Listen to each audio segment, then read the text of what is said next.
listening to Radio Eastern FM 98.1. With live and exclusive coverage of the EFNL football season, bringing you the match of the day with score updates from all divisions. And now we cross to our commentary team for the Radio Eastern 98.1 Match of the Day coverage. Good afternoon, ladies and gentlemen. Grand final day, Division 3 style here this afternoon, coming to you live from Jubilee Park here in Ringwood in the big state of Melbourne. The ground is in magnificent condition. The weather's 22 degrees and we've already had a bevy of great football set down for decision this morning, and currently we're in the middle of the reserves grand final. But my name is Wayne Brasher.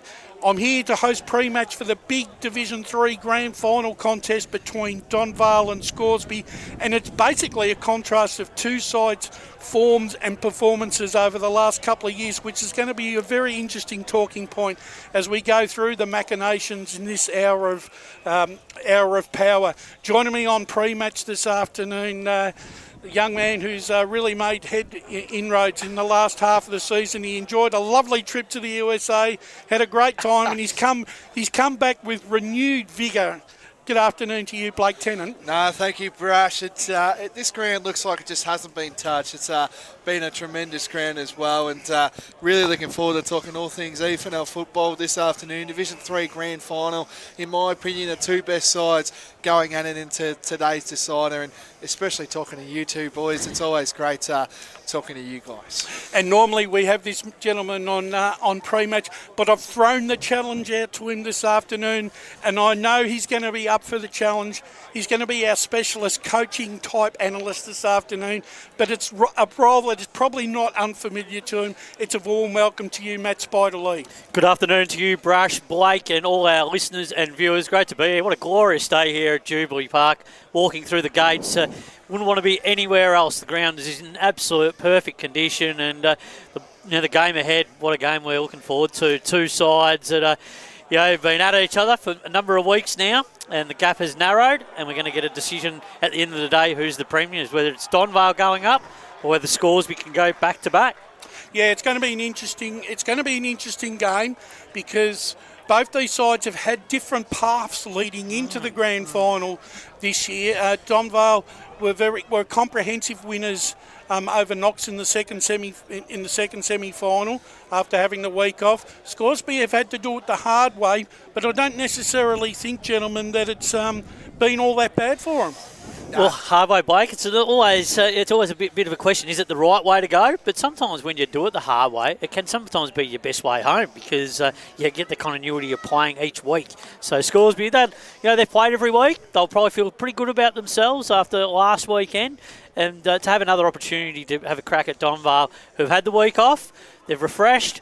They've got all sides out here today, had their under-19s and also got the reserves playing. So it's a whole club in focus today. So they're now built up for it. So that's the thing, like when you do have that gap and you have a break, you can fall back into a little bit of a mindset thing, which will be interesting to see what the coach from Donvale, Tony Weeks, thinks, because you just want to know, how they've handled the week and what they've done. If they've done anything any differently, have they learnt from last year? Have they managed some injuries, or have they had to guide a few people through, or have they gone pretty hard in review and focus in on what they've got to do this afternoon? Yeah, no, I kind of agree there, Spider, as well. And we all said it last year, and unfortunately just couldn't jump that final hurdle. But it's been a good build-up.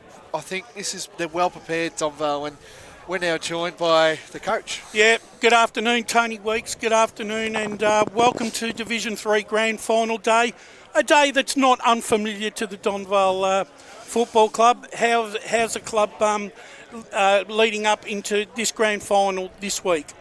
Yeah, it's been pretty good. Having the week off again has been a bonus for us. So we've had our 5 training sessions over the last 2 weeks. Fine-tuned a couple of things, but yeah, just generally keeping the boys up and about. Is there any discernible difference between grand final week last week and this week in terms of the lead-in for the club? Obviously, last week was a lot more intense at training. And this week's been, sort of lighter captain's run type things where we've just got a lot of touch into the boys and get a good buzz around the place. Go on, Blake. I just want to talk about as well. You've seen the three sides in the grand final today. Unfortunately, 19's fell short today. Rezzies are up at the moment. What was the club build-up as well? I know the last couple of years it's been seniors and reserves, but how has it been this week having the three sides in the last day of the calendar year for Division 3?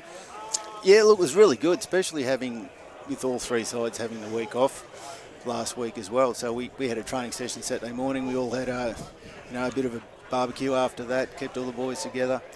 So it's been, for the whole club, it's just been a lot better than having one or two sides in it. Yeah.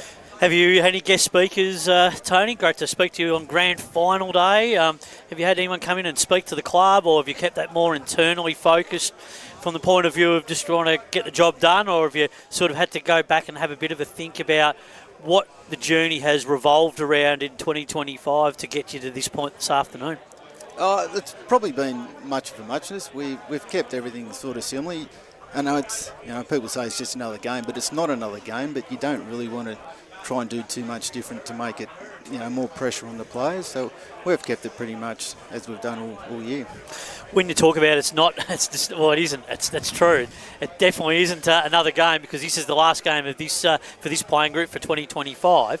What are some of the key things that you've focused in on, in the last few days when you've had to have a look at Scoresby to try and to get over the line here this afternoon? What are you going to do better this time around to what you probably didn't do so well last time when you went down in that loss down at Scoresby early in the year? Look, we've had a bit of a focus on that. The old saying is you either win or you learn, and we learned a lot from that game.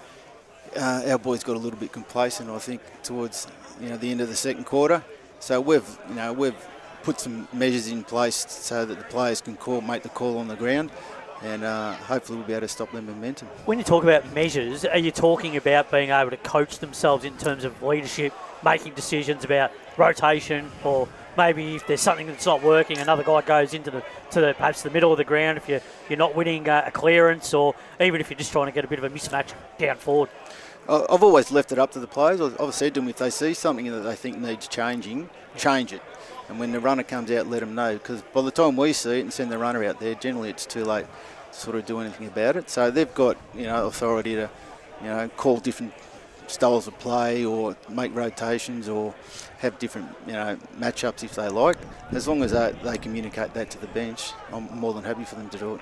Let's clamp down on Scoresby, what they do really well, and what you think where you really can outpoint them today. What do you think the areas of their strengths you're going to have to really zone in on this afternoon to make sure that you give yourself a chance to get off to a good start?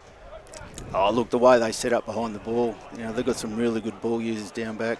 Wallenrack, Brunning, these sort of blokes, and then their mids, they get off the leash. They're really dangerous. They've got a lot of left footers, and they're all really good kicks. So we need to make sure that we just put the pressure on them when they've got ball in hand. And is that also that point that you talked about? Those interceptors. That last time, that was a massive issue, and then they were able to flurry forward. So you're going to have to really put some work into that this afternoon. Yeah, that's one of the areas that we've really concentrated on over the last 5 weeks. Given the players, like I said, the authority to make the changes, but also make them aware of what they're doing, and so that they can adjust it on the ground as need be. And just the one as well before, looking back at, last year compared to this year, how do you think the preparation has been? Do you feel like you're more prepared coming into today's decider than what you were last year? Do you think so, or do you think it's a bit of the same? It's similar, but it's different. It's different opposition. It's different personnel in the side. I've probably got different ideas to what Colo had as well. So while the lessons from last year are still relevant, I've sort of compared last year's grand final to the round 17 loss, where we sort of had control and then let it slip. So the boys have got a lot more resolve in them now to make sure that those sort of things don't happen again. Scenario playing is obviously very important in big games. Grand final day, no different. Now, last year was a close game. This year, who knows what might happen? Have you think you've got all those bases covered in terms of when the game is on the line? Is it tight? You go into your scenario setups, and now this is where it all gets rolled out, and whether it's the one that ticks it off for you. Yeah, that's exactly right. The guys, we've got different calls that they can make as they see fit, and we can make them as well from the bench. But look, the guys have really taken on board the lessons of those 2 games we spoke about, so they understand the scenarios, match awareness, time awareness, all that sort of stuff. So hopefully, they're pretty well prepared. Hopefully they'll be able to execute it at the right times. What about on a personal note for you, Tony? I mean, you've been around this footy club such a long period of time. It means a lot to you. You wouldn't be here if it didn't. What would this mean to you to be a premiership coach of the Donvale Football Club and be a part of a premiership with this group of players and the people that are around the club currently? Oh, look, obviously it's a bit of a buzz, but for me the focus is the players. Like 4 grand finals in a row for some of these guys, so even the ledger up would be really satisfying for me. They've worked hard. We've had a lot of injuries and a lot of adversity this year, and they've come through with flying colours. So for me, it'll be a reward for the effort that, not just the guys playing today. We've got 30 players missing out in the 3 teams today. So for those guys as well, this is a reward for effort for those guys. Tony, I noticed with interest, and obviously with James Rouser being out for pretty much 3/4 of the season, I noticed in the second semi-final, when the heat was hot early, obviously his lack of match fitness really told in the first half. But in the second half, when the tempo actually dropped, he started to really get back into his groove. He was running the lines backwards and forwards, and he was able to really, he was starting to really influence the contest. It almost seems like that he's actually, when he runs out today, he's going to be absolutely cherry ripe for this game. Yeah, look, Rouse has sets pretty high standards for himself, and he was really disappointed with the last 2 games of the year. But I just said to him, really, mate, at the end of the day, you've played 2 practice matches. Yeah. That first final for him was like round 1.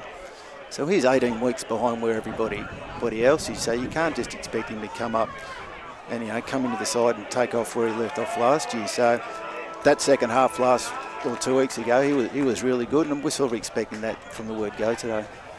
And finally for me, Tony, I always look at the composition of the side, especially leading into the finals, and you've only made 1 change technically from your second semi side, and to me that's a really, really good sign moving into a grand final when you've already got a settled lineup and you only just got to tinker around the edges. So you and the selection committee must be extremely excited about being able to put the best side out on in a final series. I go back 7 weeks, we struggled to fill a full 2 side. We were looking at who we could bring in. Now we're at the point where we're looking for reasons why they should be coming back in. I don't think we had the balance quite right for the semi against Knox, and I think we've sort of rectified that this week with the 1 change. Well, Tony, congratulations on making it to the grand final. Absolutely. It's an achievement in itself for the club to make it to 4 straight grand finals, and hopefully the gods are smiling upon you this afternoon and reward you with victory and promotion into Division 2 next year, because I think in essence I think it's time for Donvale to move forward. Yeah, look, I think we're ready. Whatever happens will happen, and like you said, hopefully we're in front when the final siren goes. One final thing, you keeping your nerves in the build-up in the next half an hour till game time. How do you keep all the emotions under check yourself, in check? How do you sort of cope with all this hype now when you walk downstairs now and go and address the players? How are you going to sort of spend that time just to get ready for the game and what's in front of you? I'm probably more relaxed today than I've been for the last 2 weeks. Like the Thursday night for a coach is a horrible night. Yeah. You got the guys, the disappointment of the players who are missing out, and I was really probably more anxious about those conversations than I have been about today. I've been here a few times, but it still doesn't make it any different. But yeah, look, at the end of the day, we think we've got the players as prepared as we can, and it's over to them now. They really need to be the ones that step up. All right, Tony. Well, once again, thanks very much for coming up and giving us your time on grand final day. As I said, good luck to the Donvale Football Club this afternoon, and hopefully at 5 o'clock this afternoon, Donvale are premiers and are moving up into Division 2 in 2026. No worries. Thanks, guys. Appreciate There you it. have it, ladies and gentlemen. Thanks, The coach of Donvale, Tony Weeks, and thank you to the Donvale Football Club throughout the year with Tony. It's been a great insight, and Yeah. just learning so much because Tony's been around for such a long period of time, coming in back as a senior coach, and now at the helm of a team that's at that touching point to win a premiership and potentially go up a division after a bit of a wait. It's a great feather in his cap the way what he's been able to do. But he does look very calm. This doesn't seem to. But I think Tony's demeanour is always the same. I don't think I don't sort of. He obviously. We don't see what happens around the traps on a Thursday night and Tuesday night. But look, it's fantastic, and I'm glad he's in. And the players play for him as well. So. And just on cue. Great, perfect timing. It's a very warm welcome and to Craig McKenzie, the coach of Scoresby. Craig, how are you this afternoon? And I've got to say, this has been an amazing revival from yourself and the Scoresby Football Club over the last 2 years. You must be absolutely tickled pink to actually be here this afternoon. Yeah, thanks, Brash. Excited to be here. Really, really pumped. It's funny, but there's not that much nervous energy going around at the moment. We're really excited and ready for the day. So we're really proud of the work we've done to get here. Obviously, we've grown a fair bit in a shorter space of time, but we're really excited at the fact that we're here, and we know that we're a strong outfit that's ready to give a red hot crack. On Thursday nights, it's always difficult on a Thursday night before a grand final, telling players that have been on the fringes throughout the year that they unfortunately haven't made it on the day. Were you confronted with those conversations this week? Not overly. It's probably been something that's across the whole final series, but because we went in with no changes, I guess there was no difficult conversation to leave someone out of the side in that instance. But absolutely, we've got pretty much a full list to choose from. So there's people who have played a fair bit in our senior side this year who have missed out today, and they are flat. They are devastated. Obviously, they put the team first, but you really feel for those players. The boys are cheering you on there. A couple of them signed here to see. There's big Adam Amini. He would get you up there in a few seconds. But I just want to talk about just the week of how it's been. Obviously, a big win over Knox. But, you've been in the grand final last year. You won that one. But I just start Tony this question too. Do you feel like you've been better prepared coming into last year's or this year's grand final? Which one would you rather be in? Yeah, it's a tricky question. Look, last year we put together a final series that we knew was super strong, and we knew we were the team to beat, and we knew that we were on top of everything last year. From a perspective of we hit our stride at the right time and had a good list going and whatnot. So last year was a really good final series, but at the same time with me coaching Scoresby, it was the first time into a grand final, so a little bit unknown and whatnot. Whereas this time around, obviously, we've been here before. There's 15 of the players that played in that side last year playing today, which means that they've been through that process before and they're ready to go through the whole thing. And that's why I think we are a lot more calm this time around, because it's you take away the unknown. We know what to expect. The difference is we're coming up against a really quality outfit, and Are you in? I should say Mr. McKenzie as well. I forgot to add in that one. Just a little laugh on grand final day, but I just want to talk about as well. Do you like having? I think everyone coming into today, Donvale, Donvale, all this and all that. But do you embrace being the underdog tag today? Like I know you'll be, a little bit underdog sort of tag today. But do you feel that way, or do you think you can take it up to them? Oh, look, there's no doubt we are the underdog, but it's funny how, just in general conversations I've been having it, we finished equal on top of the ladder only by percentage to Donvale. We played a pretty horrid first final against Knox, and then that's probably the reason why people are thinking, they're fair underdogs now because they had to go the hard way. But since that moment, we've played some really good quality football, and the last time we came up against this mob, we managed to get the job done. So it's not a drastic underdog scenario. It just means that we can go in with less expectation on our shoulders to go out there and just play the game plan. And do you feel as well playing on a big ground of Jubilee Park? Did you enjoy having those 3 weeks? I felt like how I saw your first final. I think playing on Jubilee Park in the first time, maybe that corner, got him a bit. But do you feel like the last 3 weeks you proved that? And you definitely see yourself, falling on the big stage. We were so keen to play on the big ground. I mean, if you have a look at our losses throughout the year that we probably didn't want to lose, we lost against Sylvan and they played the small ground beautifully, like they did against everyone, I guess. But against us, we lost against the Basin on a small ground that didn't suit us very well. And then obviously Donvale, they were the 3 losses that we had. But so we were keen to come onto the big ground. The problem was in that first final, whilst we had our game plan, we didn't adapt too much to the big ground. We didn't adapt enough. And then since then, it was the best learning curve ever. We didn't, as we always say, we don't lose, we learn. And we learnt flat out there. We changed our game plan drastically. And I mean, look what we've done the last couple of weeks. We've gone out and played much better football. Yep. Craig, good luck this afternoon and all the best for Scoresby. Let's take a step back to the Donvale game when you beat them in your centenary match. At half time, you're talking to the players. Probably the game's not looking on your terms, but you're able to turn that game around. What sort of things can you take from that game, put it in your back pocket today, and then when you need to today, provide that with the players and go, guys, we've actually done this before? Yeah, it was really funny. Both times come in at half time, and both times we went, geez, we don't even think we're playing that bad. That's what Donvale do. They're a quality outfit, and they just, I was chatting to Steve last week, and Donvale just keep putting score on the board, and all of a sudden you realise, there's a fair margin there, and you're like, we're not even playing terribly. But so we obviously had to adapt in the way that we were playing against them to not allow that to happen. The second time around, we didn't wait so long to make some moves and some changes, and then we obviously knew what we were doing was good, but it wasn't good enough. So we just had to tweak it a little bit, and it was just in the way that we used the ball, not so much about what we were doing defensively. Yeah, and getting the game on your terms and the momentum of that game.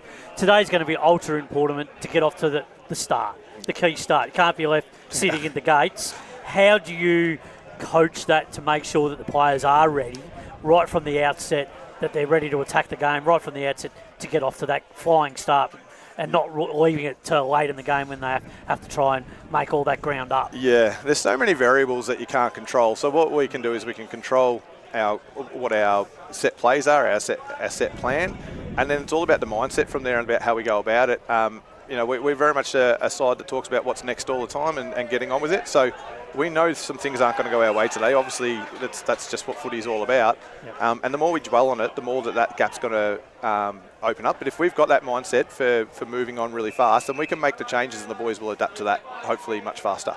Your ball transition game we've spoken about it a lot during the course of the year, your ability to be able to, once you defend, then just bring the ball forward in transition mode and spread the ground. That's going to be really important today. So you must be ready and telling the players that making sure that delivery into the forward line is lifting your vision, making sure that you're hitting up the targets and not dump kicking. Yeah, and especially on the big ground, like being mindful of how we use the ball, because you can get really caught up on.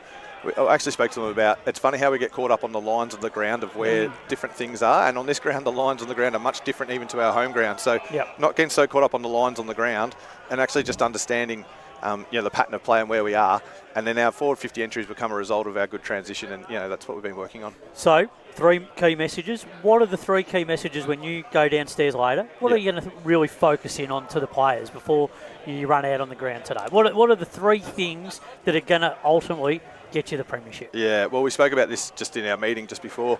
I asked the boys, and I said, from everything that I've thrown at you in this preparation, I'm mindful it's information overload. So when we come to today, what are those 3 messages you think you're going to roll out with onto the ground? The first one was all just about our movement. We want to be making sure that we're constantly moving and we're always up and about. So we don't want to get caught flat-footed. Get caught flat-footed against Donvale, you get shown up pretty quick. So we've got to make sure we're moving. But it's every kind of movement. It's from behind the ball, it's with the ball, it's anything at all. We're talking about movement. And we practice that at training a fair bit. Yep. The second one is just about our pressure, making sure that we bring the heat, and whatnot. We know that when we defend really hard, really well, then we're really good at bouncing back the other way and getting that rebound footy in our favour. And the third one was just that what's next, that mentality about just moving on. The boys said we want to have fun. I said, and then like, we want to be disciplined. I said, great. So all and of discipline is another key because things can evolve during the game. There's going to be pressure. There's going to be big moments, but it's going to be who stays the most composed that will come out shining light at the end of the day. I'll tell you, Geelong taught us a few lessons last night about and that's moving what I was on, going to ask didn't you. they? What did you learn about that from Chris Scott last night? Because it was fascinating talking to him after the game, and he just shed some of that light. But what can you take from that game that you can use today? Yeah, I really try and pride myself on the way that my body language and the way I conduct myself will rub off on these guys out there. If I'm on the sidelines, you know, and I'm really anxious and I'm screaming out, and Chris Scott would have had his moments where he was absolutely fuming. But you saw the players around there, even when those moments happened. Well, the Rayner moment, obviously, yeah. But they were able to pull it in, go in at half-time, reset, and come back out. And I heard them talking about Jeremy Cameron. Yeah, I did hear that too. Yeah, just like there's nothing you can do about it now. You move on. And it's exactly what we're trying to say all the time. We can't control that. You know, there's going to be decisions that don't go our way. There's going to be people in the spectators who might say things we don't like. There'll be opposition players who do things we don't like. It doesn't matter. It's all irrelevant as long as we move on and get on to the next stage. Craig, finally, I got a question about the full forwards on these type of grounds. You've got Adam Armin, right? And do you ask him to play a little bit different and maybe a little bit more up the ground, say around that between half forward and full forward instead of a true full forwards position today? Because it's a ground where the forwards can get lost very quickly, which you mentioned a minute ago. Yeah, so Adam's got a fair bit of licence in where he sits himself. We've been practicing a couple of different scenarios so he can read the play on where he goes. But yeah, sometimes we will roll him up, even all out to centre half forward. He's mindful that he'll blow up pretty quick when he's up at centre half forward, and that's okay, that's fine. But he's very, very smart in the way he moves himself around the ground. So sometimes we bring him up that high, sometimes he might be 30 out, sometimes he might be deeper, and he's got the licence to make that decision. The key there is communication. How do we communicate that, and how do we make sure the players around know what's going on? Because when we do, it's funny how often something else pops up really quickly. And finally, on these bigger grounds, right, as compared to the grounds that you've played in the home and away season, normally when you're switching, it's maybe one, possibly two kicks. But on a ground like this, it could be three kicks. Yeah. And I guess when you're asking your players, right, to look for alternatives, the players have to assume that one kick on the switch is not going to get the job done. Yeah, so I guess you've got to say, why do we switch in the first place? And the switch is to open up the play and to try and get, a new lane coming into the forward line and things like that. And sometimes that switch might be just a short one on the inside and that's enough to break an open play. Sometimes you're right, it might be three kicks that need to go across the other side. Sometimes it might be two and then back one the other way. Yeah. So that's why we talk about lanes all the time, because you've got to find your lane into the forward line that's going to work for you. And if we're patient with that, then we'll be able to do it. If we're trying to rush it and force it, sometimes it won't happen. Well, Craig, it's been and thanks for coming up and giving us an insightful, brilliant. It's been really review good. Now you've got to go and have fun, mate. That's right. Yeah. That's right. But once again, look, congratulations on Scoresby actually getting to the grand final. It's always hard coming up from a division, but your guys, with some additions that you've added to the squad and have made a significant difference to this squad, have come through for you, and hopefully by 5 o'clock this afternoon, Scoresby might pull off the impossible dream and might be in Div 2. Oh, who knows? Hopefully, fingers crossed, and we're going to give it a fair old crack. And I'll just say good day to my parents who are at home, are really crook at the moment, but they're definitely watching. So, yeah, good day, folks. I'm sure they're going to be watching you, mate, because you've done a great job during the year, and we appreciate all your support of the media team. Yeah, appreciate it. Thank you, guys, always. Mr. Thank you. McKenzie, I should say. That's right. Mr. Mac to you. Mr. Mac. Good luck with the call, guys. Thanks, Craig. Cheers. Thanks. There you have it. All the coaches are done and dusted for the big Division 3 grand final, and look, and both our coaches have been calm, and they're in good mindset. Ready, steady. I don't know the words that I mentioned, but yeah, and I think we're in for a good grand final here. I don't think it'll be one-sided. That's all I gather from the coaches. I just don't think I think the teams are very evenly matched in the way that they can play, and they play contrasting styles. So It's going to be absolute ripper. I think this at the start of the game is going to be fascinating to see how it unfolds. It's just how I've been, seeing it from, obviously Craig. I asked him about did they embrace being the underdog tag? He's saying no. They want to have fun here, and they're a young team, won a premiership last year, and with Donvale, that I think they've actually prepared a little bit differently than what I gather with Tony. So that's look, I think that's the thing. Like, they know to step up, and they're going to have to take their game to another level today. But their game is in good order, Scoresby. So they know they've beaten Donvale once during the year. It's the last time they've met. And now it's the final finish, and they both get to go again. So I think we've got the two best sides playing here this afternoon in the competition, and it's going to be a grandstand finish.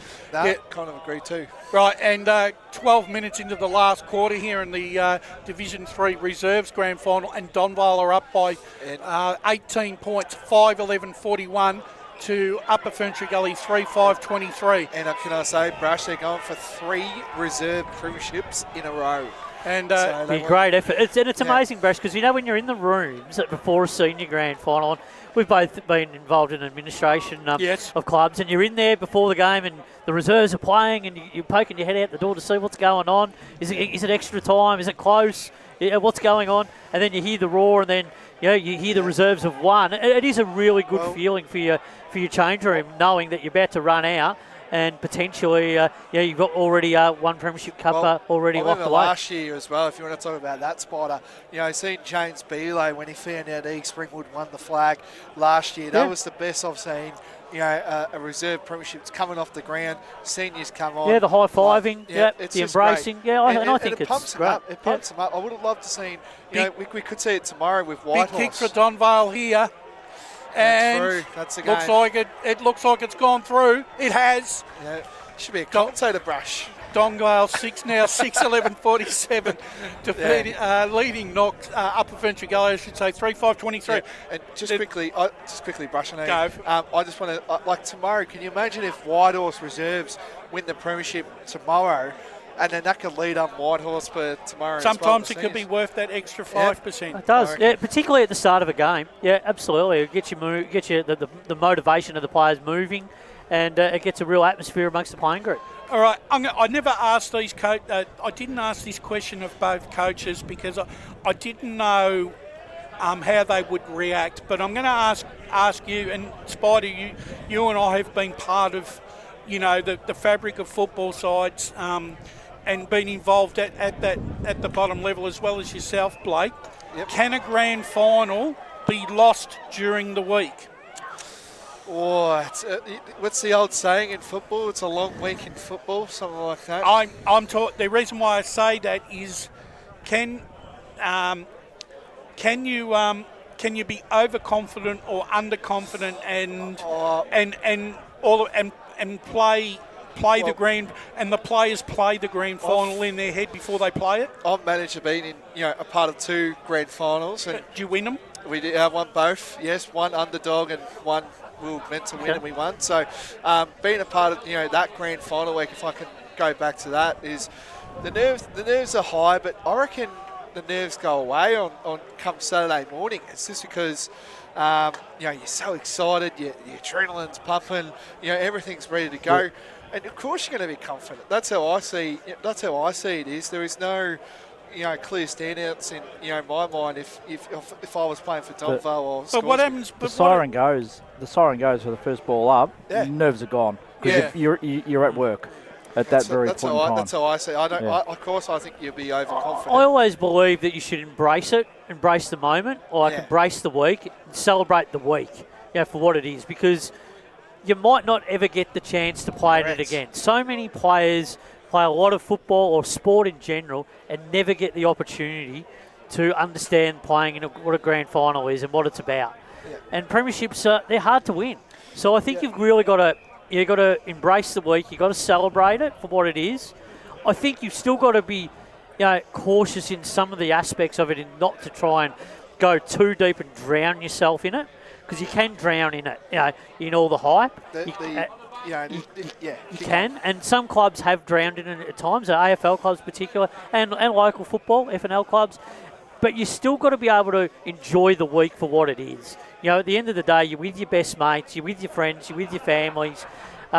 You've got all the people around the club. You've all worked hard to get there. So why not just embrace the challenge? And particularly for a club like Donvale, who are the favourites favourites as we've seen in this game. But a club like Scoresby, it's a bit like it's a free hit. And as Craig said, they're going to have fun today. But at the end of the day, like if they don't get over the line, they'll learn. They'll take so much away from it, and they'll grow as a club.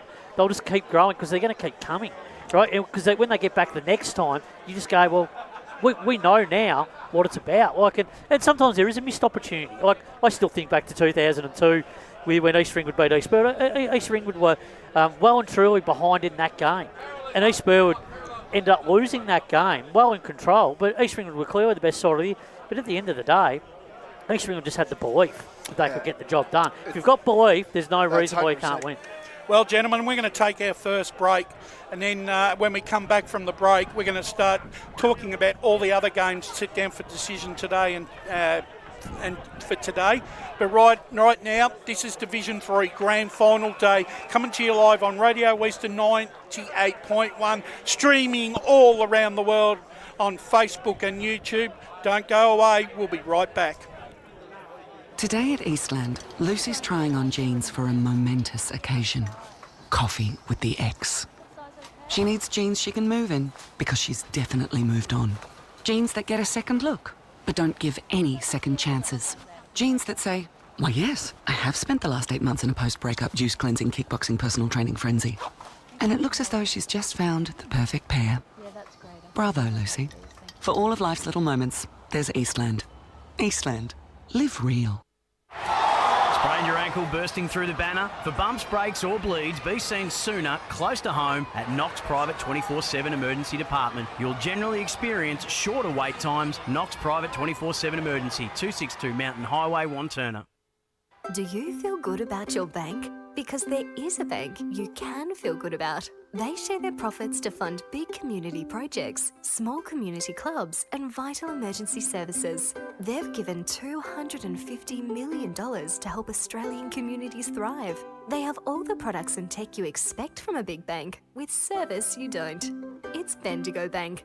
Feel good about who you bank with. Try Bendigo. Search bendigobank.com.au or search Bendigo Bank near me. Tobin Brothers Funerals wear their heart on their sleeve. Their clear and easy-to-use website and Memory Maker app make it easy for families to make an informed decision. Here's James McLeod, Managing Director of Tobin Brothers Funerals. There's no mystery about our pricing. It is clearly displayed on our website and our app. We have staff standing by 24 hours a day, every day of the year to assist you in your absolute time of need. Visit tobinbrothers.com.au. Tobin Brothers Funerals, celebrating lives. There are only 3 things that should be flushed down your toilet. Pee, poo and paper. Some wet wipes and antibacterial wipes say that you can flush them, but you can't. They clog up the toilet and pipes, causing expensive blockages. Save yourself a truckload of trouble. Put your wet wipes in the bin. To learn more, head to the Yarra Valley Water website, yvw.com.au/wet-wipes. Hi, Dylan Dow from the Baroni Football Netball Club here. When I need to grab a quick coffee or a bite to eat, I'm popping into Eastland. Eastland's more than a shopping centre. They support a range of community organisations and have been a major partner of the EFNL since 2018. Cheers, Eastland.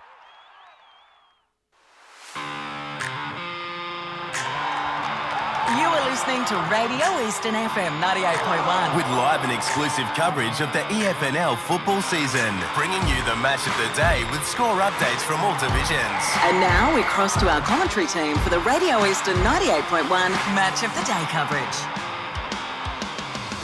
Welcome back, ladies and gentlemen. Division 3 Grand Final Day here at Jubilee Park between Donvale and Scoresby, and Donvale reserves have set the tone for the seniors because they're heading for the premiership here.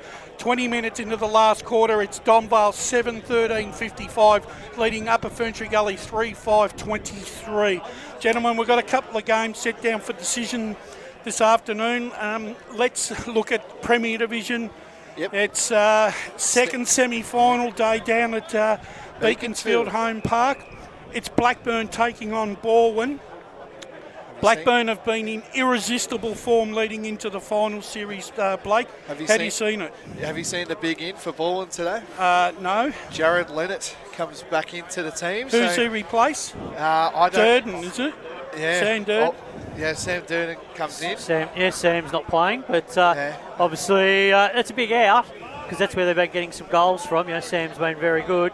But, no, look, it's going to be a big game, Brash. I mean, no doubt, on a big ground.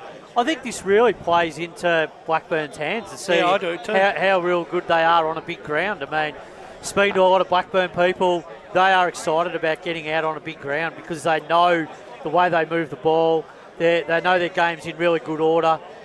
They've defended really well during the year, but their midfield dominance at stoppages, clearance, contested ball, like guys like Ainsworth, Paddy Waller, Riley Stoddard, who's been the most dominating player in the competition, particularly in the back end of the year. I think he'll be highly rated for the Chandler medal. I just can't see a player that's going to have the impact that he's had. But he's just going to be a danger player this afternoon for Blackburn. So, look, I mean, if they get first use into that final, they've got so many options, Brush. I mean, you look at Toby Wire, guys like Oglethorpe who have had really good years, and then a guy like McAdorian who's been, his forward stoppage work and forward craft has been really important, and he's kicked over 30 goals. So they've just got so many options at goal where they're getting their goals from that midfield as well. So it's going to be a big day for Baldwin, whether they can get that intercepting game going and then transition and then create some scoreboard pressure. I was just going to ask both you gentlemen, we're all down there last week, and Blake, do you think that Blackburn may take a quarter just to get used to the ground? Yeah. And if so, is that where Baldwin have to strike early? I think so. Before Blackburn hit their stride? I think so, because listening into what Brendan Sanderson said last week, he thought they were still in their cars. So that's just what I gather. The start is where this game will be opened up, and I think it will be a low-scoring game. Baldwin will want it a low-scoring game. This is the thing, Blake. Baldwin will probably not be able to kick a massive score to win the game. Yes, they do have kicked goals in the later games, but I think Blackburn are the side that they'll want a high-scoring game, and that's the way that they play and evolve with the way that they move the ball. So if Baldwin defends strongly and can shut down Blackburn's ability to move the ball, then Baldwin are well and truly in this game. Yeah, no, I think. Go on. Yeah, I think. Like you said, if you listen to the interview that I had last week, and with I think who did I have again? I had Tilly, and I think someone else. So I forgot the name now, but I think the player that I had kicked all the goals. Said he really used the conditions well, and you got it because it could be a bit breezy down at Beaconsfield. I doubt it though today. We're going to have guys for ball, and they're going to have guys like Markowski, they're going Oaks, all those sort of guys. They're going to want their mid-sized forwards doing a lot of the work. Now, it's going to put a lot of pressure on them. But I just think if from the defensive point of view, I look at Baldwin, Brash, and I go, there's a lot of distinct similarities like Collingwood. The way that they intercept, the way that they like to move the ball.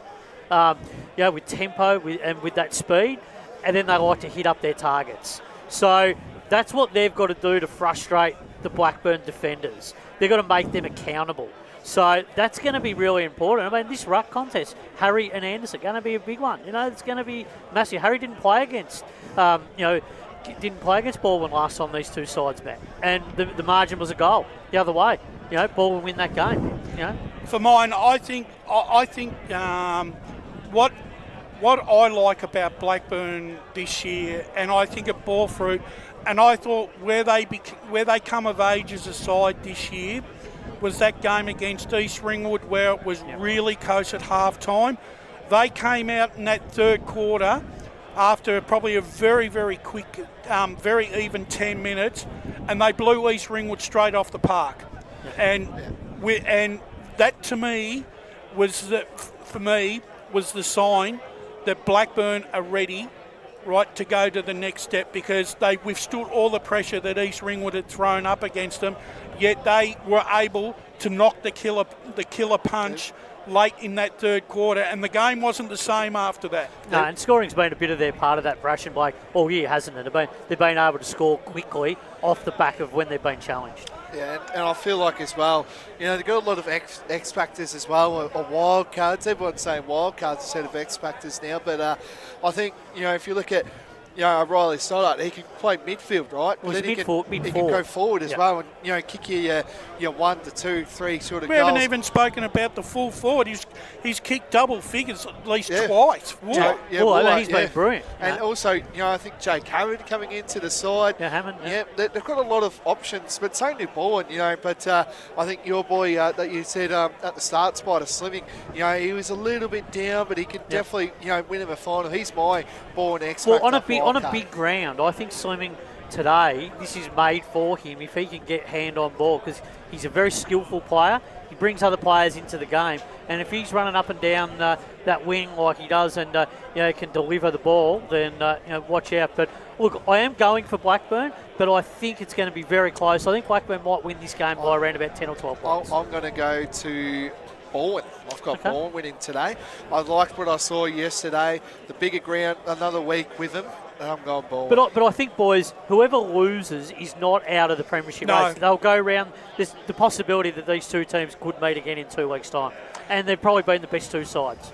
I still worry about Bourne's lack of centre half forward. I don't think they've found. I know they've got Will Lamott there, but I don't think they've. Is he the answer? No, I haven't, and I still think I think it's a problem child still for Brenton Sanderson. And with the way that Blackburn's defence is playing, I think they can really exploit that weakness this afternoon. Yeah, I think you're right there, Brush. I think when they win that aerial battle, if they can get that ball moving again, the defensive end, it makes it really hard for them. So I think Blackburn, definitely, if they can get their hands on the ball early, will put certain pressure on the ball and forwards, if they defend the ground well. So, big challenge for Bourne. I've got Blackburn by 18 points. 18 points, I like I said... Can't see it being a blowout.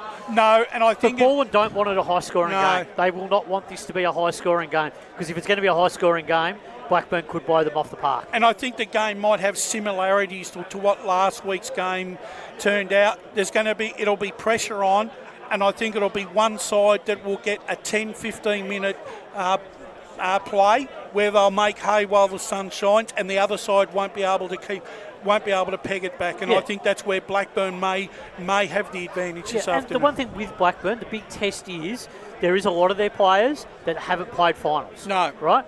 So this is going to be a real measure and test to see how they stand up in a big game, big pressure stakes, coming up against a team that won the premiership last year. There's a lot of players out there that know what finals footy's about and have done it on the biggest stage of all, and that's on grand final day. Well, there's another game set down for this decision this afternoon. It's the preliminary final in Division 2. And that's between Surrey Park and Wantirna South. Yep. Now, this is a big one. This is a massive game. It is. For both clubs. I mean, Wantirna South have come down. They come down from Division 1, and no one knows how you're going to react. And they've made massive leaps forward with their squad this year. They've got a lot of young guys in there with a lot of promise. And after watching them last Sunday, I was really impressed with the way that they attacked the contest. And the thing is, their coast-to-coast work where they just run through the midfield, I was really impressed with that. Then on the other hand, we've got a side like Surrey Park. There's been absolutely, in my mind, no expectations of them actually being here this afternoon. I would have settled for them to finish outside the 5 on a 9-9 figure and think, that's a good introduction to Div 2. But they've ticked them all off. They've ticked them all off. And the way I see this, if this game breaks open, I see Wantirna South winning it. However, if it becomes a dogfight like it was last week between Surrey and Templestowe, Surrey will be well and truly up for the challenge, and they could actually win this game. Interestingly, they brought Jack Mahon back in, which is an interesting call. It's a risk. It's a big risk off the back of an injury, but it's probably worth the risk to take. I've got a few people that will be down there. He's listed on the interchange bench, so I'll find my source and I'll tell him if he's actually going to start on the ground. Well, I wouldn't start him on the ground. I'm going to find that out with my... Because I would rather... I put it this way, and I allude back to James Rouse's first half last week in the second semi-final. He needed to run the cobwebs out, and he couldn't keep up in the first half. But when the pace slowed and he needed to, his endurance levels and that started to come to the fore in the second half, that's when I want Jack Mahon. If Jack Mahon is lacking match practice, I'll want him today to be the impact player, not a player that's going to play 100 minutes. Well, he's not going to do that, Brush. He's just going to be that, what you're saying. So he's the sort of player that can go down forward, kick that big important goal, and he's the sort of X-factor player that can snatch that game from them right at the pointy end. So big challenge for Surrey Park. Look, I'm going for one turn to South. What I saw last week really impressed me. Thought they defended really well. Thought their midfield work through clearance and contest was really, really strong. And I thought their forward line setup, led by guys like Warner, Clark, etc., just played, and O'Keefe, were dominant. And I just think once again Surrey Park's defence is going to be put under a fair bit of pressure today. They stood up tall last week, or last time around, last match. Can they stand up this week again?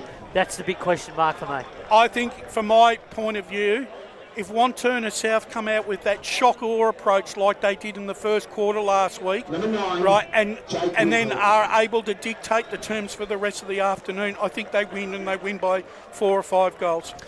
Yeah, no, I'm going Wantirna South on this one. I really like what I saw last Sunday.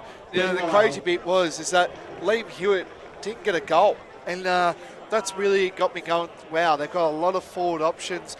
You looked at Quinn Clark last week, he was good. 6 goals. Yeah. And I think they've also got O'Keefe as well there. They've also got a lot of players that can get on the scoreboard for this great Wantirna South outfit. But the midfield last week, guys like Liggett was terrific. Caney was terrific. Kaika. So they've got a strong depth midfield. Just as good as what Surrey Park is. So this is going to be a real close finish, I think. I think Wantirna South win, but I only think by around about a goal.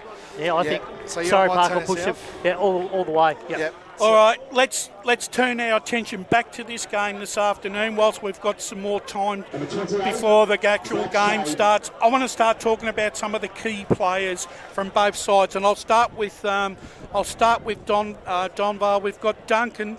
Played 15 matches and kicked 57 goals, and Nick Murphy, 18 matches for 54 goals. It's sort of like Batman and Robin, isn't it? It is, isn't it? It is, yeah. So it'll be interesting to see, what Craig McKenzie sort of has in plan for those two, players as well. You've just got to make sure that when they're going into that forward line, that it's rush kicks, it's shallow kicks, so it gives their interceptors that time to be able to mop the ball up and then transition the ball. Do you think Mohamed Amin gets a role on one of those two? He's a defender. I think last time at Donvale when I called the game, Mohamed was always on Duncan or Murphy, so he might get the job there as we speak. Kaziada is another one that can also go down back as well for the Magpies as well. But they're going to have their work cut out, but it's all up to them, and they've got to communicate who's going to kick the goal. So look, I think the big thing for Donvale is, if they get that ball in to both Duncan and Murphy, it'll put pressure on the defence of Scoresby to hold up. And we know if they get good looks at it early in the game, as they have done the last 2 times the 2 teams have played and got off to a start, real pressure will start. But if Scoresby can really put the squeeze on the Donvale forwards and make them be accountable, push up the ground a little bit, make them having shots from maybe pockets where they don't really want to have those shots from, it'll make it a lot harder. And then you're causing the chaos ball. Then you're causing a little bit of unpredictability, and then they can counterpunch off the back of that. And I think midfield battle, Brush. Well, because quickly, I think also too. This is where I think Donvale do have the depth. Jordovic and Giles, right? They've got their extra goal kickers, and that's actually who I'm actually picking to win the medal this afternoon. Harry Giles. Well, I'm picking Jordovic. So Jordovic, how many do you think you have to kick? I think if he kicks 3. Set him up as well. And has some score involvement. I think that goes a long way to Donvale winning the game and going close to winning the medal. And I think, and other players I think for our viewers to watch would be James Rouser, Luke Wignall in the midfield. As long as the two Zalich boys, they add a lot of physicality to the contest in the midfield. They're going to be really important. Let's quickly look at Scoresby and some of their players. Yeah, Adam Armin, 21 games, 86 goals. Declan McBean, 20 games, 45 goals. And a couple of other players who I think have been instrumental in their resurgence. Matty Traynor, Jordan Camilleri, and Dale Camilleri for me, Brash, is the man. He's the key to this game for Scoresby through that midfield. If he gets the ball like he did and dominated early in the season, like he's one that Donvale are going to really have to put some time into this afternoon. If Scoresby do win this game, I've got him winning the best on ground medal. I've really liked what it gone, but Brunning's also. He can kick a couple, here and there. Well, they can flick him forward. Yeah. They can move him forward like they did last time. He's been a really good player for Scoresby this year as well. But, Adam Amin, he's been a bit quiet this final series. Didn't kick a goal against Knox in that qualifying final. Semi-final, maybe kicked 3, I think. And, he's been a bit quiet. And, this is what you want. You want your best ball to explode come grand final day on the big stage. Yeah, and if he gets, if the ball goes into him properly and they kick it into and get that one-on-one, then there's a good chance that he's going to get it. So, it'll set up for Scoresby. But it's the players around him. They also have big impact in the Scoresby forward line. So they've got a good combination there, Brush. A guy's kicked 86 goals, 45 as well. And then they've got their smalls and their mids that have been kicking a lot of goals as well. So there's a lot for Scoresby, to like. Even a guy like the Geese who's had a fantastic season. Guys like Hicks that are really important. They're going to be players that we need to really watch this afternoon. I also think you take the likes of Brunning and Wolnarek in the back line. They're going to be equally important. But I think one guy that I think he's probably the perfect link man between the backs and the forwards is Ryan Hicks. Yeah. He's got to get involved this afternoon. He's going to have to impose himself on the contest to keep Scoresby in the game, especially if the game is not on their terms. Yeah, exactly. I mean, he's just such an important player for them, both from an offense point of view, but also when they haven't got the ball. So he's going to have to play his role this afternoon. And when he does have the ball, if he makes the good decisions and makes those right choices, then it's going to go a long way for Scoresby to be right in this contest. I also think too, you look at, I like I said too, I'm always happy when I don't see many changes to a side in the grand final. I think that regardless of players missing out, and that will never ever stop as long as grand finals exist. But at the end of the day, the coaches and the selection committee, gentlemen, they live and die by the side that they pick on grand final day. Yeah, certainly do. And it's the continuity, isn't it, Blake? I mean, if you've got continuity and you've got stability within your team, makes it very easy to... You have a look at what Tony Weeks and Craig, I think it was Tony Weeks or something, they had to get rid of 30 players on grand final day, which is a nightmare, to do that. It shows you got good depth, obviously, but get rid of 30 players on grand final days, it's always you're selecting your side from 30 players. That's what he was saying. He could have picked 30 players. So there's 6 or 7 guys that are probably walk-ups but are not getting a game. But that's the tough decision of coaching. So look, it's going to, it's all set to go. So Donvale, they'll know that they've got. That at Scoresby, they feel like they've got the stability. So, stability for me is always a good thing when going into a game of footy, a big game like a grand final. Well, gentlemen, pre-match is done and dusted for the big Division 3 grand final. And after the break, the call team will assemble to present to you this afternoon the Division 3 grand final between Donvale and Scoresby, coming to you live on Radio Eastern 98.1 and streaming all around the world on Facebook and YouTube. As Sarah opened her best friend Jackie's wedding invitation, she was overcome with a wave of emotion. While her two young boys wrestled on the floor, tears of happiness rolled down Sarah's cheeks as she saw the words she'd been longing to see. Please note, this wedding will be a child-free event. Well, Sarah, looks like we're off to Eastland for a new frock and some heels. And let's book in that babysitter. For all of life's little moments, there's Eastland. Eastland. Live real. At Yarra Valley Water, we know reducing your shower time, or show time, to 4 minutes can save you an average of $200 a year on water and energy bills. Shower shorter. Save water. Authorised by the Victorian Government, 1 Treasury Place, Melbourne. Sprained your ankle, bursting through the banner? Broke a finger, high-fiving the ruckman? Or did you run into the goal post again? For bumps, breaks or bleeds, be seen sooner, close to home at Knox Private 24/7 Emergency Department. The preferred provider of emergency care to the Eastern Football Netball League, you'll generally experience shorter wait times. You don't need private health, but there is an out-of-pocket fee. Be seen sooner, close to home at Knox Private 24/7 Emergency Department, 262 Mountain Highway, Wantirna. Do you feel good about your bank? Because there is a bank you can feel good about. They share their profits to fund big community projects, small community clubs and vital emergency services. They've given $250 million to help Australian communities thrive. They have all the products and tech you expect from a big bank, with service you don't. It's Bendigo Bank. Feel good about who you bank with. Try Bendigo. Search bendigobank.com.au or search Bendigo Bank near me. The first time I met the team at Tobin Brothers Funerals, I felt like I'd known them for years. They're so caring, honest, compassionate. James McLeod, Managing Director of Tobin Brothers Funerals, sums it up best when he says, Every day our people get out of bed to assist client families in their absolute time of need. Our people love what they do, and you will not find a more highly trained group of people than those at Tobin Brothers. Visit tobinbrothers.com.au. Tobin Brothers Funerals, celebrating life. Hi, I'm Ben Durson from the Montrose Football Netball Club, and when I need a new kit for a night out, I head over to Eastland. But Eastland is more than a shopping centre. They support a range of community organisations and have been major partners of the Eastern Football Netball League since 2018. Thanks, Eastland.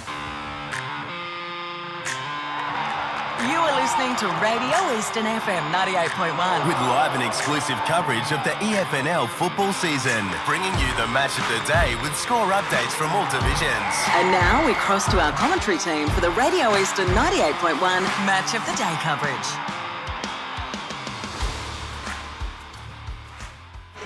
Yes, welcome to Jubilee Park, the Division 3 Senior Men's Grand Final for 2025. It is Donvale taking on Scoresby. Donvale in their 4th consecutive Grand Final, looking for their 2nd premiership in 4 years and the promotion to Division 2, taking on Scoresby, who have come into Division 3 this year after breaking their premiership drought in Division 4 last year against Whitehorse. They are looking for back-to-back flags as they look to continue their rise, follow the footsteps of Surrey Park. And we've got a magnificent day out here at Jubilee Park. Fantastic to be out here. I'm Ryan Long, Media Manager with the EFNL, joined by Jared Beanland in the comms chair. Jared, it doesn't get any better than this, and we've got an absolute beautiful day for it. It does not. G'day to yourself, g'day to the listeners. Thanks for having me. 1 year ago, we saw one of the grand finals of the ages with Surrey Park overcoming Donvale. I think it's going to be a fantastic day today once again. Hopefully for Donvale, they'll get redemption. Hopefully for Scoresby, they can, as you say, follow in the path of the Panthers and make their way into Division 2. It's there's a lot of grand final experience amongst this group, these two groups now, and I can't wait to see how it all plays out. You can't ask for anything more. Matt Spotterly, great to have you on board for a big grand final day. We heard your voice in the pre-game. Looking forward to this one. Yeah, absolutely. Absolutely, Ryan and Jared and all the viewers and listeners. Great to be here. Really looking forward to it. What a game we've got in front of us this afternoon. 2 quality teams. One team that's just looking to take that, desperate to get that promotion, and another team, Scoresby, who's going for back-to-back. And if they ended up going up twice in a couple of years, that'd be just everything for them as well. But look, it's all in readiness. We've all been waiting for so long for these two teams to play each other, but really looking forward to what's in store for us over the next couple of hours. Absolutely. Ray Baird also in the specials chair today. Great to have you on board for a big Division 3 grand final. Yeah, thanks, Ryan. Look, this is what it's all about, grand finals, and they don't get any bigger than this rivalry between these two clubs over this particular season. We've seen them both times, and it's been great result. It's still a 50-50 game as far as I'm concerned, but look, the conditions here are absolutely fantastic. I did notice that Tim de Geese won the toss, and Scoresby will kick to the swimming pool end of the ground too. So they will be kicking to the right side of your screens. If you're listening on from home, watching on our EFNL YouTube and Facebook pages, of course, there is a bit of a breeze down there at ground level. It feels like it's picked up a little bit in that last quarter of the reserve game when we saw one of the big goals. Yeah. Feels more like a 3 to 4 goal, maybe more breeze down to that end of the ground. Paul Uconi, who'll be in the Stats Centre today, thanks to Premier Data. Paul, looking forward to this one. Yeah, certainly, mate. It's a picturesque afternoon for it. The ground's an absolute carpet for all intents and purposes. It's a fantastic surface. I reckon I could get a kick myself, but I don't know about that, Paul. It's a really exciting matchup. You got the two best teams in it, and I'm looking forward to it. Absolutely. Before we get to our tips, let's go down to the boundary because we have Blake Tennant and Chris Cordes who are at ground level. Chris, I'll start with you. Looks perfect out there, and it's a great afternoon and conditions. How strong is that breeze? I'll tell you what, guys, it's absolutely pristine down here. The ground's in terrific conditions. Is a bit of a breeze down to the right-hand side of your screen. Nothing too major, but if we do see some high dumping kicks, that will obviously take effect there. I'll get a bit of ahead of schedule here. My tip is Donvale by 22, but I'll let you guys interrogate Blake for his. There we go, Blake Tennant. Conditions really well. Just had a look at the ground and, through a bit of grass, it will be going to, of course, the righter side. And conditions are perfect. And, pitch ground, always great to be down here at Jubilee Park. I'm going to follow in Chris' steps here. I'm going Donvale, and I tipped him by 25 points. Blake, terrific conditions down there. What are we going to do, mate? We're going to battle bowl first. I'll be batting first on this with you, Ray, and I'd like to see you being the umpire and trigger finger me. There you go. We'll continue our tips before we get to the national anthem. Paul, I'll start with you. Your tip this afternoon? Yeah, I've gone Donvale. I reckon they'll win by about 19 points. But I see this one going to the right way. I think they'll win by 19 points, but they'll kick away in the last couple of minutes. Ray? I'm playing it safe. I'm picking the Magpies. You can work that one. No, look, I think Donvale will win 3 goals. You will not sit on the fence on that one. Spider, your tip this afternoon? Donvale by 10 points. I think this will be decided really late, and the Jordovic for the best player for the medal. Jared, break us up. You got a tip for Scoresby? I am. Oh, there you go. Yeah, absolutely. I've got them by 5 points. I just think that they might have the mental edge over them. They've now started to learn how to use the ground well at Jubilee Park, and just listening to Craig McKenzie gave me quite a lot of confidence in Scoresby's chances today. They got the clash jumper too as well, Scoresby. They do, and they wore this earlier on in the season in that round 8 clash where the two sides met. And on both occasions, Donvale have gotten out to 7 or 8 goal leads, and both times Scoresby have started to get into that margin. The second time they were able to be strong enough to get across the line. As we get our final photos before the national anthem, always the most exciting part. Yeah, well, this is when the pre-game. And Ryan, just congratulations to the umpires umpiring out here today. Look, it's a grand feat if you're an umpire to get to grand final, and congratulations to all of them. Yeah, correct. Best of the best across the last 5 grand finals of the year. We're almost ready to go for the pre-game presentations. Both sides lining up out here at Jubilee Park. Thank you for your company across today on Radio Eastern 98.1 FM, as well as our Facebook and YouTube streams. Let us know where you're tuning in from this afternoon. Good afternoon all. On behalf of the Eastern Football Netball League, welcome to Jubilee Park Ringwood for the Eastland Division 3 2025 Division 3 Senior Men's Grand Final between Donvale and Scoresby. Congratulations and best of luck to both competing sides in today's decider. Officiating umpires for today's match are, in the field, Zach Dent, Hugo Morgan and Nick Palmer. Our boundary umpires, Brad Stelfox, Chris Triplow, Cameron Scriber, and Taraku Nachev. And in the goals, Liam Koenig and Jason Gillow. I would now ask all to be upstanding with the players and the umpires for the Australian National Anthem.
Best of luck to both teams. May the best win.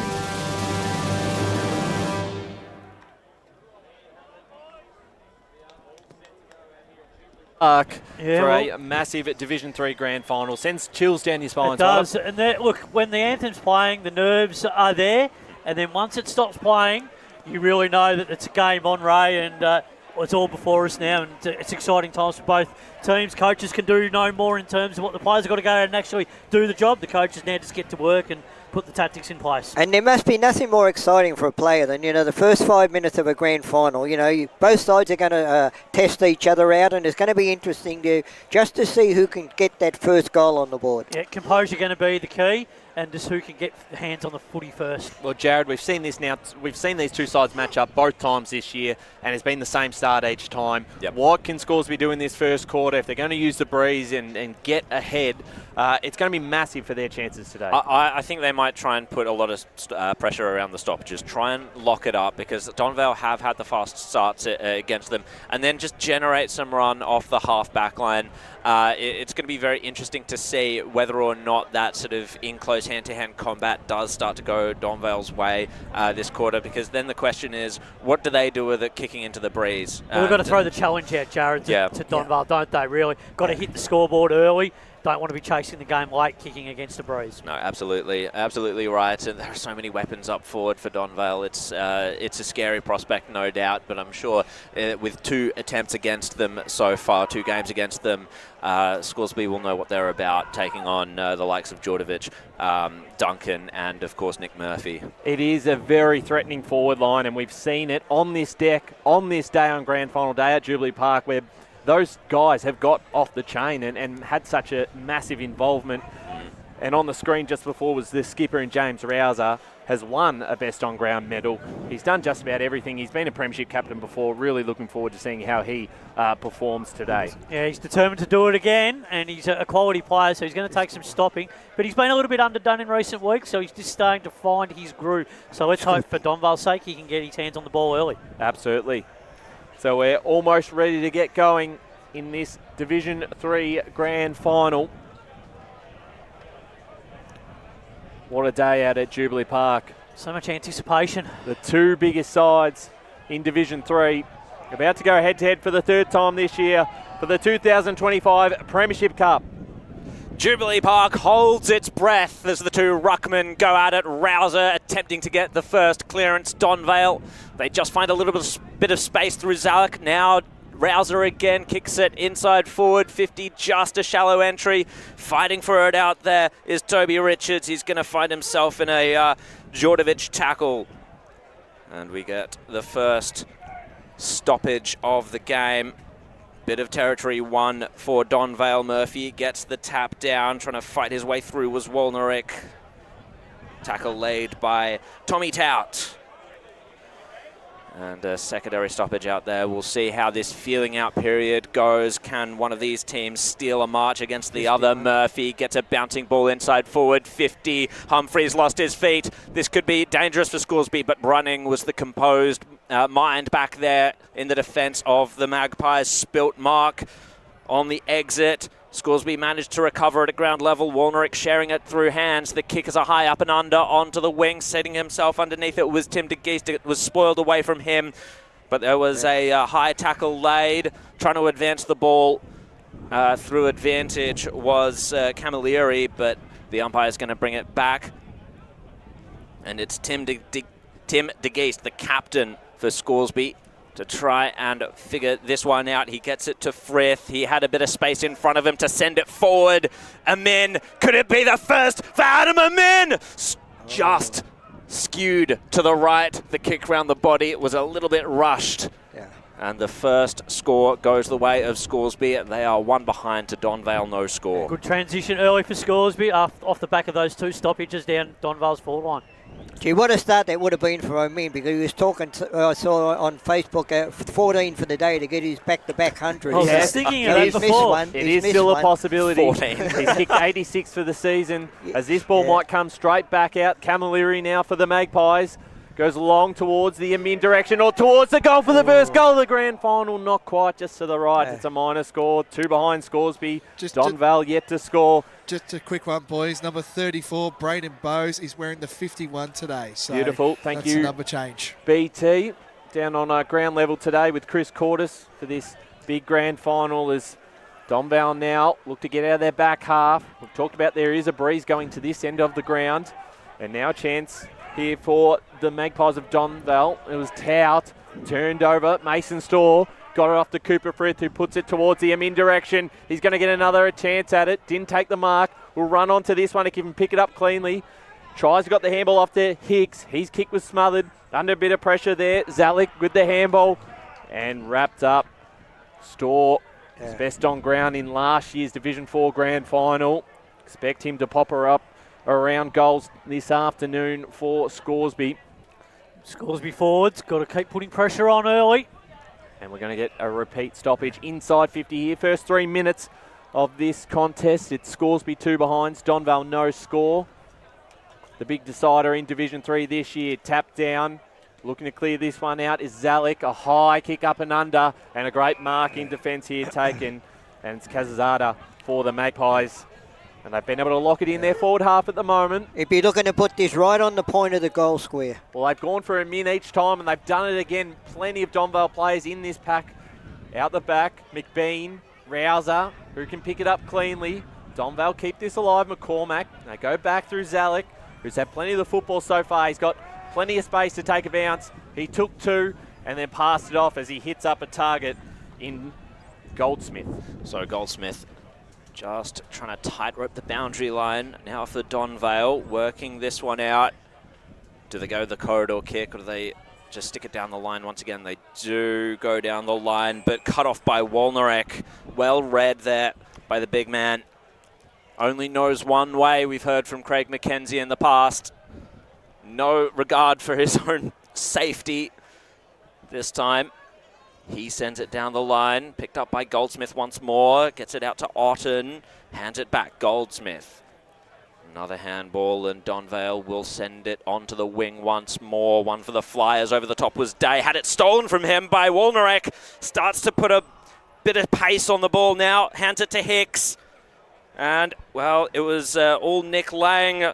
Rouser just stole it from him. Now through the corridor, Donvale gets it to centre half forward.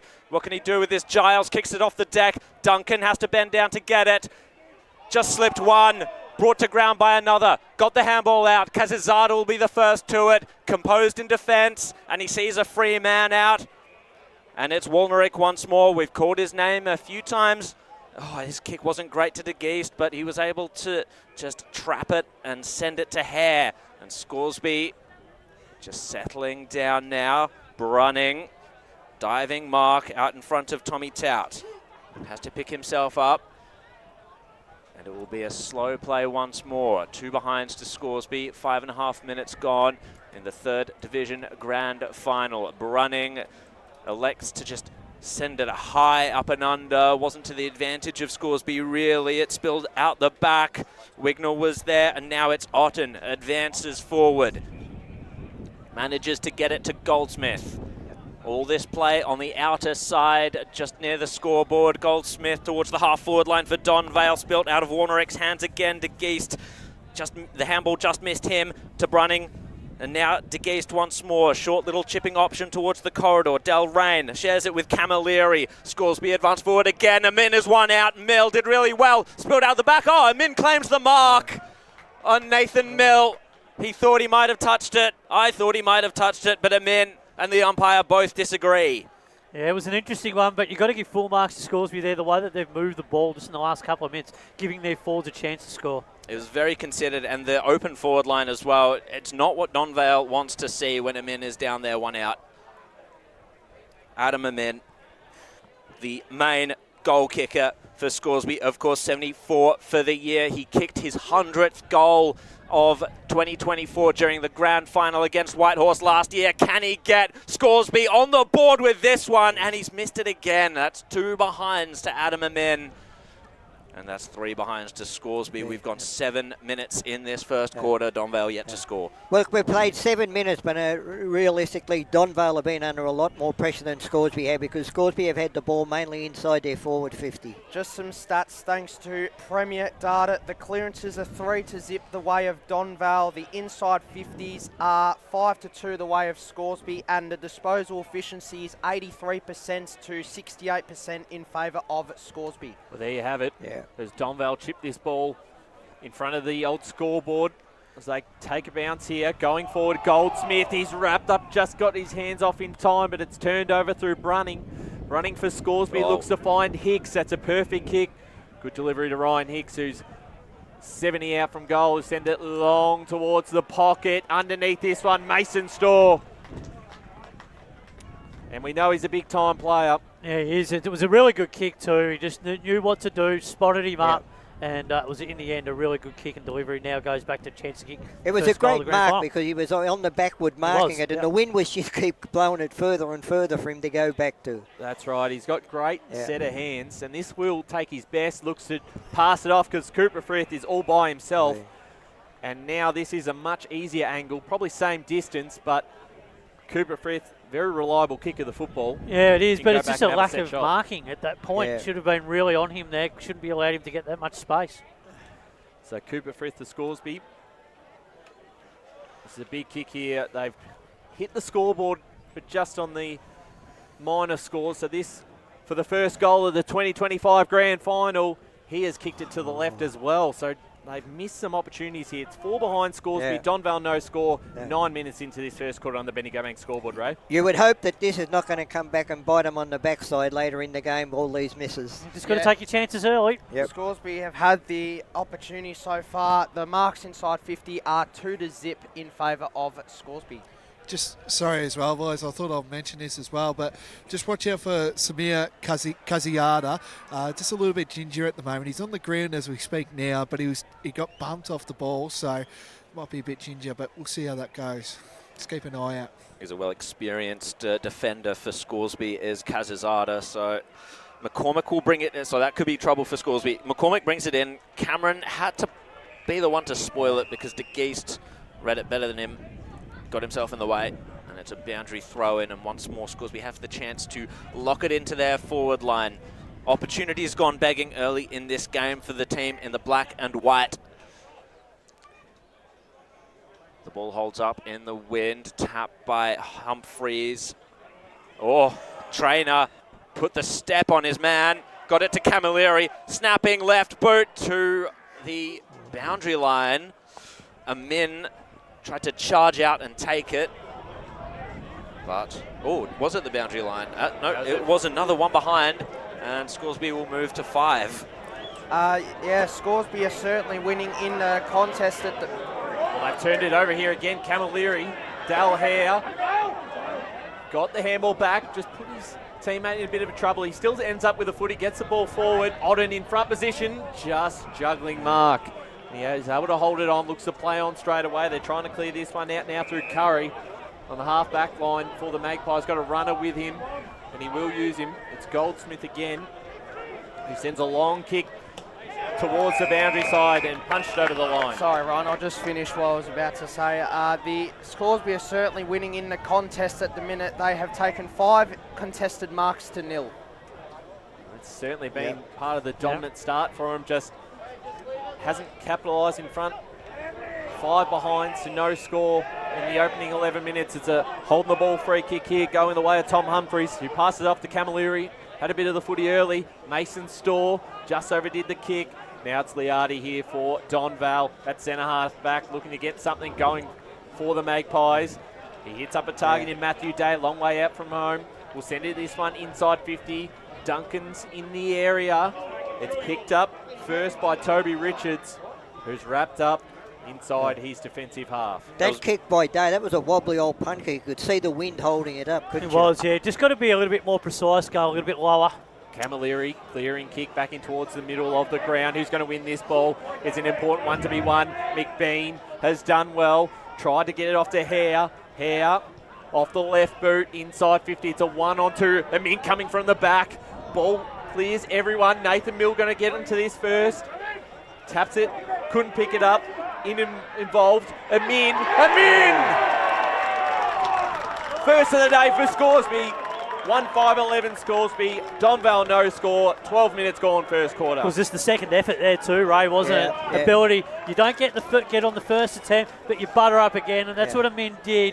You're very disciplined, got the ball, and then ultimately got the goal, first goal of the grand final. I just thought that he shouldn't have gone to that contest because he was late to the contest and the ball was coming over the back. You know, I mean, we could see it from here, but maybe he couldn't. But all in all, they got the result they wanted. Well, and, he made that decision to go, and once you go, you've got to go.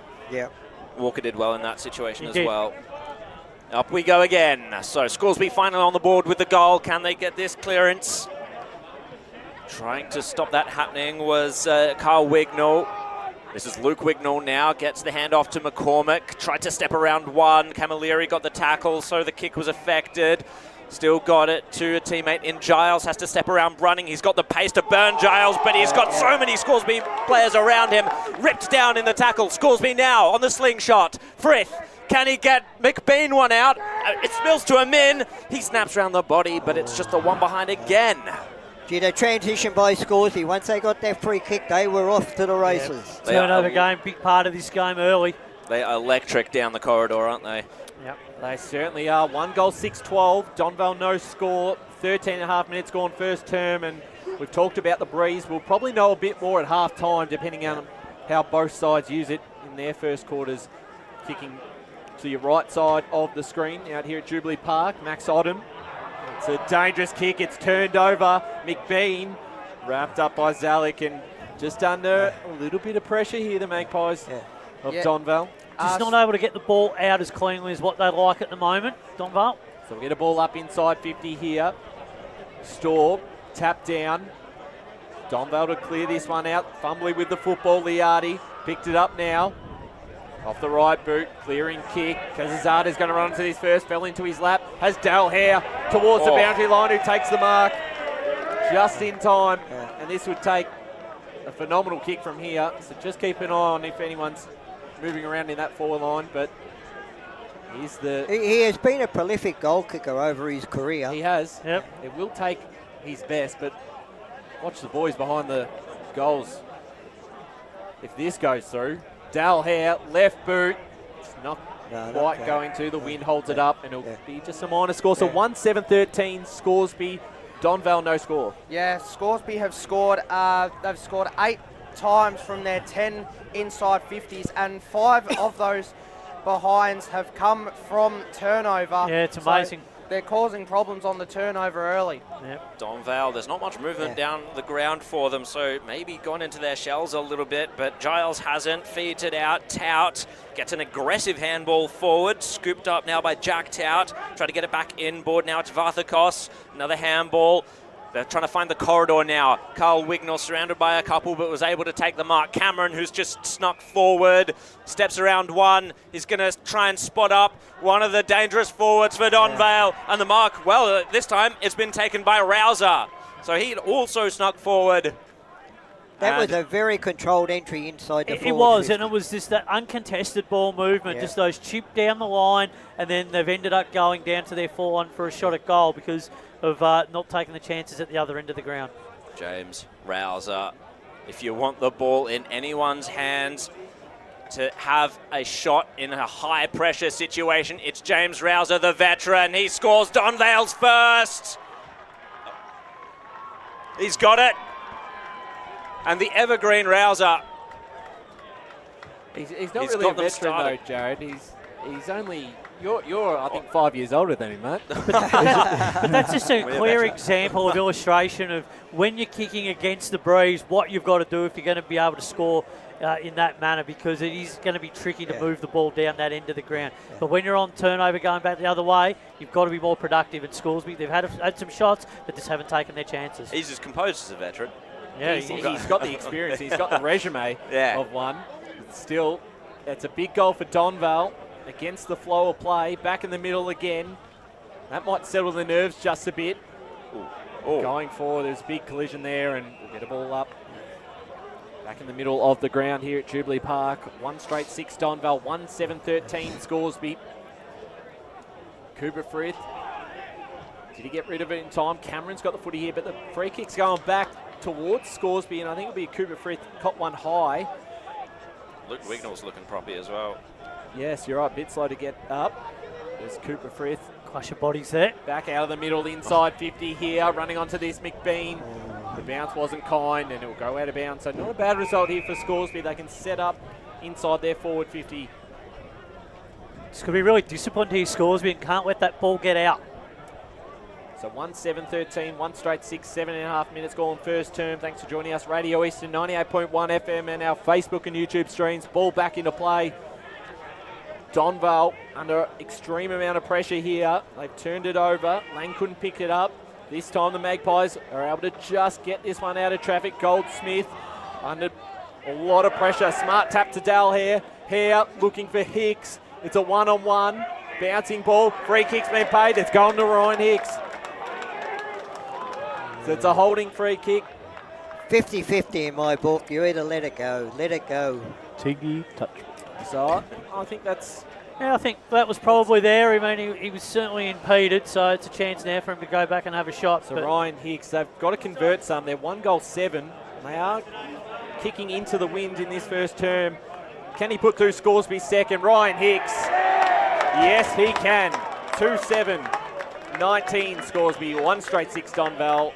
18.5 minutes gone first term. Benny Gabank scoreboard. You just got to make the most of your opportunities, Ray, when they present. And look, they've got their second goal. They really could be a couple more, but they've just got to keep getting entries here in the back end of this quarter, give themselves something to go into quarter time with a lead so that they can defend in the second term. Yeah, well, we've got about 12 minutes to go in the quarter, I would predict. And what Donvale have got to do now, they've got to control the football for the next 4 or 5 just minutes. Some tempo footy. Yep. Close it down the best you can. Yep.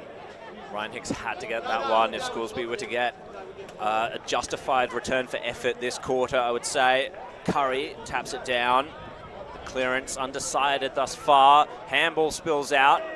Cameron was the one to read it, was able to dodge past one player, sent it to centre half forward.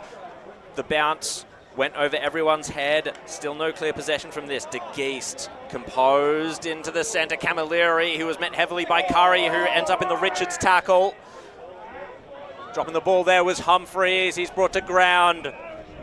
Well done, Jack Tout and Mihail Zalek with a double tackle. Just got a quick score update. Surrey Park 4-3-27 to Wani South 3 behinds. Well, clearance goes the way of Scoresby. Trainer fighting for it against McCormick, and it spills over the line. Right in front of Scoresby's dugout. And just got another quick score update. Baldwin 5-2-32 to Blackburn 2 straight 12. Wow. I'd say ball would be kicking with the wind down there at Beaconsfield. Yeah, even Surrey at Mitcham, you'd think. Yeah. Delrain wrapped up. We'll have another stoppage. Currently here, we've just ticked into time on. Donvale 1 straight 6. That goal was to James Rouser. Scoresby 2-7, and now Giles tries to speed away, had pressure on him though. Delrain recovered it for Scoresby. Ball still in dispute. That was a heavy hit though, and that's going to be a high free kick going the way of Donvale, and Curry did not like that. So Donvale will try and play this one out of defence. Just want to point out that 52% of Scoresby's scoring at the moment is coming from their midfield turnovers. It is, That's 1 goal for. And it's gone straight out on the full, so it's going to be coming right back.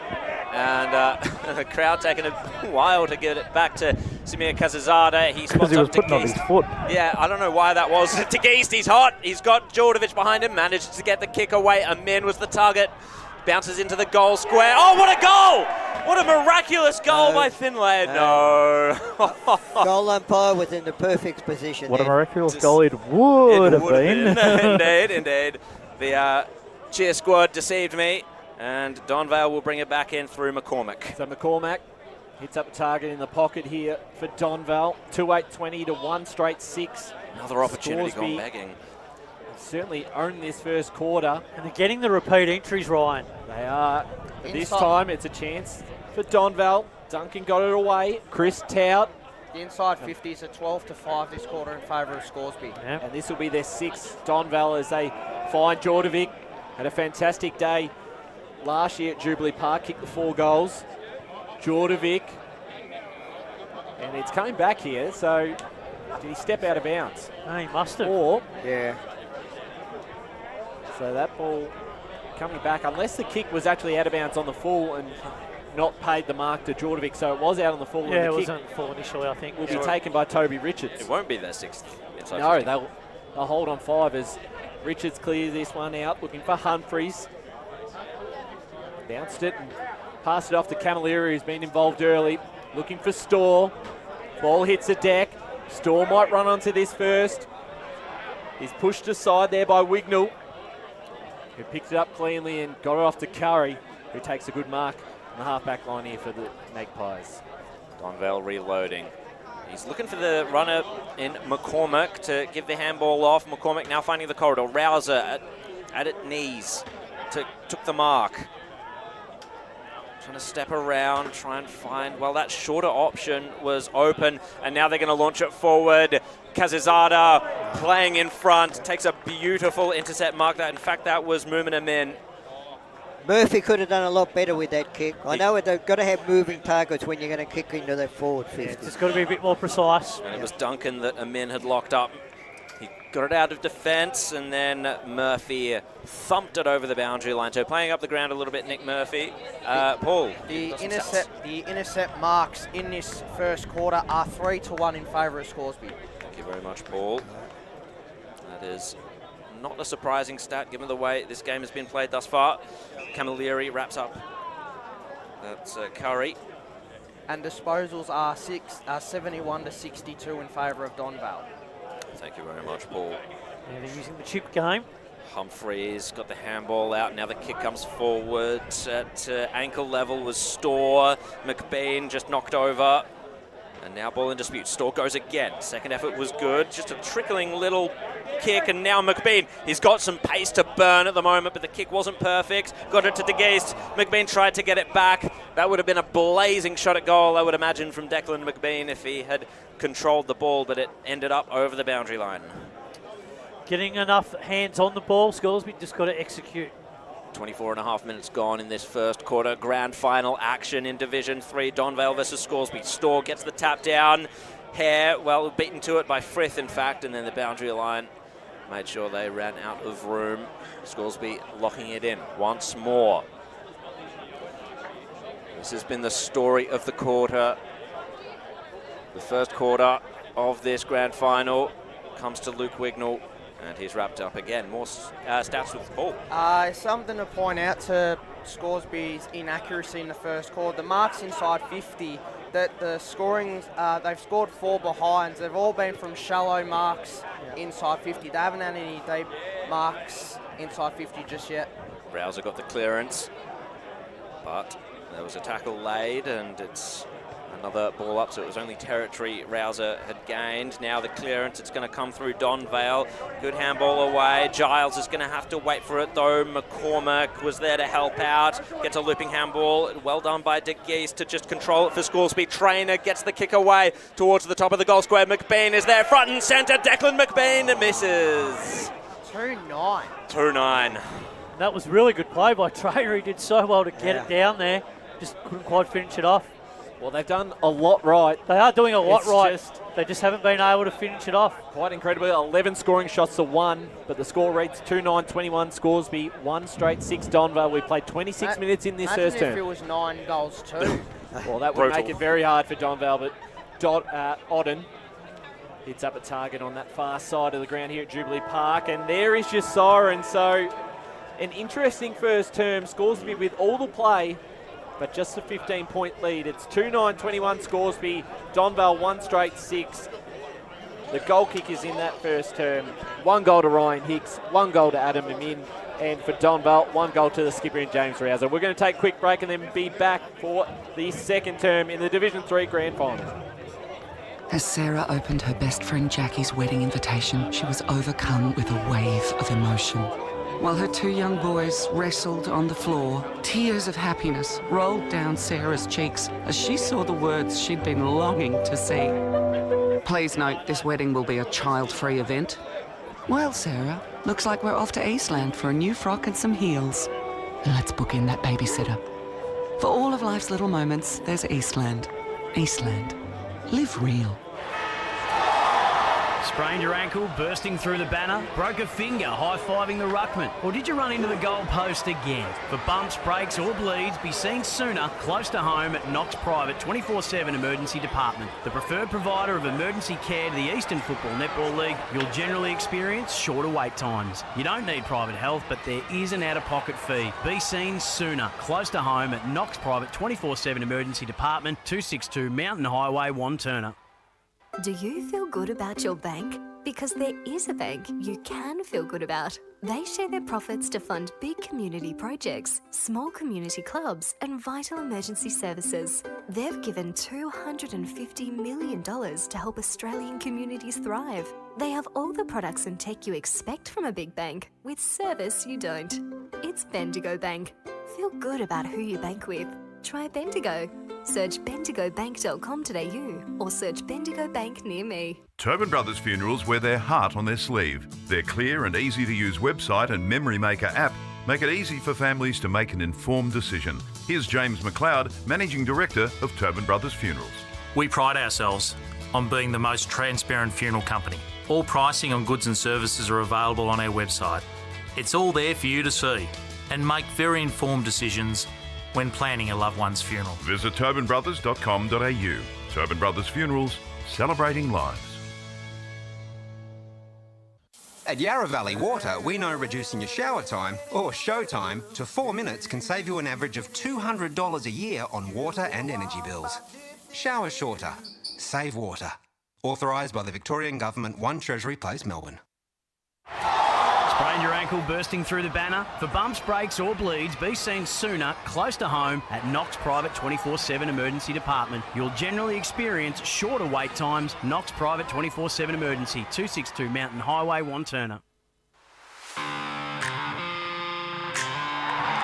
You are listening to Radio Eastern FM 98.1. With live and exclusive coverage of the EFNL football season, bringing you the match of the day with score updates from all divisions. And now we cross to our commentary team for the Radio Eastern 98.1 Match of the Day coverage. Welcome back to Jubilee Park. It is Division 3 Grand Final day, Scoresby versus Donvale. Currently it is quarter time. Scoresby 2-9-21 had all the opportunities, all the play, but didn't quite make the most of it. Donvale, they are 1 straight 6 through a goal from the skipper, Rouser. And gentlemen, it's been a fascinating watch this first quarter. The wind has gone straight to the right of screen, and now Donvale will be kicking with it. Well, they will be, and it'll be interesting to see how they go kicking with this breeze, Donvale, Ray, because Scoresby had a lot of opportunities, and their use of the ball, they're getting enough of it, but just couldn't quite finish it off. Before we go down to the boundary, we're actually going to get Paul Uconi to run through these stats that are up on the screen if you're watching on from home. What's the key stats here for the first quarter? Yeah, the key stats, the inside 50, 16-6 in favour of Scoresby. The kicks 48-44 in favour of Scoresby. Marks 17-16 in favour of Donvale. The handballs 35 to 21 in favour of Donvale. The tackles 10 apiece. Clearances are 8 to 5 in favour of Donvale, and the contested possessions 41 to 33 in favour of Scoresby. Yeah. So those contested numbers are really illustrating what's been going on. But yeah, when you look at the use of handball too by Donvale, with that breeze against the breeze, they were working a lot harder to maintain possession of the ball. And also something else to point out, Scoresby have kicked 1 goal, 8. They've scored 60%, 6% of their scores have come from turnover. They're kicking 1 goal, 8. Wow. Predominantly in the midfield, where they've kicked 57%, 1 goal, 6. Yeah, it's amazing, isn't it? I'm looking at those clearance numbers, and Donvale have won them. Obviously haven't been able to generate enough entries from those, but going with the breeze now, they have the opportunity to capitalise upon that advantage. It's post-stoppage stuff too, Jared, so that's what's really important with those stats. Well, there's a real, I would imagine that there would be a bit of a buzz at the Donvale camp knowing that, hey, we've been absolutely dominated, but it's just 15 points. Now we get to go to the When ready, breeze. boys. Yep. Let's go down the boundary of Blake Tennant. Yeah, just got Tony Weeks. Tony, how do you judge that quarter? They got a hold of you a little bit. You kicked that 1 goal. Then I feel like the momentum was on their side. How did you see it in the coach's box? Yeah, they definitely had momentum. I think it's just composure on our behalf. Maybe the hasn't done us the world of good, but yeah, once we start getting composure for the ball carrier and the support, hopefully we'll turn things around. A couple of turnovers as well that Scoresby got a hold. Is that something you're going to also change? Changing the layings. Is that something you mentioned as well? We need to change angles. We know that if we change the angles, we did it once, we kick a goal, so we just got to keep doing that. No worries. Enjoy the rest of the game. Thanks there to Blake Tennant with Tony Weeks down at ground level. That's important, with the angles, changing it up. And let's hear from Chris Cordes, who was down at the Scoresby huddle quarter time. Yeah, guys, just a few key messages from that quarter time huddle on the Scoresby side of things. 20 handball receives was the main message. They had 13 in the first 10 minutes. Coach Craig McKenzie was absolutely stoked with that, and they just said now they're wary of the breeze.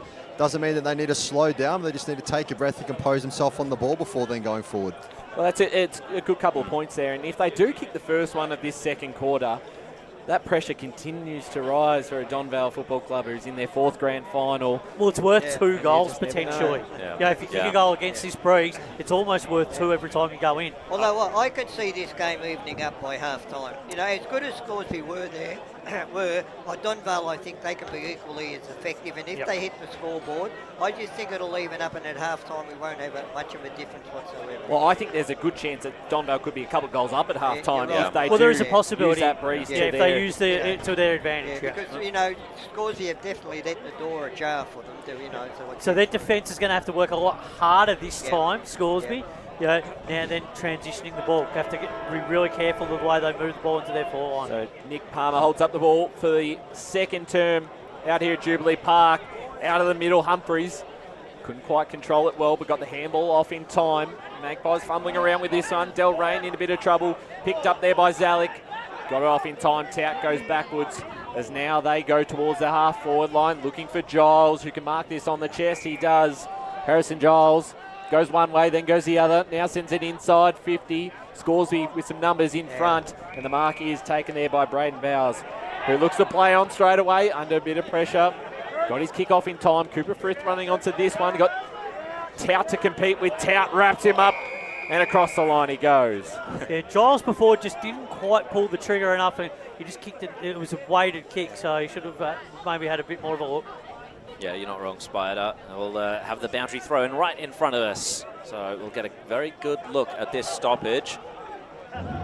Trying to fight for position was Humphreys, but Wignall gets the clear. It was Tout actually to Liardi, and now Zalek. That's Mihail Zalek. Kicks it to centre half forward. One-on-one contest there. Juggling. Wolnarek was able to control it down to a teammate in Marshall, and now Casizada with the handball receive.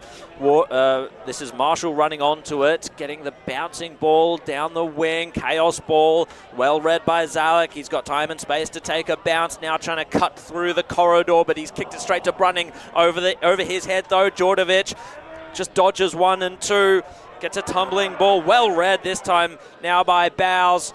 Bouncing ball in the middle of a few Donvale players, running straight into the tackle though. Well played by Hare. And now Hare will take the free kick, finds his left boot, contest down, top of the goal square, bouncing ball, dangerous stuff for Donvale. Del Rain met it hard. Advantage. Otten, it was a free kick now. Advantage goes to Otten. He's going to find Goldsmith on the wing. Building the ball is Donvale. Just a kick over the top today. And now they slow it up. Scoresby's defence well set. Do they change the angles from here? Can they? No. This time, straight into the forward line. Duncan, the leading option, bounces in front of him. Mumanamin's got some work to do. Tackled by Goldsmith. And they hold up. Some good work there with Donvale forwards to hold the ball in. Where to from here? Duncan will take the ruck contest against Finlay. Finlay went very high. Duncan got the secondary tap down. Giles, could he break away? Has to handball backwards, and now the snapping option to the top of the goal square, and it's Brunning. Takes a really safe mark. It's going to be very important today for Scoresby in defence. As this ball comes back out to Dal Hare, who's had the ball on the string a little bit. He's going to receive it again from his teammate. Keeps this alive on the left boot, looking for Mason Saw. The bounce did not favour him whatsoever. Liardi picked it up now cleanly. Has the short option in Wignall. It wants to use him. Goes long down the line, looking for Rouser. Falls into the hands of Hare, who goes back to Brunning. Brunning pulls the kick in the middle. That's a great mark by Cooper Frith. That's a great kick by Brunning. Yeah, absolutely, terrific, isn't it? In the middle, the three Donvale defenders. Gets it off to Brunning and finds Storr here. They've moved this well. And there won't be a 25-metre penalty. Is that gentleman below requested? Just their ability to run at the moment, Scoresby. So Mason Storr, who's going to switch this towards the middle of the ground. Kazazada, great mark. It was a dangerous kick and it's paid off. He'll now look to switch it himself. Walnerek's there. Got to play over the top if he wants to use him. He does in the long sleeves. Going forward now towards the top of the square, and Min's in front position. Mill out the back. Great mark there. Probably was not the kick to go with. There should have been a leading forward coming at him.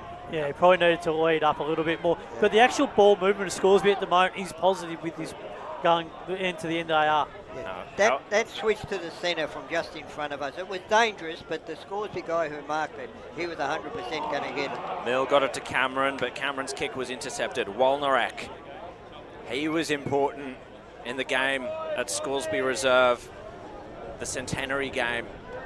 Probably one of the best on for them. He finds Marshall, trying to break the lines is Bailey. Gets it to Trainer. That is good vision. That is it was football. Excellent.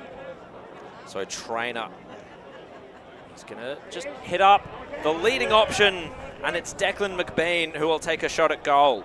That's just good experience, isn't it, Ray? By Trainer, he just knew what to do, summed it up perfectly, and McBean did the rest. He's a very clever footballer, Trainer. Yeah, no rush of blood in that situation, kept himself composed and knew to wait for a good option. And Declan McBean, he has the ability to set a game alight. This could be a confidence booster for him. 45 goals for the season, 46 on offer, and the third for Scoresby, but he's pushed it across the face of goal, and Scoresby will move to 22 to Donvale, 1 straight 6. 12 scoring shots to 1. As McCormack clears this out for Donvale. Out the back, it's all numbers. Walnerek got the handball off to Trainer. Trainer got a teammate in front of him. That's Zach Cochran, who goes inside 50 and hits up another target. It's Ryan Hicks. See that kick from Trainer. It wasn't to his man. It put it out in front so his teammate could run onto it. That's very clever football. Yeah, it's a good illustration of it, Ray. Yeah. It's been notable. It's been key for this Magpie side so far in the first quarter and a bit. But this will be, I think, just too far for him, considering he's kicking into the wind. Against the wind, should I say. As Hicks loads up.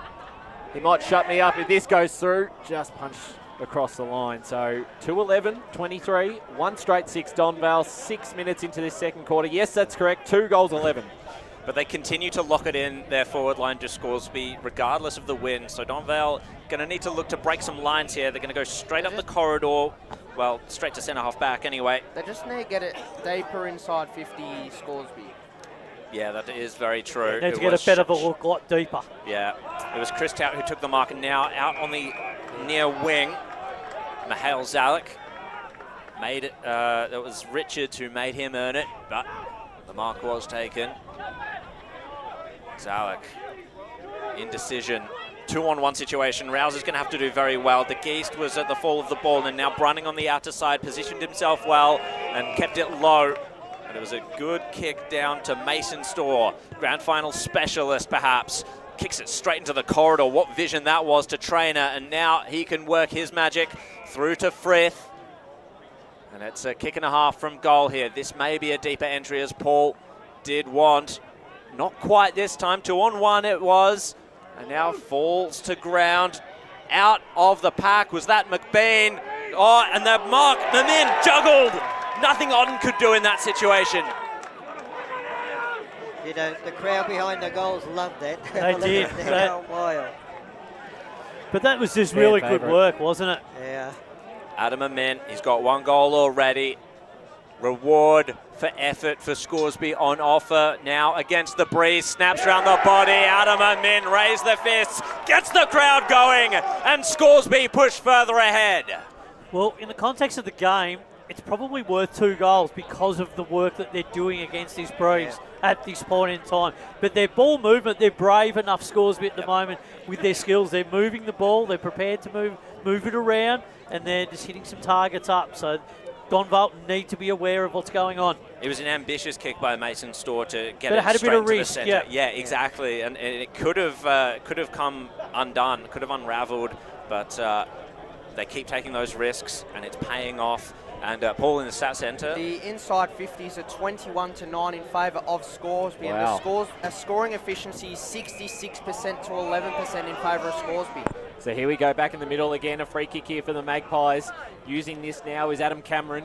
Inside 50, Brunning got in the way and cut this one off. Got it to Kazazada. Kazazada looking for DeGeese, who takes the mark uncontested and looks to play this one on. They've cut Donvale up by foot at the moment. Was that in the back? It is. Ryan Hicks They're get himself a free playing, kick. they're playing frustrated football. You can see they give away stupid free kicks. Well, this next 5 minutes now becomes super important for Donvale as Hicks goes inside 50. Who's underneath this one? It's only Nathan Mill for Donvale, who's been impressive for the Magpies this year. Finds Max Otten, and he looks to take the game on. Finds Zalek in the middle of the ground. He's been very good. He's probably been Donvale's best player, I reckon. I think both Zaleks have been good for them. Yeah. Walnerek, great mark. Oh, that's terrific, isn't it? And he's going to take a few more of those this afternoon. We've seen it before. He's looking to find his teammate there in Delrain. He's able to do so. Delrain has an option in the corridor. It's cut off here by Donvale. Goldsmith gets a handball back. They use this dangerously. There he is, Goldsmith. Handball over the top. Now inside 50. Great transition and hitting the chest of Ethan Duncan. And that's what they do so well, Donvale, when they're like that, when they've got their ball in hand, and then you get it into your goal scoring power, and now they've got a chance to kick a goal, a much needed one. First opportunity for Ethan Duncan, who's had a fantastic year for the Magpies. And I'd just about back him from anywhere inside 50. He's kicked 57 goals for the season. Ethan Duncan looking for Donvale's second. He's missed that on the full. I won't go with that again. He put himself in a situation where he ran too close to the man on the mark, and then he tried to hook it, and he just couldn't do it. Yeah, he sort of was a little bit hesitant on what he wanted to do. I'd back him everywhere except 40 out and in that position. That is not what you want to see if you're a Donvale fan, fighting some grand final demons perhaps. The kick wasn't very good, but Ryan, you're getting better at putting the was on people. It's a commentator skill, isn't it? I'll shut up. Won't I? Paul in the stats centre. Yep, this will be another stoppage. Yes, go for it. Yeah, so the contested marks at the minute, they are monstering. Scoresby are monstering Donvale. They've taken 14 contested marks to 4, and that Scoresby have taken 8 intercept marks to 3. Gee, they're huge. They're huge numbers, aren't they? Yeah, it's the way the game's been dictated at the moment. Dominating reading the ball well also. So we've had a couple of repeat stoppages here, thumped back into Donvale's forward line, but over the boundary line again. So where are they going to get this spark from? Can anyone tell me that? Because you can't see You just can't see where they're going to get it from, Donvale. Well, it's just the better ball use. You've got to be able to use the ball a bit smarter and cleaner. Yeah, I think Adam Cameron, he was impressive during the middle couple of quarters against Scoresby last time they played. I think they need to get the ball into the hands of him. Rouser needs to take it out of the middle, and Harry Giles as well has got to put some pace on the game too. Some of the turnover statistics, Donvale have turned it over 34 times to Scoresby's 20. So, and that might be through pressure as well. It is. It's all designed around pressure. And we get another couple of stoppages here as we're able to wax lyrical on, the stats and what Donvale can do. But it's been punted back to Sinisic, but he's, sent it into the forward line for Donvale.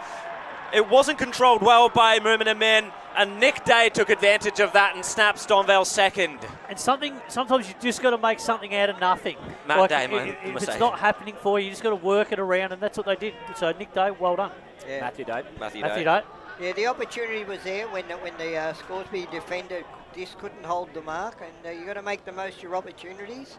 Maybe that's the spark that I was just talking about. Who knows? Well, you're absolutely right, and back to 17 points. So they've had 2 scoring shots of 14, and it really isn't much difference on the scoreboard, right. Paul. In the context of the game, some they should more be further ahead. Some tackling statistics. Scoresby leading the tackles 16 to 13, and the forward 50 tackles are 4 to 1 in favour of Scoresby. So back in the middle again, Camilleri wrapped up and holding the ball. So Donvale going to play on and use this straight away. A long kick from Wignall inside 50. A lot of players high for this one at ground level. Taking his opponent on. There was Richards. Got it off the boot, but it's going to come back through Sinisic, who hits up a target. Vathakos takes the mark inside 50 for the Magpies. Good smart play by Sinisic there. Just size up the option and hit his target. So Vathakos to line up for Donvale. 2 straight, 12 to 3, 11, 29. We saw that first term, how many missed set shots on goal Scoresby did have. Left so many goals on the table. Can Vathakos continue the accuracy for Donvale, looking for their 3rd straight, kick on its way. It is just to the left. So their first blemish on the Bendigo Bank scoreboard, 2-1-13, trailing Scoresby 3-11-29. Donvale forwards have just got to keep the ball in here. Can't afford to let it get over the back. You're absolutely right. This is Donvale need to replicate what Scoresby were able to do and get those repeat entries. So will they be able to get a turnover from? Brunning's always smart with the ball. He's going to spot up Walnerek. But playing in front was Carl Wignall. Finds his left boot, hooks the kick to the top of the goal square. Murphy's there. Hands outstretched. Takes the mark. Irresistible. Yeah, he's just so hard to beat, isn't he, Jared? Yeah. He's and Ray, he's just a huge man. Huge man, and he's right on the perfect angle for a left footer. He'll take 2 paces to his left and he'll go straight through the middle. Nick Murphy, the sort of player who can stamp his authority on the game if Donvale need him to. The left boot kick. He bends it, and he bends it for Donvale's 3rd. Well, they've got some momentum now in this game, Donvale. They've managed to get some scoreboard pressure on, so they're really putting the pressure now back on Scoresby, so they've got to try and respond. But Donvale doing everything right in the last 5 minutes. Some of the Scoresby defenders then weren't happy with that decision, but we were right behind it. No, I looking back at it, I reckon that went around the other side of the post. I think it was through and then it went that way, Lee. Turning in circles, magic bullet style. Look, the goal umpire, he was definite, 100% come straight in and signal. So there you go. It's 3-1 to 3-11. Scoresby still leading by 10 points, but Donvale kicked the last 2 of this game. Let's see how the Magpies of Scoresby return. Cooper Frith had a hand to it, but it comes back the other way through Cameron inside 50. Fell through the hands of Brunning. Duncan around this one. So's Amin. Wraps up Amin. And holding the ball. Whoa. So Ethan Duncan, and he'll be kicking this from probably the same spot he's shanked the last one, Ray. Yeah. I won't say anything. I'll just let him kick it. Well, you already have. So. It can't have been much worse than the last kick. No. Sorry, Ryan. Just pointing out a stat there. Donvale have got 2 of their 3 goals from deep marks inside 50. They've kicked 2 straight. Well, that's what they like, the deep entries, Paul. Yep. So Ethan Duncan, I won't say you back him in, but He has kicked 57 goals for the year. Feels a bit like deja vu. Can he put this one through? It's a much better kick, but it's going to stay left. And it's just a minor score. So 3-2, 20 Donvale. 3-11, 29 Scoresby. It's a bit of a let-off, though. Lee, can you turn our microphones off anytime Duncan's gone for goal? It's a bit of a let-off for Donvale. For me, as long as Ryan doesn't start talking about the weather, like Blake tends to moz us with, I'm happy. Doesn't matter who wins, as long as the weather doesn't turn. Yeah, absolutely. Running, he finds Marshall in the pocket. And Scoresby, they were daring in the opening few minutes of this second quarter. Can they find that once more? It's going to be a high down the line kick, setting himself as Humphreys. Curry over the back. Varthakos controlled it briefly. Had to turn the tackler, though. And it was Walker at the bottom of that. Just some clearances stats, 14-6 in favour of Donvale. The centre clearances are 4-1 in favour of Donvale. Varthakos extracts it to Zalek. That's Mihail Zalek now. Gets it back to Sinisic. He sends it forward a bit indiscriminately, but they've got the weaponry down there. Falls to ground. Amin trying to burst through as Rouser gets it to Towton. He was taken high. Donvale get another shot at goal. And this is Tommy Tout. Oh, this will be a dangerous little passage of play here for Scoresby. Former Warrandyte man. Played in the grand final last year, of course, for Donvale. 14 goals for the year thus far, Tommy Tout. And has a couple of brothers playing today. Wouldn't it be beautiful for him to celebrate? And he gets a goal, and he pumps them up. And Donvale are right back in this contest. Well, it's been a great response from Donvale because they were under the pump in that early stages of the second term. So to kick the last three. Yeah, it's now right back on Scoresby. What can they do now? But Donvale do have the momentum. They've got the re-entries in that 50 area. So now all the pressure, comes back on the Scoresby. Got to get this clearance. And we've still got 9 odd minutes to go. Yeah. They could break it out to an 18-point lead at half time, Donvale. Yeah. And they're getting the territory going now. The full territory going now, Donvale. Really getting it in their part. So back in the middle we go again. Tap down in favour of the Magpies of Donvale. Rouser, Curry involved. Was looking for Giles. He taps it forward, looking for Tout. Vathacox bursts through the pack. Gets his handball away, but it's cut off here. And Walnerek just throws it on the boot, gaining some territory. Mason Storr was at the front. He's got Mill to compete with. Storr does well, keeps it in front of himself, and the boundary line is probably his friend in that occasion. That's probably a win there for Scoresby. Yeah, that was great play by Storr. He took on 2 of them. Yeah, he did very well there. So approaching time on in the second term.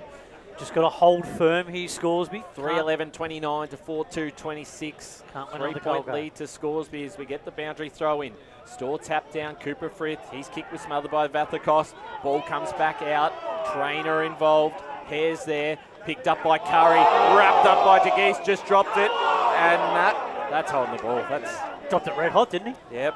I guess the umpire was on the other side, so it was probably blindsided there. Tap down by Curry. Ball comes back down. Trainer trying to burst through a pack. Just got to hang on here for the next few minutes, Scoresby. Cannot afford to concede. So we get a ball up here just outside forward 50. Camilleri chasing that. So is Cameron. Cameron wrapped up in the tackle. So inside 50 here for Scoresby. They'd love to get one back before half time. So get that ball up inside forward arc.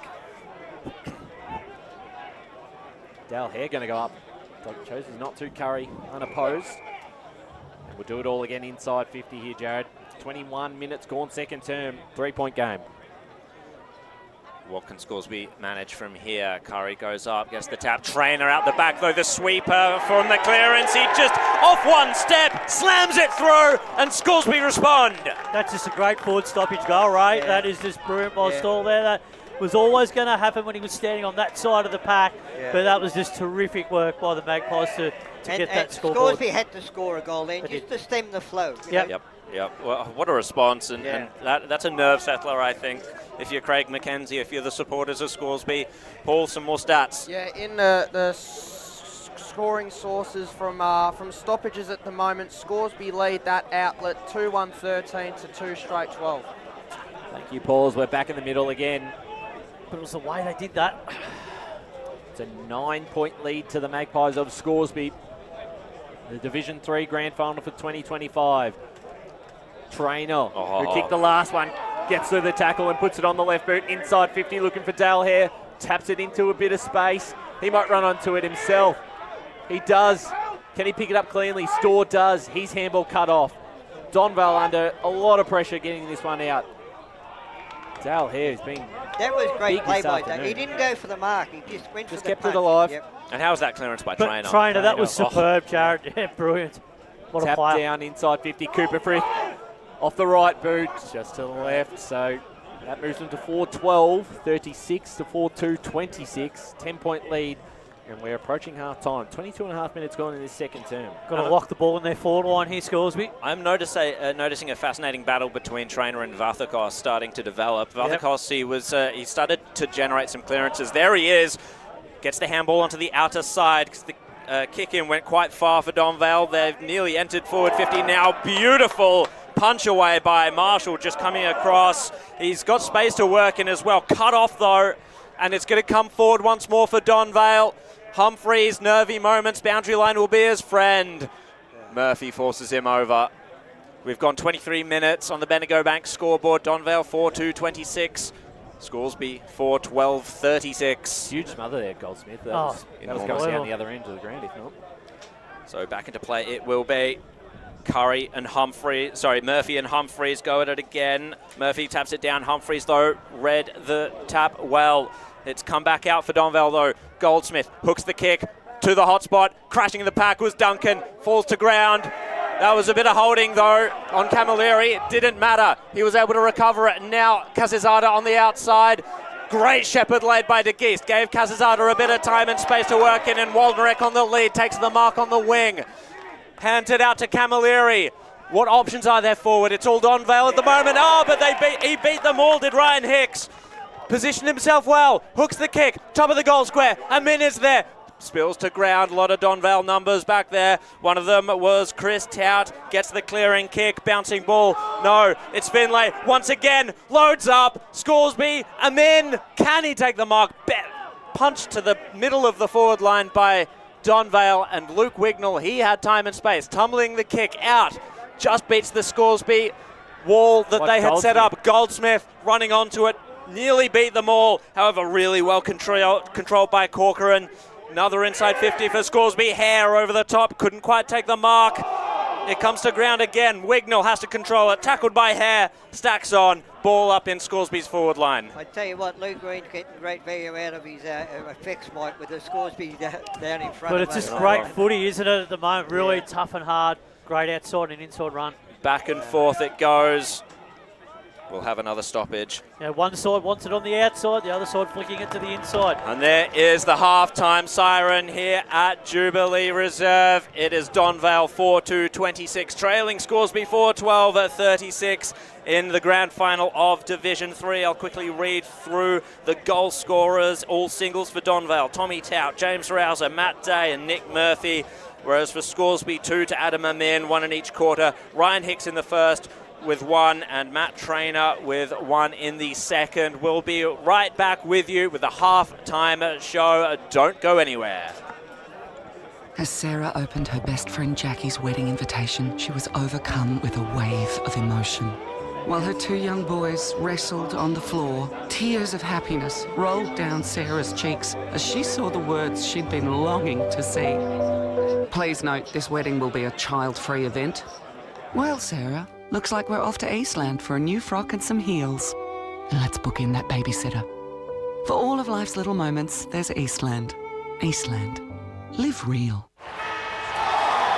Sprained your ankle, bursting through the banner? Broke a finger, high-fiving the ruckman? Or did you run into the goal post again? For bumps, breaks or bleeds, be seen sooner, close to home at Knox Private 24/7 Emergency Department. The preferred provider of emergency care to the Eastern Football Netball League, you'll generally experience shorter wait times. You don't need private health, but there is an out-of-pocket fee. Be seen sooner, close to home at Knox Private 24/7 Emergency Department, 262 Mountain Highway, Wanturna.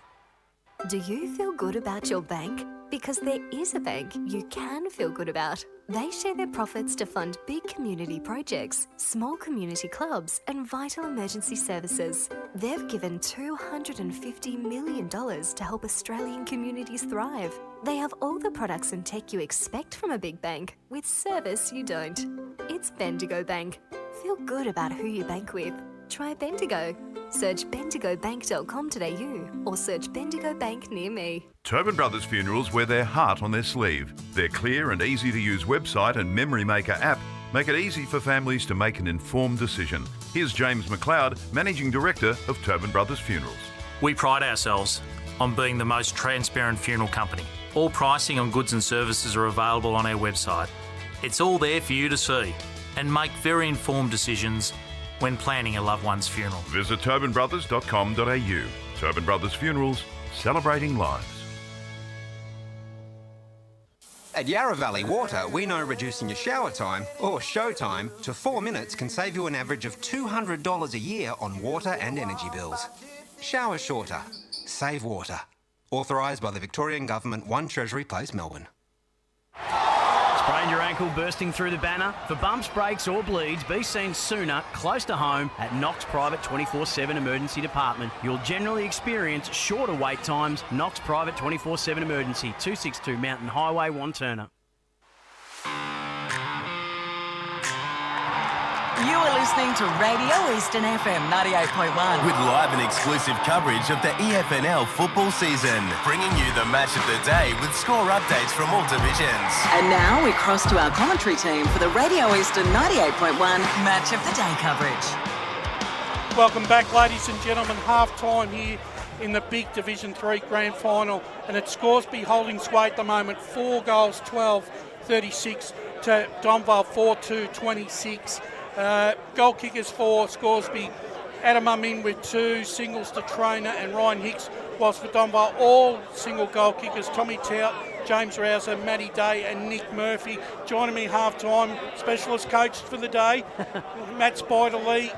Matt, it was an interesting sort of, I reckon Scoresby have probably dominated 40 minutes out of the 55 so far. Yeah, absolutely, Brash. Look, at the moment, if you're Scoresby, the game's in a good spot. If you're Craig McKenzie at the moment and you're talking to the Scoresby players, you're happy with what you're doing, but you probably just haven't put enough on the board, particularly in the first quarter. The inaccuracy, the 2 goals 9 is probably where it sits. But in that quarter, they kicked 2 goals 3. It was probably the equivalent of kicking 4 or 5 goals in terms of value for what they did in that quarter. Donvale did arrest some momentum back.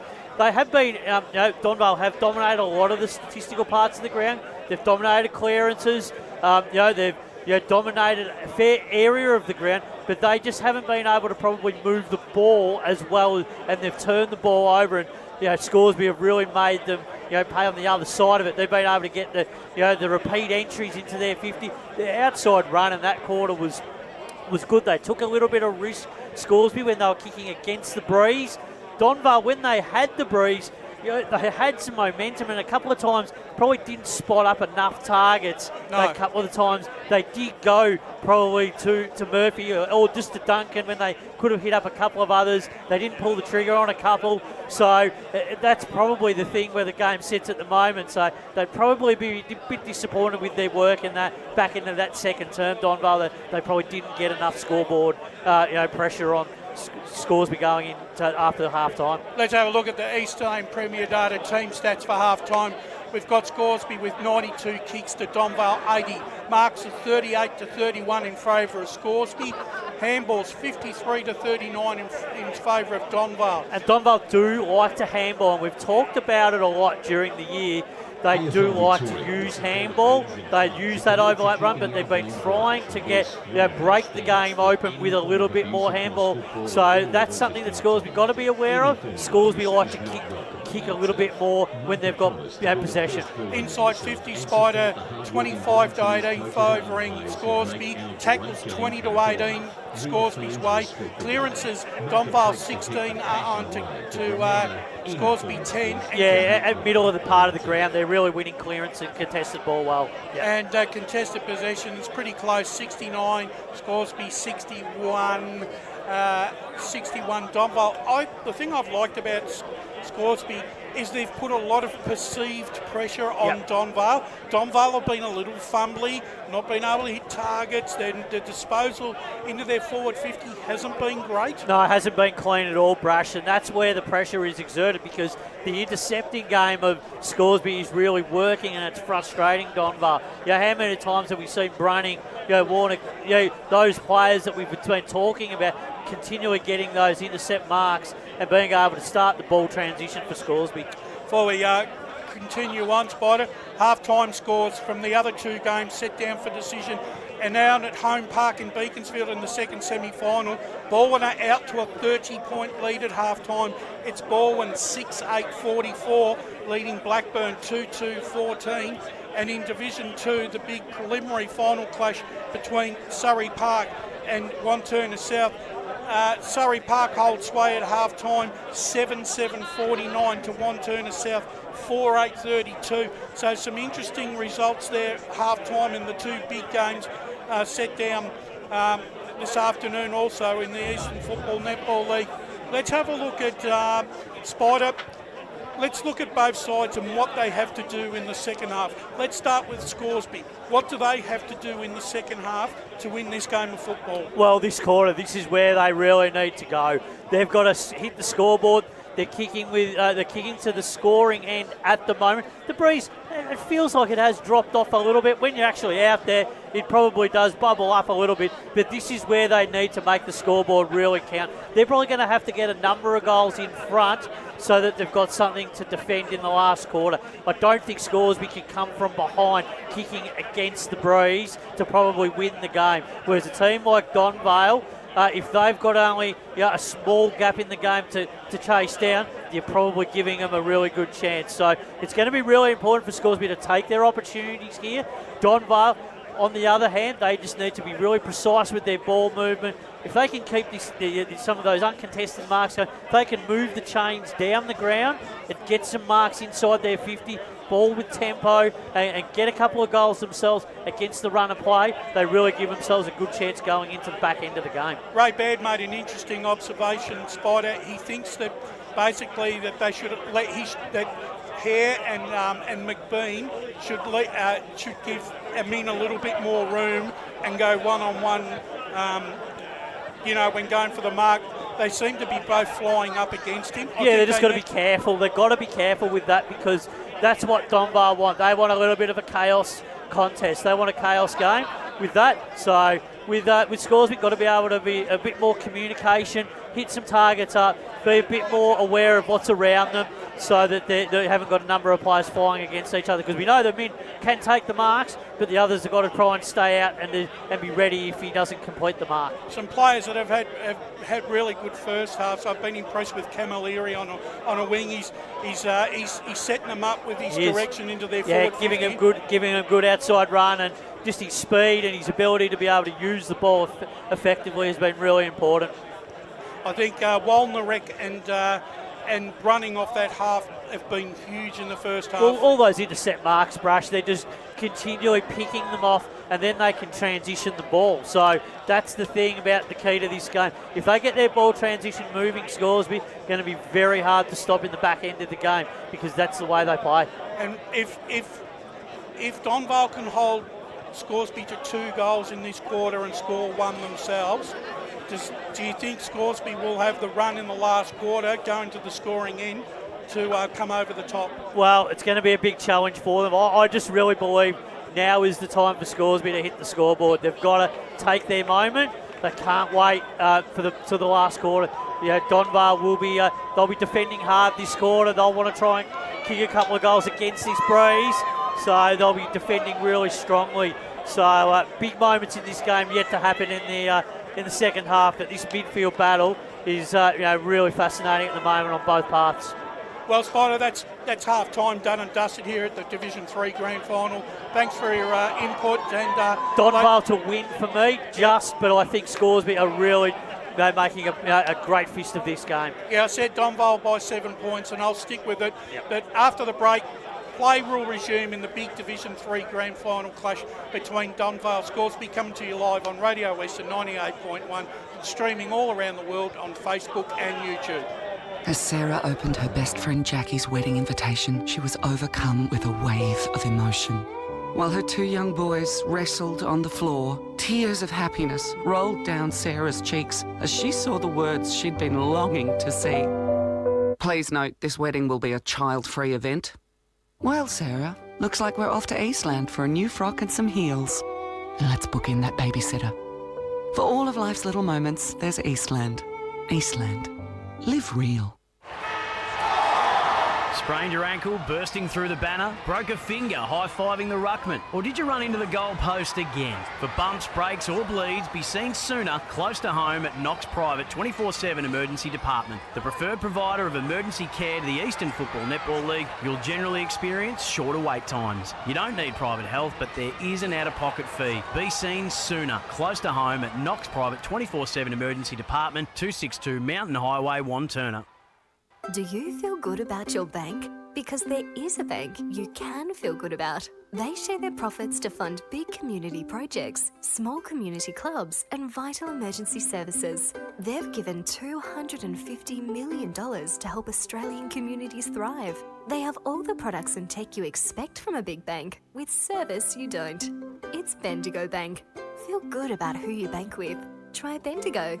Search bendigobank.com.au or search Bendigo Bank near me. Tobin Brothers Funerals wear their heart on their sleeve. Their clear and easy-to-use website and Memory Maker app make it easy for families to make an informed decision. Here's James McLeod, Managing Director of Tobin Brothers Funerals. We pride ourselves on being the most transparent funeral company. All pricing on goods and services are available on our website. It's all there for you to see and make very informed decisions when planning a loved one's funeral. Visit tobinbrothers.com.au. Tobin Brothers Funerals, celebrating lives. Do you want to study at the #1 sports science school worldwide? Study sport at Deakin and benefit from the most advanced sports facilities available, from running tracks to biomechanics labs, and decked out gyms to a climate chamber. Deakin have what you need to graduate ahead of the pack. Discover endless opportunities in sports science by visiting deakin.edu.au/sports. Deakin, proud sponsors. Here we go, third term of the Division 3 Grand Final for 2025. It's Scoresby 4-12-36, Donvale 4-2-26. And we're back in the middle of Jubilee Park. Who's going to get the first centre clearance? Curry wrapped up. That's holding the ball. Free kick Scoresby. Now we cross to our commentary team for the Radio Eastern coming back to Tom 98.1 Humphries. Match of the Day He's coverage. played well so far this afternoon. He'll send it towards centre half forward. Out the back is Mill. Chose not to mark it, went with the fist. McCormack picked it up cleanly. He's kicked, looking for Zalek in the middle of the ground. Running into this one. Oh, that was well done there by Marshall. Marshall inside 50. Wow. Hits up a target. And a big chance for Scoresby to deliver the first of the third term through Finlay. And that's all we're talking about in the half-time, like being able to hit up a target and making sure that you hit someone up, like, and not just try to bomb it in long for him in, put it on his head, because it makes it difficult for him. So that was a really good weight kick. And we've talked about the breeze to this end of the ground. Got to convert some of these in this third term. They missed a lot of opportunities in the first quarter. This would be the perfect start if Aaron Finlay can put the first of the third term through the middle. No mistake. Scoresby get their fifth. 5-12-42 to Donvale, 4-2-26. An important first goal of the third term for the Magpies of Scoresby. Absolutely, boys. That was a terrific play, Ray. It was just a really good executed kick by Marshall into the forward area. Yeah, and in the end, did the rest. But Finlay, that was what Craig McKenzie was after straight away. Get that goal, get some confidence amongst it, but get the centre clearance. That's more important because that was the area that they were lacking in the first half. Missed quite a bit of footy in 2025 as Aaron Finlay. That must be a satisfying moment for him to get a goal in the grand final. Clearance up for debate at the moment. Wignall ridden into the ground by Lang. And we'll get a ball up. Another player who's missed a lot of footy is Nick Lang, and he missed all of 2024. Unfortunately for him, Rouser will try and break free of this clearance. He's kept it in front of him. He's got it to the top of the goal square. Goalkeeping well was Humphrey, was Bowles in fact. And he's going to load Scoresby up, uses the breeze to his advantage to try and get the bomb into the centre of the ground. Rouser read it well, but couldn't control it. Now it's come to Liardi, finds his right boot in a free option. It was Tommy Tout, but had company in the end. Scoresby will rebound, bouncing ball. Onto it now. This is Trainer. Dodges one way, finds the left boot. Amin in a wrestle with Otten, and Amin in front position was always going to take that. Well, that was just so brilliant by Trainer. Just waited, knew that he was balanced, kicked it, and Amin did the rest. But Brilliant. Spider, he has great ability to turn his opponent Inside out, yeah. Yeah, he just stopped on a corkscrew, and that was it. Adam Amin has kicked a goal in each of the quarters so far. What a big moment for Scoresby here to get 2 on the trot to start the third quarter. We've only gone 3 and a bit minutes. And they could have Donvale on the ropes if Amin is able to sink this one. Oh, he's just kicked it off the wrong part of his boot. And he's got another behind to his name. So Scoresby moved to 5-13, 43. Donvale 4-26, 3.5 minutes gone in the third quarter. Well, if you told me it was 18 scoring shots to 6, 3 minutes into the third quarter, I'd say game over. But, of course, very inaccurate. They haven't all been easy shots, though, to say. But it's just been the dominance that they've had inside 50. Yeah, it's been one-way traffic for most of the afternoon. McCormack, long kick out of defence. Important one to be won. Picked up cleanly by Tommy Tout. Got the handball over the top. Letting Jordovic run onto this one. Taps it in front of himself. Picks it up cleanly. Handballs it in front of Duncan. Taps it back to Jordovic. Tries to get through a second tackle. Got the handball away to Duncan, who's wrapped up again, this time by Nick Lang. And we'll get a ball up just inside 50 here for the Magpies of Donvale. They want to remain in touch at three-quarter time to have a real chance in this game. 2 or 3 goal gap. Don't want any more than that. Long kick away there from Camilleri. Got it to Storr. Storr's a long way out from goal. Handballed it off to Corcoran. He goes inside 50. McBean out the back, takes the mark on the chest. Gee, they could have raffled that, the two of them, couldn't they? Yeah, between Hare and McBean. He's been the poster boy of the week. Been on the grand final record, which you can find online, or you find at the ground today at Jubilee Park, or tomorrow at East Ringwood Reserve. Been known X Factor. You can certainly see him kicking this, but it will be a tough angle from here. And a fair kick. McBean lines up, and he nails it. Well, that's a massive kick in the context of the game. Just great finishing ability by McBean, but it was just great vision, wasn't it, Ray, to get that kick moving forward once again, and McBean did the rest. And Ray has the emotion. He loves the celebration. Yeah, loves And that is 6-13-49 Scoresby. Donvale 4-2-26, 23-point margin. And we're back in the middle again, Jared. 2 goals, 1. It's just been the dominance of Scoresby since half-time too. It has, just the ability to go forward and get it ball into 50 and just the keepings off. So back into the middle. Rouser, he needs to generate something here for his team. But another stoppage. It's just they haven't been able to move the ball as freely as they want, Donvale. It was Humphreys at the bottom of it. He picks himself back up for the right contest. 0-0 draw. Able to take it, but wrapped up by Curry. Another stoppage. Tapped down. It fell into the hands of Lang. Wasn't expecting it, I don't think. Ended up tackled by Rouser. Third quarter action. Division 3 grand final. It's the Magpie off.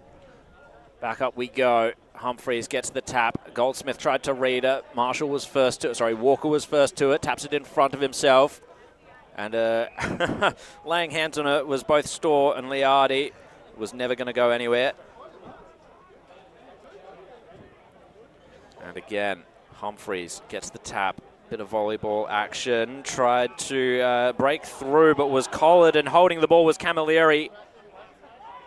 And Vathakos will take the free kick. Had a good patch of 10 minutes, I would say, in the second quarter, where he started extracting the ball. That wasn't a good kick. Straight into the middle of the ground. It's mostly Scoresby around this. Back onto his Hare. He was tackled by Rouser. And the arm wrestle in the middle of the ground continues. Hare's been good in this third quarter. He's been good all day, really. Curry gets the tap. Wignall tried to read it well, keeping it in front of himself. He's got De Geest for company, controlled it, got it to Goldsmith, inside 50 for Donvale now. Bounces out of Murphy's hands, now to Bowes. Looping handball over the top, trying to run onto it is Moomin and Min. Crashing through was Wignall, beat him to it. Oh, he's just going to get the rush of blood up. Gets it to Djordjevic. They're trying to find space here. Varthakos, his kick was smothered. Oh, Zalek tried to take the mark, but it was touched, of course. And now the contest was won by Scoresby, Frith, and taking it away is Walker. Gets it to Mill, punches it towards the boundary line. Goldsmith runs onto it. Contest continues. High, up and under. Mill's going to try and set himself for this one. Beaten by McBain. And we'll get a free kick going the way of Mill. So Nathan Mill for Donvale. Half back line here for the Magpies. Going to try and Called start to play something on. Has a short option, very short. He takes the mark there in McCormack. McCormack goes down the line. Out the back is Djordjevic. Gets a handball off to Zalek. Can take a bounce and kick it for goal. Zalek towards goal. He's missed to the right. That's a wasted opportunity. He had all day. Yeah, probably had a little bit more time. And that's now 4-3-27 Donvale. 6-13-49 Scoresby. We've played almost 9 minutes into this third term on the Bendigo Bank scoreboard. Can't let Scoresby march the ball down the ground here, Donvale. Well, running, tried to find the outer side. It beat the two Donvale players there. Running onto it was Frith, but controlling it well was Liardi. Varthakos now, opportunity for him. From the arc goes Rouser. Brilliant diving defensive mark taken by Murminamin out in front of Day. 9 minutes gone, 49-27. Scoresby have the advantage at the moment in this grand final. Beautiful overhead mark taken by Storr. Hands it off to the running Walker. Now to De Geest. They're finding options in space here. It's Trainer this time. Beautiful little chip to McBain. Kick and a half from goal for Scoresby as they load up once again. Tried to play on. Just shrugged one tackle. Had time to take a bounce and send it forward.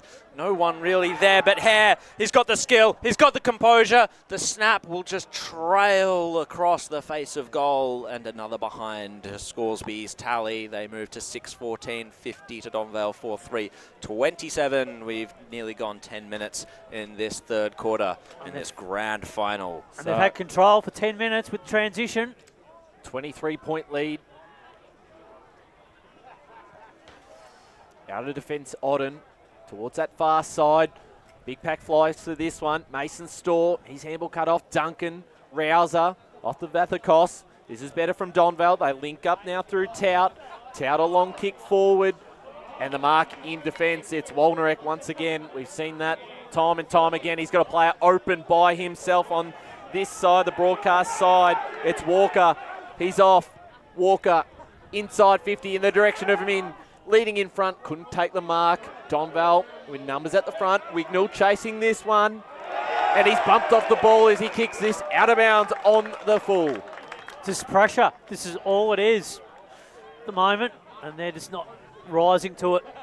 And Dale Hare in the famous long sleeves. That was very clever by Hare. He's a left footer. He was the third man in line when that went out of bounds, and he's taken control of the football. Yeah, he knew exactly what to do. It's a Dale Hare. Very clever if you get away with it. Dale Hare will put it towards the top of the square. Who's going to be able to mark this one? Punched over the line. No score, but we're deep inside Scoresby's attacking half. Mill with authority there in the back line. Spider, at the moment, you just got to look. Scoresby want the football more. They've got runners on the outside. You know, everything's going their way right now. Yeah, it is. Yeah, they've got the outside run going, but they're just chaining up a lot better than what Donvale are. They have the chance to lock it in here once more to Scoresby. Tout tackled. We'll have another stoppage. This is where they're dangerous, Scoresby, from a forward stoppage. What is the margin you would want to be in front at three-quarter time, Ray, for Scoresby? I think 24 points. 4 goals you'd have to be. It'll be really safe. I'd say five or six goals for me. Vathakos able to get the clearance. Cameron, beautiful hands. Takes the mark, and now just waiting for options to present themselves. They have, and it was Harry Giles, but coming across was Wolnerek. That should be 25. Yeah, he was brought to ground there by Giles after taking the mark, and he's kicked it straight to Rouser. So Donvale have the opportunity to load up again. Are they going to take the opportunity? They're not moving it quickly enough as the evergreen Rouser chips it to Giles, sends it forward. Day, brilliant overhead mark taken under duress. So Matthew Day kicking a half from goal. He's got Murphy in his sights. Murphy over the head, but no mark taken. And Moomin Amin acquitting himself well today against such a dangerous opponent in Nick Murphy. Just these numbers that they're getting back, Scoresby. Amin, Wolnerek running, it's incredible the way that they're playing. But this is a dangerous spot for Scoresby. Can they lock it in or just break free? The handball came from Day to Tout. Tout was tackled by Wolnerek. Very physical player, Tom Wolnerek. Back up we go. Finlay taking the ruck contest. Tap though by Donvale. Varthakos trying to break free. He was tackled immediately. Got the handball away, but the tackle was laid there on Wolnerek and holding the ball. Donvale will get an opportunity to get a steadier here. Bit of a melee on. We'll find out who will be taking this kick for Donvale after everything's been broken up. I think it's Tommy Tout. It is Tommy Tout indeed. So he's got one already for the day. Can he find the big sticks again? This to bring the margin back to 17 points. And an important steadier here in the middle of the third quarter for Donvale as they try and set themselves up for a big final quarter. Tommy Tout comes in and he's pushed it across the face of goal and right into the cheer squad. So that moves Donvale now to 4-4-28 to Scoresby 6-14-50. 14 minutes gone in this third term. So that margin at 22 points, and as we said, if they can keep it under the 4 goal, under 5 goals, they're a big chance. Oh, smothered. Well done, Jordovic, to get to that one. It was desperation there. Camilleri with the kick in, and Jordovic got there to get the smother. And we're locked inside the Magpies forward 50 here. Boundary throw in. Day tapped it down. Handball back out. Picked up by Richards. Bit of handball in hope. Big tackle laid by Lang. And we'll get a ball up. Still inside 50 here for Donvale. Looking for their first of the second half. Tapped down by Murphy. Jordovic around this one. So's Rouser coming through. Picked up that time by Delrain. Ball comes back out. Humphries throws it on the boot. In defence is Nathan Mill.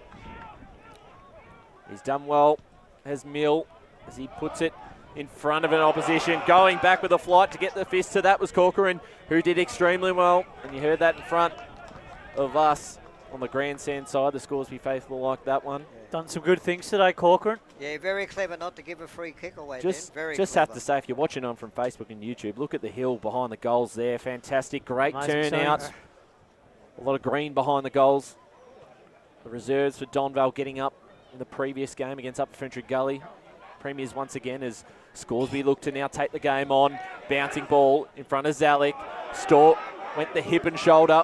McBean picked it up, wrapped up in the tackle by Wignall. And we'll get a ball up back in the middle of the ground. What a game we've got here. This is a great arm wrestle. You're not wrong, Ryan. Back we go.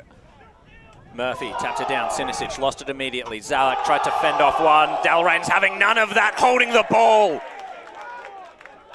Something we've seen today that I don't think we've seen it when these two teams have clashed is the physicality that Scoresby are applying. Oh, it's been big. Yeah, they've really lifted their intensity. Jacob Delrain personified that in that moment. Got the kick down onto the, just tight roping the boundary line. This is Frith. Oh. Looked almost out in full. Yeah, I thought so, but Frith, lucky enough in that situation, kicks it to the hot spot. De Geest will try and rove it. Cameron will be first to it. Boundary line, though, as McCormick runs out of room. Yeah, they pressure Scoresby with their tackling. It's been first class. 22-point lead for Scoresby, setting themselves up to try and defend the breeze-assisted Donvale in the final quarter. Finlay gets the tap down into a dangerous spot, roved by Frith. Got it onto the boot, but Cameron, brilliant intercept mark. And he's going to have to find a way forward for Donvale, assisted by the 25-metre penalty given away by De Geest. So forward we come. Adam Cameron finds Varthakos on his own in the middle of the ground, using the corridor now, Donvale. And out to the outer side this time as they continue to advance forward. Mark taken by Djordjevic. Gets a handball out in front of Alton. He lost it, though, in translation. Was able to pick it up. Good shepherd laid by Djordjevic, so he had time and space to send it into the forward line. It was mostly Scoresby, but roving it was Varthakos. Tried to break through the Camilleri tackle, didn't quite do so. Here comes Sinisic. Little dainty boot to Giles. He could put one on the board for Donvale, but doesn't quite. And it sprays out to the left, and now it's Donvale perhaps not making the most of their opportunities going forward. Yeah, they're just not getting the good looks, are they, Donvale, at the moment? A couple of rush kicks. So Dalhead to take the kick in. It's 4-5-29 to 6-14-50. Scoresby leading almost into time on in this third term. The mark was dropped by Cooper Frith, but a free kick has been awarded, and it is going away of the vice-captain. And Frith has Walker by himself, who takes the mark uncontested. Right in front of us, broadcast side at the fabulous Jubilee Park, Ringwood. As he goes down the line looking for the skipper and De Geest. Don't know if that bounced off his head or just the... It might have been a Falcon, yeah. As we'll get a boundary throw in as we tick into the 19th minute mark of this third term. Donvale have thrown Murphy into the ruck too, boys, to try and get something going. Just got to get some movement from Donvale at the moment. Murphy does win the tap out. Sinisic is there. Frith competes with him. He's able to pick it up cleanly.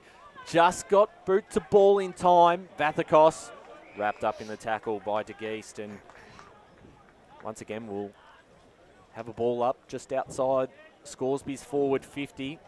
They want more. They don't want to go in with this lead. I'd love to get this past the 5-goal mark to really go in with three-quarter time with the momentum. Tap down again. Vathakos, who's been big, but he's wrapped up in the tackle once again, so the ball not going anywhere. Another opportunity for forward stoppage. Let's see what Scoresby can do if they lock it in their forward half. Currently it is a 21-point margin, so still well and truly in the balance here. Donvale will be kicking with the win last quarter. Big tackle on Zalek and holding the ball. And they've been red hot on it today. But it was just a red hot tackle. It certainly was, and someone who's been very good today, Matthew Traynor, will now line up for what would be Scoresby's 7th, if he can put this through. 6-14-50, they lead Donvale 4-5-29. Matthew Traynor, who's come to the club, has been an important cog in this lineup. Traynor, we're right behind this one. Matt Traynor. Is he passing it? Because Amin's in the goal square. So is a teammate there in Finlay. And it's Odden who clears this one out for the Magpies. Gets it off to Cameron, who can take a bounce. Just slowly working his way up the ground. And if he can hit up a target, it's turned over. Scoresby through Humphreys, goes back inside, forward 50. Mason Storr on the chest. He's become a very valuable player since half-time as well. He was good in the first half, but he's been good this quarter. Yeah, really been impressed with Storr and Traynor and all these players, but they've just been on top, and Donvale really struggling to get their ball movement. So Mason Storr, feels like we've talked about the opportunities again in this quarter. Feels like this game could potentially have been just about wrapped up, but they haven't been able to make the most of them. Can Mason Storr extend this lead on the eve of three-quarter time? Mason Storr comes in, kick on away, and it's through the middle. Important one for Scoresby, 7-14-56. Donvale 4-5-29. 22 minutes gone in this third quarter on the Bendigo Bank scoreboard. Well, they just get the ball into their 50, right, and they've just been able to lock it in. Yeah. That So that's been the big advantage that they've been able to do. They've been able to get marks inside the 50. As we know, you go forward advantage, always won. But I like their hardness at the football. Yeah. You know, I like their hardness. Yeah, they've been good. Back into the centre we will go. Donvale, they really can't afford to let another one slip this quarter. 4-5-29 to 7-14-56, 22.5 minutes gone. Grand final action of Division 3. Back into the middle we go. Humphrey's got the tap, but Rouser steams through the clearance. High ball, inside 50, punch down to ground. Djordjevic taps it to himself. Couldn't control it. Now Amin advances forward. High kick. Frith, the option there. It went beyond him. Came to ground level. Frith trying to read it. Was able to control it. Now shares it round. Has the option on the outer side. It's Walker, and he's got options arrayed in front of him. Amin will be the main target. He tapped it to Storr. That was very, very clever, but Storr was tackled as he got it onto the boot, and it was out in the full, in fact. So Sinisic now takes the mark from the re-entry by Donvale. Walker's just running around unopposed. No one wants a man up on him today. No direct opponent. So Otten just bites off the 45 kick and gets it to Wignall.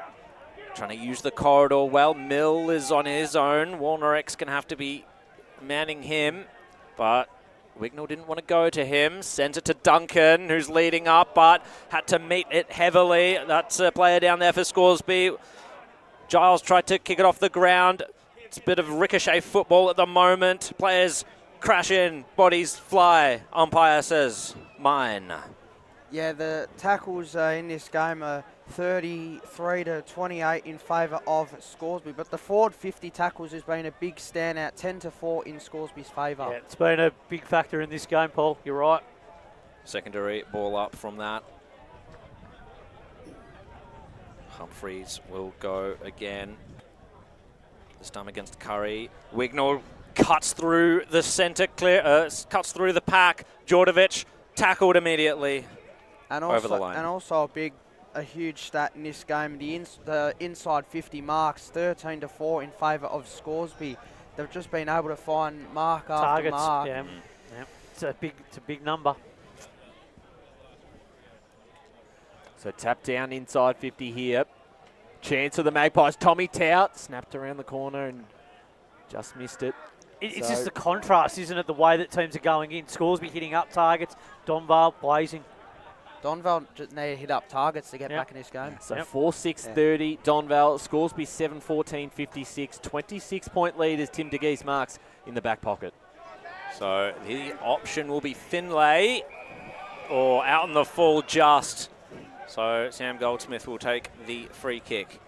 And he didn't start with the ball within the, or outside of play. So umpire brings him back.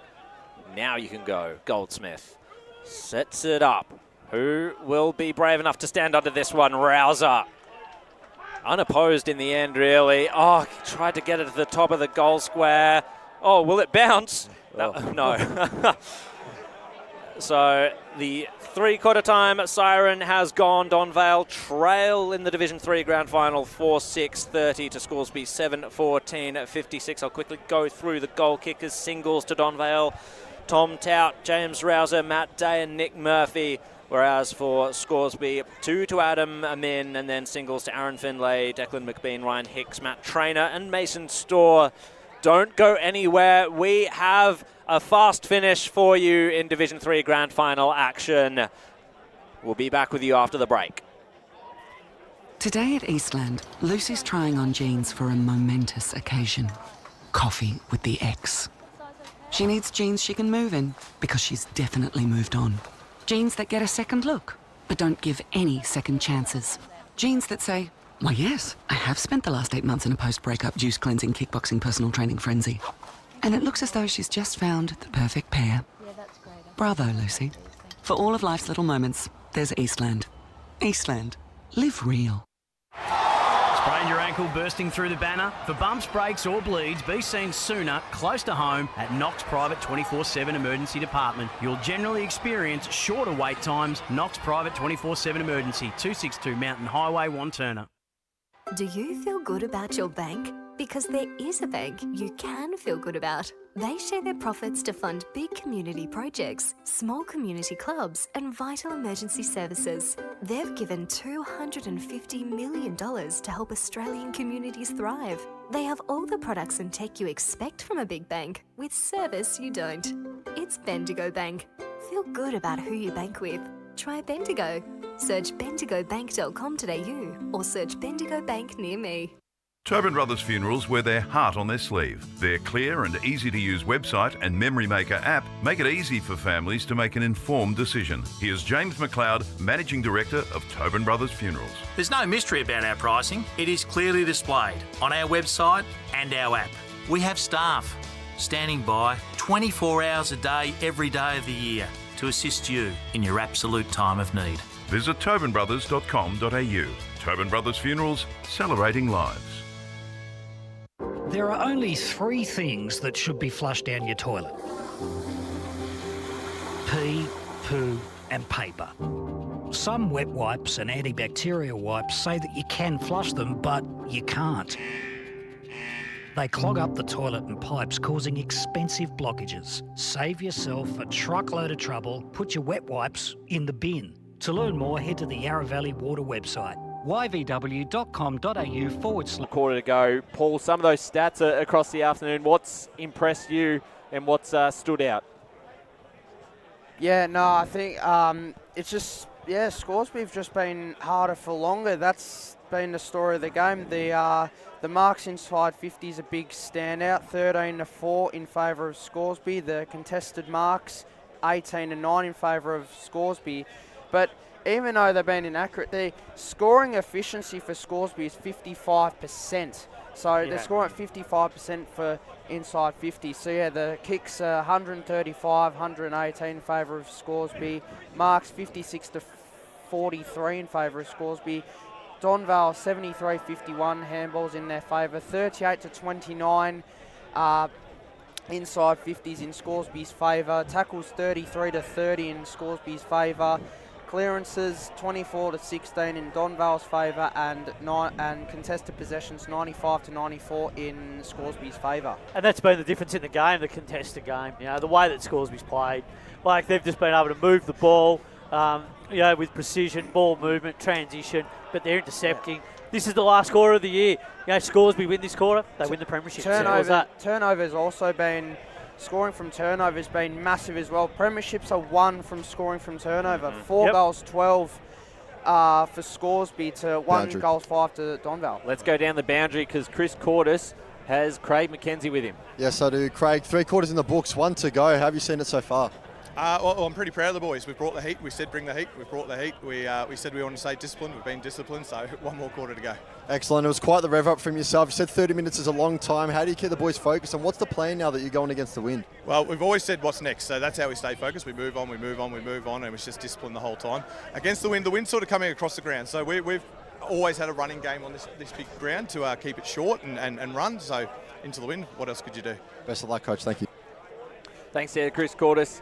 Down on ground level with Craig McKenzie. Just following on, Chris, I did go to the Donvale huddle and, very animated, as you can expect in a really good grand final here. But I think Tony just said, just take the game on, kick the first one, we'll see what happens. And sort of what Craig McKenzie was just saying, 30 minutes is a long time, and he still believes that they can do the job. And they have full belief, Donvale.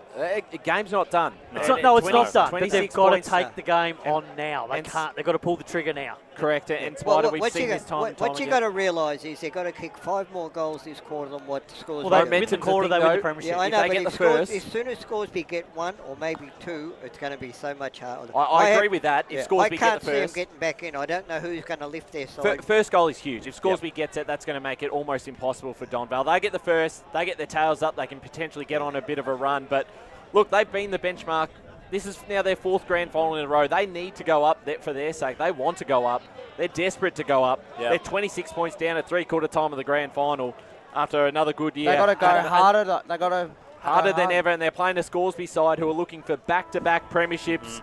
and a rise into Division 2 famous club. Here we go, last quarter. Jared Beanland, take us underway. Let's go into the rock contest, and Donvale gets the first clearance. Duncan sets himself over the back. Kazizada did really well. Bodies crash and come to ground on Wolnerek. No, he gets himself up. He looks okay, but the stoppage will come in Donvale's forward line. Important territory moment here. Liardi gets the kick away. Around the corner, it was under pressure. The tackle was laid. People thought it was without it. And the unofficiating umpire paid that. The umpire in the middle of the ground. So Dale Hare, such a wily player, manages to get the kick out towards the boundary line. Frith curses himself for not taking that mark, but it goes over the boundary line right in front of a very nervous Scoresby bench, perhaps. Yeah, I don't think they're nervous. They're in a comfortable position. They're happy with the way that the game's been played. I knew it when I said it. I was perhaps not. So Frith will get the clearance, sharing it around with Corcoran. And now Finlay hacks it down the ground onto the wing. Out the back, though, Cameron. He's got space to work into. McBean. He targeted him, but Cameron got the kick away. Wolnerek. And now Kazizada. Finlay took the mark. Was that 15? Umpire said so. Finlay will hand it off, and Scoresby will advance once more. It's a high up and under kick. Storr sets himself, takes the mark. Completely outpointed Nathan Mill. And Scoresby will settle this down. Trying to pick their way through the Donvale defence. Hare is on his own and takes the mark. That was poor checking by Donvale. He's had a great game. He has indeed. He's been good. They've had a lot of good players. Sends it into the forward line. Amin just coming from the back, but couldn't take it. I thought the whistle went, so did Donvale, but they had to share it around with hands, and now Wignall will exit defence with a bounce. Had Storr for company, tried to go down the corridor. Goldsmith spilt it. Kazizada breaks it all up, and now Walker shares it onto the outer side. It's Wolnerek. Looping handball over to Walker. Giles stole it from him, picked his pocket and sends it to Vathakos. Through hands to Liardi. Handball, aggressive one, forward into the forward line for Donvale. Good contest work by Scoresby. Kazizada will mop it up. And now the black and white will exit defence through Brunning. Sends it to Storr. And he'll load up. It's a centre half forward. Who's there? It's Trainer. Just slipped out of his hands. Was able to take it. Spins around. Amin trying to charge into the pocket. He's on his own. He's got time, space. Hooks the kick. Scoresby with the first of the final quarter. What a miracle by Amin. And Scoresby are up and about. That was brilliant by Trainer.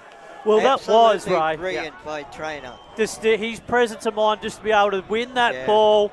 That was so important, probably the biggest moment in this grand final, and he did it, and he got the ball, moved it on, and Amin finished it. When he moved it on, he kicked it out in front of Amin. Didn't go to the contest, kicked it out. Very clever by Matthew Trainer. Yep. But even prior to that, when the ball was over in the back six there for Scoresby, they were under pressure, but they kept their cool, and finally they got it out. Well, it's been composure all day. 11 min for a minute, and he'll get the ton in this last quarter. They're back in the middle again. Curry's kick was smothered. Out of the middle for Donvale. They've got to get something going now. They're 32 points down. Jordovic, he ends up with the footy, does well. Puts it towards the top of the square. Murphy at the back takes the mark. Handballed over the top. Vathakos. Needed goal there for the Magpies of Donvale. They get the quick response, and they're not out of it just yet. 5-6-36 to 8-14-62. Let's go to Blake Tennant on the boundary. Yeah, just look out for Kyle Wignall, boys. He's coming off the ground now. Just got a big knock there in the centre of the ground, so he's walking off now with the trainers, so look out for this one. Doesn't look good. He's looking to the chin, jaw, but he's going to stay on the ground. Okay. So he's staying on the ground. Well, can they get the next one, Donvale? That was good response. They've got to know that they've got too much quality just across the board to Donvale to go quietly into that night. Hare, though, tries to stop them from that clearance. Oh, ends up with Liardi. What a turnover. Spearing ball. Murphy again in the goal square. Falls in front of him. Brilliant control, though. Well, free kick.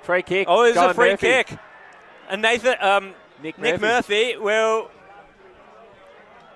line up, and he could get a second in a row for Donvale.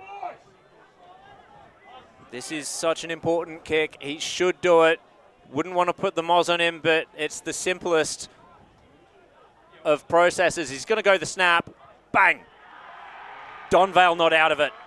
Well, back to 20 points, and that's how momentum works. Exactly. 6:42 to 8:14:62, Spider. Yeah, exactly. It's just one of those games. Like, you just cannot, say that they're out of this game, Donvale, because they will keep coming. They've got to believe that they can keep coming. If they can get the next couple of clearances and keep getting balls into their 50, it'll keep putting pressure on Scoresby's defence. So, I think you boys are getting a bit carried away. We've played 5 minutes Ray, into the quarter. Hang on. of time. You've had yours say, I have mine. They've played 5 minutes into the quarter, and what have they gained? They've gained 1 goal. They're 2. No, but Scoresby got 1 too. Okay, They've gained 1 goal. Still one way to go. It's still very open. I agree. Scoresby's still in control of this game. But we're back in the middle again, and they'll go inside 50. Will Donvale. Liardi, the mark not taken. Tried to claim it there. Almost did Duncan. Mind you, to the listeners, I did pick Donvale. Yeah, exactly. But a couple of kicks have gone in a little bit deeper, and they're trying to get Murphy one out and Duncan. So, Murphy in the ruck. Stolen out. A high kick. Raiden Bowes chasing this one. It bounces across the line for a minor score. So that's 6-7-43 Donvale. 8-14-62 Scoresby. Coming up to the 7th minute mark in this final term. 9-10 point lead for Scoresby to defend now. Breeze against them, but it has dropped off a little bit, I would say. Scoresby exit defence. Sinisic sets himself. No. Spills to, Curry. He had it stolen by Hare, and Camilleri will go forward with this. Good positioning by McCormick, well read as well. He'll reload for Donvale. Otten screaming for it. He says, no, I don't want to go backward, I want to go forward. And Camilleri set himself really well in that one. Heavily hit by Rouser, but he gets up, bounces to his feet, and it looks like Rouser's the one that's hurt. Brunning was the option over the top. And now it's not time for Scoresby to go into their shells. I know Ray says we're getting carried away. Oh, look at that. Beautiful kick to the corridor. De Geest was there. Hands it to Humphreys. Forward they come. Amin, the option against Otten. Nervy times for Otten. Gets it to ground, kicks it off. And now running onto it is Goldsmith. Can he control it? It's still out in front of him. Moomin Min shoves him over. They tangle, they tussle, they tumble. And the umpire will break it up. Looks like Rouser is walking around at the moment. He looks okay. Still walking very slowly. I can tell you one thing, Blake. He won't come off no matter what. He's a warrior, so he'll be playing forward, I think, this last quarter. Speaking of warriors, Varthagos got the clearance. Djordjevic controlled it really well. Sends it long inside forward. 50 for Donvale. Off the ground, Murphy. It would have been a miracle. And now he's in a bit of a wrestle there with Humphreys. 1 behind to Donvale. They edge a little bit closer. 6-8-44 to 8-14-62. 8.5 minutes gone. Well, the Donvale boys didn't like the fall there from Dale Hare. No. He'll be getting a bit of lip from them, as you can see on the screen if you're watching home from YouTube and Facebook. Thanks to our listeners today. It's 62 playing 44, 8-14 to 6-8. Scoresby leading final term. We've played almost 9 minutes. Almost a big mark for Walnerek, but it came off hands first. And it'll be a ball up from 55 out. What has Scoresby got to do here, Ray, in this next few minutes just to maintain control? They just got to keep attacking. They're winning the football when they attack. They can't go into their shell. Yeah, you got to win the game. Here's Djordjevic from the boundary line looking for Duncan. Ball comes out the back. Liardi to pick it up. Spinning around. Can he get off the boot? He's got a teammate over the top. Finds him. Goldsmith. Right boot. Donvale are coming. 3 in a row. Yeah, we said that they'd be coming, and they've kicked 3 now, but that was just really good work by Goldsmith. They push the ball forward, and in the end, they get what they want. They get that goal, but it's their forwards there that just worked really hard to keep the ball in. 7-8-50, 8-14-62. The margin is down to 12 points. Almost 10 minutes into this last quarter. I tell you who's having a big quarter thus far.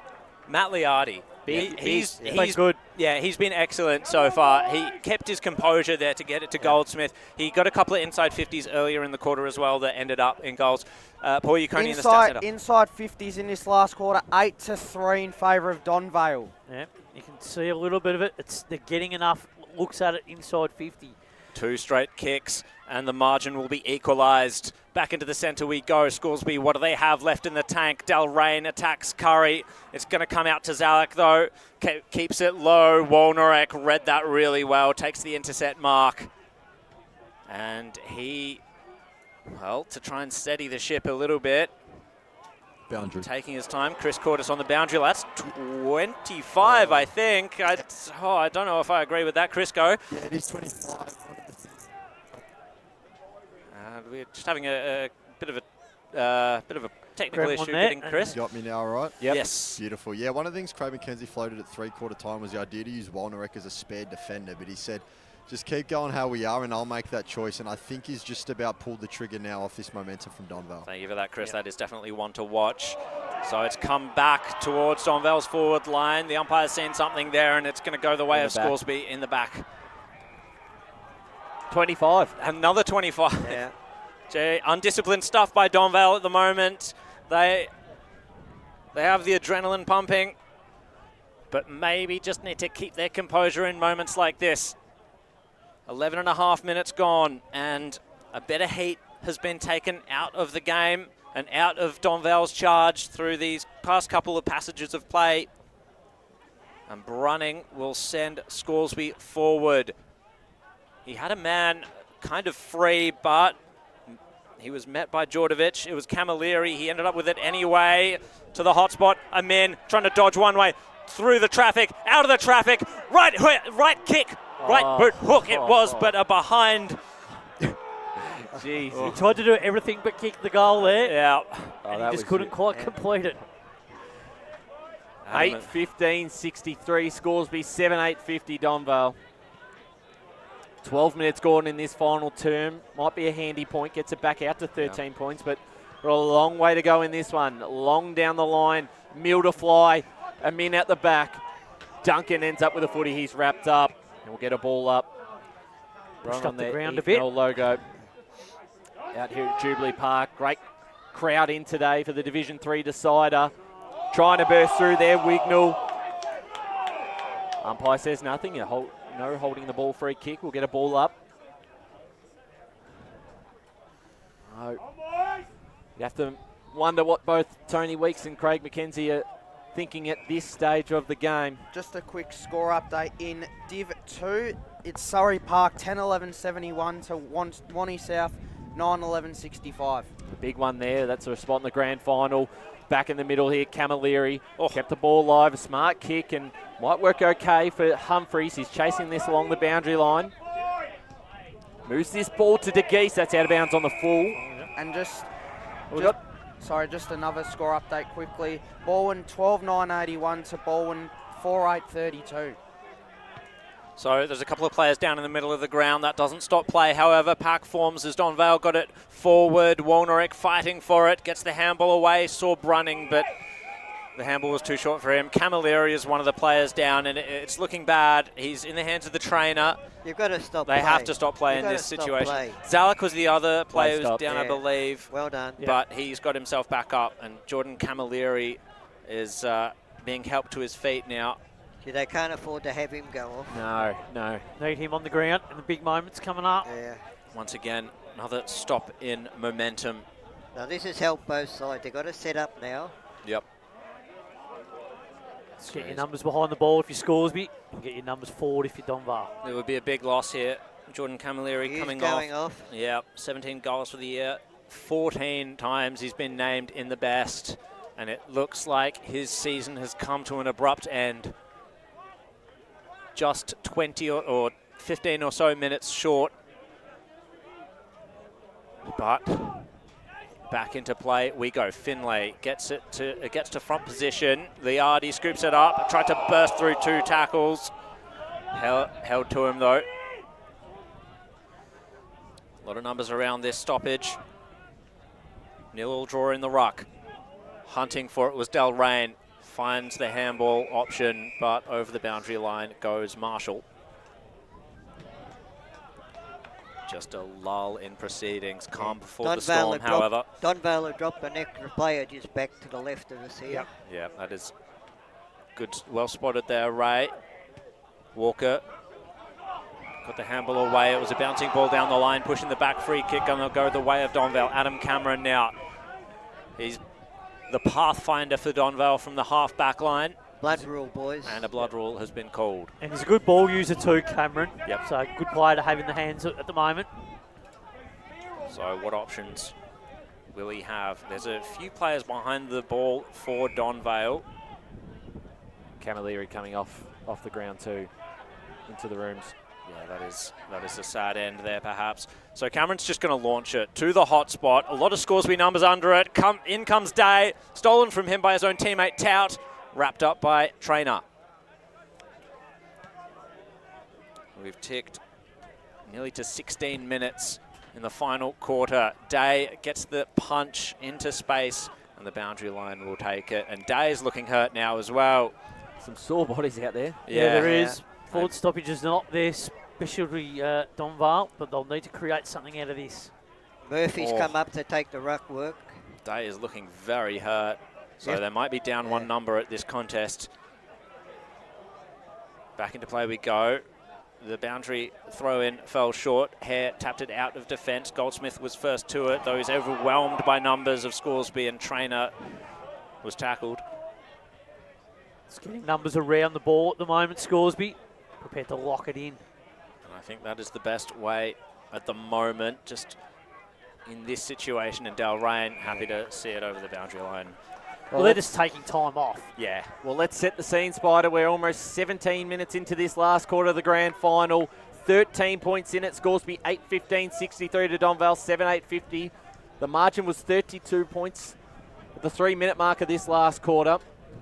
3 goals in a row for the Magpies of Donvale. Tout chasing this one. Rouser involved. Frith, was he held? Nothing called. Wignall gets a handball away. Was looking for Cameron. Picked up by Tout. Goes backwards. Tout. High kick. Up and under. Who's going to mark this one? Free kick going the way of Scoresby. Yeah. And it's going to Cooper Frith. It's been good. Yeah. Boundary. He's one of the most reliable players as he finds Brunning. Dangerous kick. Let's go down the boundary. Chris Cortis. Yeah, guys, you mentioned Matt Day before. He's pretty much just come off the race and he's limping. I'm not even sure if he can make it to the dugout at this stage. Looks very, very sore. So we might not see Matt Day back out there in the final few minutes here. High kick, punch forward by Mill. Back in the hands of Scoresby. A kick towards the boundary line, across the line, and it is a boundary throw-in. And if they were going to call deliberate, that Scoresby crowd right in front of us would have absolutely lost it. Just a quick one. Camarelli's just come off from the rooms at the moment, just running at the moment. So get back to you on that one. Good sign if he can get back out there. Corcoran wrapped up in the tackle. And Ray, probably the last 3 minutes is a good thing for Scoresby because that time they're happy to see it up. They're soaked up time. Yeah, they're drying it up. Tap down. Hare. Been massive this afternoon. Left boot looking for Mason Storr. Had one to beat. Walker. Zalek involved. McBean. And over the line it goes. It looked like a McBean, the sumo Warrior, match just pushing his way through. It's been good, McBean, today. Just a presence around the ball. So territory, perhaps the objective at the moment for Scoresby. Continue pushing it forward, locking it up, and Walker will continue to push that forward for Scoresby. He's going to run onto it again. McCormick, though, beat him to it. Hand it to Wignall. Tackle to ground. Stacks on. Yeah. Going nowhere. They just haven't kicked the ball enough today, Donvale. A lot of overuse of handball. Yeah, they've been harassed by and they've just been pressured. Yep. Here we go again. Humphreys gets the tap down. Hare was the sweeper, but smothered by Rouser. He goes again. Hare also. Left foot kick. Inside forward 50 and coming out, presenting and taking the grab was Declan McBean. And this will be through the heart of Donvale if he's able to kick it. He's a long way out. It's late in the game. Tired players. I would question the distance. Yeah, I like his chances, actually. I'd get more Scoresby guys back down there too. Yeah, and there you needs need to be someone, more. Yeah. someone to Someone get to in. crumb it. Camarelli back on the ground here, boys. Oh, that's brilliant news. Assist back on now. So He still looks He proper. could even just hit someone up here and take more time off the clock. Declan McBain will come in. Oh. 25-metre penalty. And that will hurt Donvale. What I saw then was Jordovic was told to step back Come by back the off the umpire, mark, and he didn't. He didn't. The umpire said, looked So like he didn't move forward, but he was already too He far didn't. He forward. was asked to step back, and he didn't step move. back. Yeah, and you must do that once the umpire requests it. It's there's no questions. And this could be a heartbreaking moment for those that have fought so hard for Donvale. Declan McBain comes in, and he goes to the crowd, and he pumps it up. And Scoresby could be on their way to back-to-back premierships. Wow, that was massive. A massive moment in this game. Yeah, 9-15-69 to 7-8-50. Would have been interesting if he had a shot from further out, but he got the 25-metre penalty. The umpire did ask him to come back, and he didn't. So that was the end result. But yeah, it's just now it's just a matter of Scoresby, trying to hold on, and Donvale they've got to. The unknown question is, we'll never know it. Would he have kicked the distance? I don't believe he would. Yeah, I probably would have fallen short. I would have thought he would. It was such a measured kick in the end, though, wasn't it? So, He had to get it so right from that distance. So back in the middle again, it's 21 minutes gone. Scoresby, 19-point lead. Odden bursting through. He's moved up the ground, gets the handball off to Tout. Couldn't pick it up cleanly, did in the end. Got it to Rouser inside 50, and he can't waste much time. He's got it back. He must kick this goal. The skipper of Donvale, if there's any chance. Yeah, someone's got to get right back on that line. There's no one back there. Well, this must go through. James Rouser, the skipper of Donvale, from outside 50, long kick towards goal. Long kick! Rouser keeps him alive. 8-56, Scoresby 9-15-69. And only the skipper. Quintessential Rouser. Yeah, that is a classic James Rouser moment. Is there time? Well, there is 22 minutes time. gone. There is time if they're good enough. It's just going to be whether they can get the clearances and get the ball in quick enough. So still a 13. You've got to have belief lead, if you're though. Donvale. Yeah, exactly. Still a 13-point lead. So they need at least 3 scores. Can they get it forward again from this clearance? The handball was completely wayward, and Scoresby will take the advantage from that. McBain is going to run onto this, let it bounce in front of him, takes it in hands, tried to dodge around Mill, shrugs the tackle, breaks away, sends it towards a man. Big moment on offer. Great punch over the line by Luke Wignall. Steady in defence, and we will go forward again through Donvale. So McCormack to take the kick in. Long kick out of defence. Odden's in the middle of this one. Couldn't take the mark. Ball hits the deck. Liardi around this. Giles. Handball off to Wignall. Back to Tout. Gets past his opposition to Odden. To Wignall. Wignall inside 50. Scoresby got a lot of numbers. Mason Storr running back with the flight of the ball to take the mark. Gee, that's a gutsy mark. He did not know what was coming. Yeah, courageous. Gutsy. What a game he's played. Very correct. He is the short option. Corcoran who takes the mark, and 25. So this is just about it now. We're 23 and a half minutes gone. It's a 14-point lead, and Scoresby are just happy to milk the clock as much as they can. Yeah, take time off it. On their way to back-to-back premierships. Last year was sweet. This one will be sweeter. 2 25-metre penalties. It's been costly in this last quarter. Walnerek, who's been big, goes back to Storr. And they're happy to ship this around, and Donvale just are watching this grand final slip away again for the second year in a row. Storr down the line. A big mark out the back. Frith couldn't bring it down to Geist. Zalik. Handball away. Rouser has fought hard. He's looking for Giles. Giles takes the mark. Got to go. They've just got to take all risks here. Down the middle of the ground. Wignall takes the mark. Gets the handball away. Inside 50 they go. Can they get a mark? Tout's at the back. Doing well there, Storr. He's had a couple of big moments again on the grand final stage. Walnerek at the handball off to Camilleri. Camilleri clearing kick. A mark here. It's just what Scoresby need. Did that hold up in the wind? It did, yeah. De Geest had to be courageous in that moment. He had 2 to take on, and just like probably every player out there, he's beaten, bruised, battered. But for Scoresby, he could be jubilant in the end. What a mark down the line by Humphreys. He's been good today, Humphreys, too. And the Scoresby control could be translated here into premiership glory if they don't slip. At this point, McBean went up for the mark, couldn't quite take it. It is at ground level. Curry wraps up his man. McBean, yet another sore, tired and injured man out there. Ball up. Otten goes into the ruck.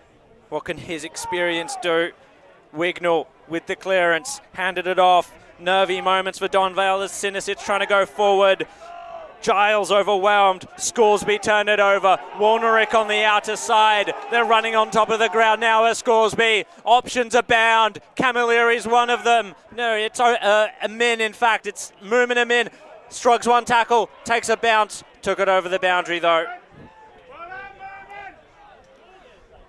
14-point lead for Scoresby. We tick to the 26th minute of the final quarter. Division 3 grand final action. Back-to-back premierships for Scoresby on offer. Trainer ripped around the tackle. Gets it back though. Held up. Holding the ball. Oh, that was red hot. Dying moments for Donvale. Wignall will go the aggressive corridor kick. The mark's been taken. It's Zalak now. Mihail Zalak trying to find options. Goldsmith is there, but it's gone further, and the mark's been taken. This is Tout. Chris Tout looking for options. Donvale, they need something. They'd be desperate at this point. Mark not taken. Falls to ground. Good representation by Scoresby, but Duncan was first to it. Ripped to ground, and it is a free kick to Duncan. They're just not going to have enough time. I don't think they will. Ethan Duncan's going to have to get back and kick this immediately if Donvale are any hope, but it's still that 14-point lead. He's going to run in and kick the goal, send it back to the centre, and we'll go again, Ryan. Well, I can certainly see there was not much of a cheer behind the goals, and I think they know that time is just about done. 9:16:70. He certainly didn't help his time, but he kicked it into the swimming pool. No, but look, in all fairness, it's just Scoresby have really come, and they've come with a method today that's simply outplayed Donvale. They just haven't been able to control the ball. It does feel like 8 points isn't necessarily a justification of Scoresby. Well, it's justified the dominance. Yeah, you're right. I still reckon there's probably about 3 minutes. I don't know if there's 3 minutes, but there was an injury. Yeah, that's true. Well, they've got to get this centre clearance. Who knows? Is the game not done just yet? Handball forward. Zalik. Is there still time? Inside 50, and they need a mark. Out the back is Murphy. Jordovic. Oh, it's still alive. Oh, he's missed. He's kicked it. He's got it. Game still on. 10:08:68 Donvale. 9:16:70 Scoresby. Forget it. It's still on. Well, 2-point margin, Spider. Amazing clearance of the Euro coming up. This is the moment. We talked about scenario playing. This is where the scenarios come to the fore. Who's gonna get the ball? And it's going to take a little bit of time to get it back to the centre, but Donvale, they'll be waiting for this one with bated breath. Scoresby have to stand firm, dig their heels in, but Donvale, there's still air in their lungs. There's still blood in their veins. They've got to get this forward immediately. I got a symbol from the timekeepers that told either 30 seconds or 3 minutes. Oh, goodness me. Who knows then, Lee? Jesus. So, Trainer, his kick was smothered. Crashing in was Carl Wignall, putting his heart and soul into this. He gains the free kick. He's gone hard at it, and he's earned the shot into the forward line for Donvale, into the pocket. Reading it so well was Murphy, but he just falls flat in his face over the boundary line, and we'll get a stoppage in Donvale's forward line. Wow. Now, talking about a forward stoppage time goal, can Donvale do it? It must have been 3 minutes. Death or glory moments now for Donvale. Can they get a goal from this situation? Jordovic hooks it. Oh, it's gone up and under. It's going to come down to now Dale Hare. He's going to kick it straight to McCormick. Another opportunity. It's going to have a kick after the siren. Jakey McCormick. Be a hero! Is it a sausage? Holy, who knows what, Ryan? So they have to get. People got to get off the crowd who's run off the field. The game not over. Nah. So those supporters get off. Yep. This is, and Jared, this is going to be outside 50. Yep, this is a 55, 58 metre kick a long or so. Way out, a long way out. Jake McCormack. Has he got the wind? The weight of the world on his shoulders. Is it Division 2 for Donvale next year? Is it Division 3? Back-to-back premierships for Scoresby if he misses. He tried to get too much onto it, and Scoresby win the premiership back-to-back for Craig McKenzie and his lads. They go to Division 2, and it's agony for Donvale once again. They've lost 3 grand finals in 4 years, and a bitter pill to swallow. But it's a glorious day for Scoresby. They are charging up the divisions in the EFNL. Oh, you are kidding me. What a grand final. What a finish. And as good as Donvale were in that last quarter, the best side won today. They were the better side, Scoresby. Yep. You're right. You're absolutely right. What a win. It's incredible scenes. An amazing game, an amazing finish, and Scoresby back-to-back. Craig McKenzie and your footy club, take a bow. You've done it. Oh, my heart goes out to Jakey McCormack. Oh, look, you do. You go and give him a pat because it's heartbreaking stuff, but that's footy. But how good for Scoresby. Division 4, they were relegated in 2022, went down to Division 4, had to go the hard way. They won the premiership against Whitehorse, dominated that, and they've taken it up to the best the Division 3 have had to offer over the past 3 years. It's amazing. This is a club that nearly folded, some years ago, but now they're on top of the world. And Craig McKenzie has been the man with a plan. He's laid the foundation. Buddy Trainer available, please. Go. Matt, talk to us about the emotion, mate. Obviously an insane game coming down to the wire. How does it feel? 6 points at 3/4 time. I was hoping it wasn't going to be close. They came hard at the end there, and thank God that's not went because we're cooked. It certainly looks like it, mate. And obviously an all-in effort. Look, Division 4 last year, Division 3 this year. Do you have a message for those?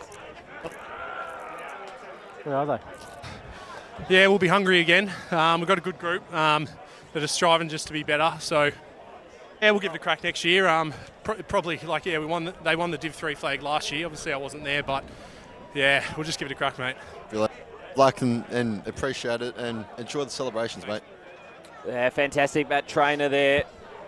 He had a massive afternoon, and what a win. I mean, we'll hear some more from some players. They're back-to-back, and this club, Ray, they were on their knees not that long ago. Mm-hmm. They're back in Division 2. Yeah, they come that close to folding, you know, and that's right, and they've got themselves back, and and a lot of it got to go to Craig McKenzie. You know, he's been the guy that's got them up and rolling, not on the field, but off the field as well. And they did. That was a great win. I haven't seen Scoresby attack the player with the ball like they did for 4 quarters today. I haven't seen that before. Yeah, not it was since frenzied, they were back wasn't in it? the top division years ago. But I think what we noticed is we saw it weeks ago that what Scoresby could do. It was whether they could replicate it over a number of weeks. And as the discussion kept escalating over the weeks and months, it's actually happened and evolved, and Donvale have been pipped at the post again. Spider McKenzie told us that day, that's right, and he told Ryan at 3/4 time, you know, you can't control the pass, we control what's in front of us. Sorry, Ray. Dale, what a performance. How do you sum that one up? Just that was exciting stuff. Now we knew they'd come back and rally. Obviously, they've had a couple of grand finals that haven't gone their way, and we knew that they'll come. The weather was playing all kinds of havocs, but we knew we'd stick to our structures and hold on.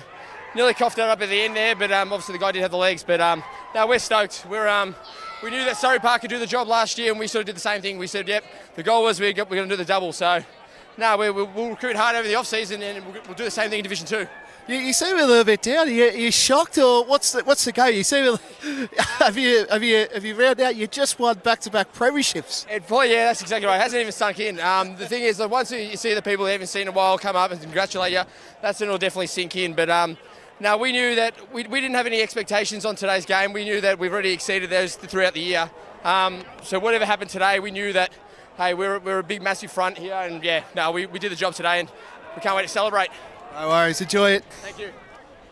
Yeah. That's 2 years in a row we've seen heart-stopping grand finals at this ground in Division 3. Oh, and unfortunately for Donvale, they've been on the end of the wrong side 2 years in a row, and there's going to be a lot of heartbreak on their side of thing. But we'll focus on what is unbelievable story. This is a side that, as good as they were last year to break the drought, to actually to come into Division 3, follow the footsteps of Surrey Park, phenomenal. And Brash, you've been watching on too. Yeah, I have been, and Baldwin are now into the grand final with a big victory over by 47 points. Boundary. Over Blackburn. Let's go back down the boundary. Chris, I've got another interview. Yes, we're back here again, guys. Got Declan McBee with me this time. Declan, talk us through it. How's it feel, mate? Man, words don't... I don't even know what to say, mate. It's unbelievable. Congratulations, mate. And look, I'll just keep for one more quickly. Yeah. Obviously, between the quarter time huddles and the 3/4 time, I was down at your diet. Very, very vocal yourself in keeping the boys focused and keeping them going. How do you take it on yourself as a leader to make sure that the team stays with a true goal? Well, I came here 3 years ago, 2023. It was, and all this stuff had happened before the relegations and everything. And for me, myself, my mum, my dad, they're all leaders. And translating that into the footy club is what I do. I love to see other people's success more than my own. I always try and keep them up. Even if I'm not playing good, I want everybody else to play good because it makes me feel better about the outcome. And look, man, I'm a 2-time premiership player back-to-back. Everybody's saying it's the Surrey Park format. No, this is the Scoresby format, all right?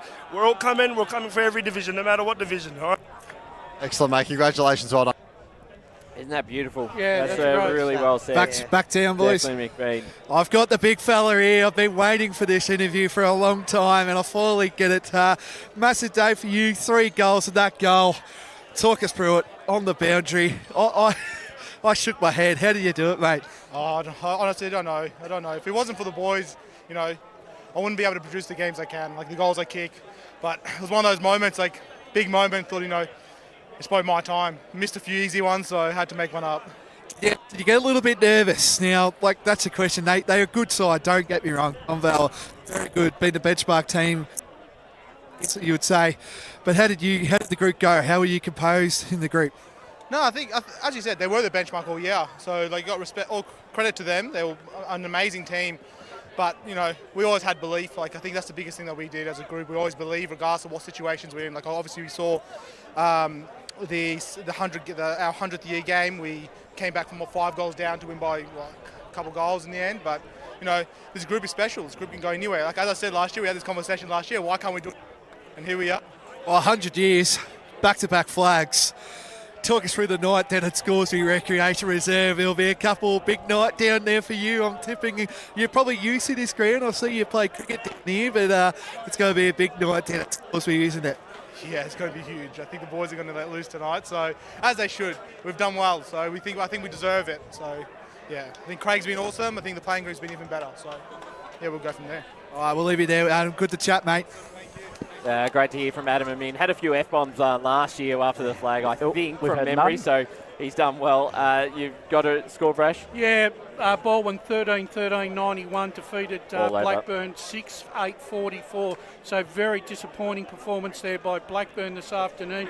And Wani South have come from the clouds here. They have run over Surrey Park in the second half, and they're going to win this game by at least 4 goals. It's 15-13, 103. Surrey Park 11-13, 73. When you think about it too, boys, 100th year for Scoresby Footy Club, and you win your back-to-back flag. Well, you're absolutely right. And it is a very proud, club. And I certainly think the way they've been able to turn this around in the last few years, and there's a lot of people to credit, but Craig McKenzie has been the best thing that's happened to this club. He's been the instigator. Yeah. He's been the driver of the bus in the whole thing. He's been the architect. He turned it all around when it was all doom and gloom, but now they're on top of the world, 100th year. And they're a back-to-back premiership team. Also, too, Spider, you and I remember very well when Scoresby were in the top grade. Yeah. How tough were they when they were with the big boys? They were, and they just played like that today. Like when I was watching that today, you get memories of, okay, this is the Scoresby that we used to see play, the way that they go about their footy, because it's in their DNA, it's in their culture. And today they delivered in absolute spades. It is good for us, I think, Ryan, to see sort of like Scoresby, the Scoresby of old, as people who, I mean, I suppose you were a Scoresby lad. Scoresby Junior? Yeah, Scoresby Junior, yeah. But for me, it's nice to see such a proud club play the way that they want to play. As you say, it's in their DNA. Well, yeah, I mean, growing up, obviously at that time, Scoresby were in the powerhouse in Division 1, one of those sides that was always around the mark. They played off in a Premier Grand Final pretty, I think, about 2011. We've got one more interview. Have we got Blake with... yeah, I've got Craig McKenzie. He's just addressing the troops. Just quickly, one sec. He's telling them, I guarantee, no cans up on stage. That'll be the first thing he'll be saying right now. As, I think we've got Craig McKenzie down there. Talk us through that last couple minutes. They came at you, Donvale, and now you're back-to-back premiers, 100 years. How does this feel for you? Well, I don't even know what to say, if I'm being honest.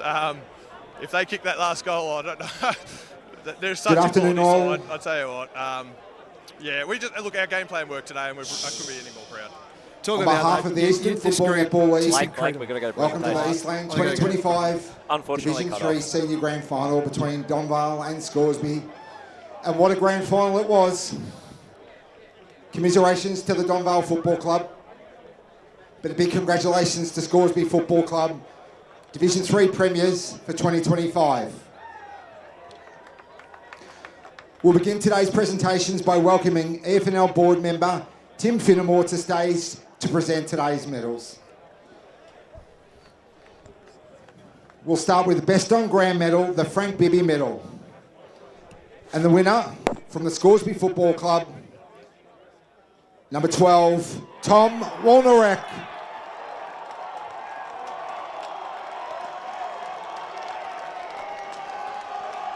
He's such a good player to watch as Walnerek. I admire his attack on the footy. I think he personifies that what we're talking about Scoresby and the fight that they showed today. I'll tell you one other guy that had a fantastic game. Medal presentations. Moomin Amin on. Number 1, Toby Richards. Toby Richards. He was terrific. He was terrific. Didn't do a lot, but what he did was very important. Number 2, Mason Storr. I reckon this guy was huge, especially in the second half. Yeah, I thought he was terrific today across the whole 4 quarters. He just really gave him something all day. Dropped down back and took Number 3, Jacob Deloraine. Bit quiet for mine. Probably didn't have the impact that he was hoping for. But nonetheless, he's a premiership player, right? That's right. He had moments where he attacked the Number ball. 5, Matt Trainer. I thought he was brilliant. He was fantastic today. Yeah, he was brilliant. He's had a great year and he's been a terrific recruit. But more importantly, he was one of the driving forces behind this Number win. 7, Ryan Hicks. Hicks, he started well, but fell out of the game in the second half. Yeah. But nonetheless, he's a premiership player. 2 years in a row. Number 9, Declan McBean. Gee, this guy was good. The fire starter. He's a real valuable player for them. He is. Absolutely. X factor. I remember that third quarter last year. He produced 15 minutes Number of 10, absolute magic. Dale Hare. This guy was out injured late in the season, but he was good. He was good. And they use him in lots of different positions too. Great Very reward for versatile. Dale. Future Scoresby finalist there. Yeah. Number 12 and Best on Ground winner, Tom Walnerek. Yeah, this guy was sensational. Yeah, he couldn't disagree with his game. He's just been superb. What a season he's had in defence. Number 15, Bailey Marshall. Did some nice things. He ran the line through that midfield, right, and was a constant thorn in Donvale. He was, Played well right throughout the course of the finals. Number 16, Mitch Walker. Did some nice things. Yep. No one wanted to man him up. No. It's like it. Had a good game. Yep. Good disposal. Number 18, Mumin Amin. This guy was fantastic. He was good today, yeah. He did a number on Ethan Duncan this afternoon. Yeah, took him out of the game. Did a great job down back. Number 19, Samir Kizizazata. He did some nice things on that half-back line, especially in the first half. Yeah, just some of his link-up work, but some of his defensive efforts were brilliant. Number 20, Tristan Bruning. This guy was solid off the other half-back too. I just watch the work he does, telling the defenders where to go and whatever. He's just invaluable on the back. Number 21, Aaron Finlay. Battled hard as the second ruckman. I think he competed really well. Yeah, he did. I thought he was really good and really important and kicked a really critical goal too. Fingers Finlay. Number 25, Nick Lang. Yeah, Nick played his part, did a job. Number 30, Zach Corcoran. He was awesome today. Yeah, he was excellent. He's had a really good season, and every time we've seen him play, he's always provided Scoresby with a big game. I think he gets better and better every time we see him. Number 33, Cooper Frith. This guy was good. Very composed player is Cooper Frith. I think his use throughout the corridor. So damaging. He was always. He always did something with ball in hand. Never wasted a possession. Number 35, Jordan Camilleri. I thought this guy was really good, especially in the first half. Yeah, brilliant first half, terrific season, and he's a player continually to watch going forward. Came from Noble Park. Yep. What a recruit. Number 40, Adam Amin. What can we say? The juggernaut. 3 goals, 5 for Adam Amin, but he's kicked 3 memorable goals. Don't worry about the 5 behind. He's going to make some Number Division 2 41, defenders very 51, nervous. apologies, 51, Braden Bowles. Mr. Private Player himself. I thought he was good as well. Yeah, he had a good day. Yeah. Stable down back. Number 58, Tom Humphreys. I think he did some nice things. He was good. Yeah, no, I liked his game today. Followed up his work in the ruck at ground level really well. Assistant coach, Peter Dunlop. Peter Dunlop, great, been around for many, many years. Yep. At Upper Gully, he's a well-respected assistant coach. Yep. Woo! Oh. Didn't want to... He'll be enjoying a few Assistant larges coach, tonight. Michael Nichols. These are the guys, these are the unsung guys that back up the coach throughout the year.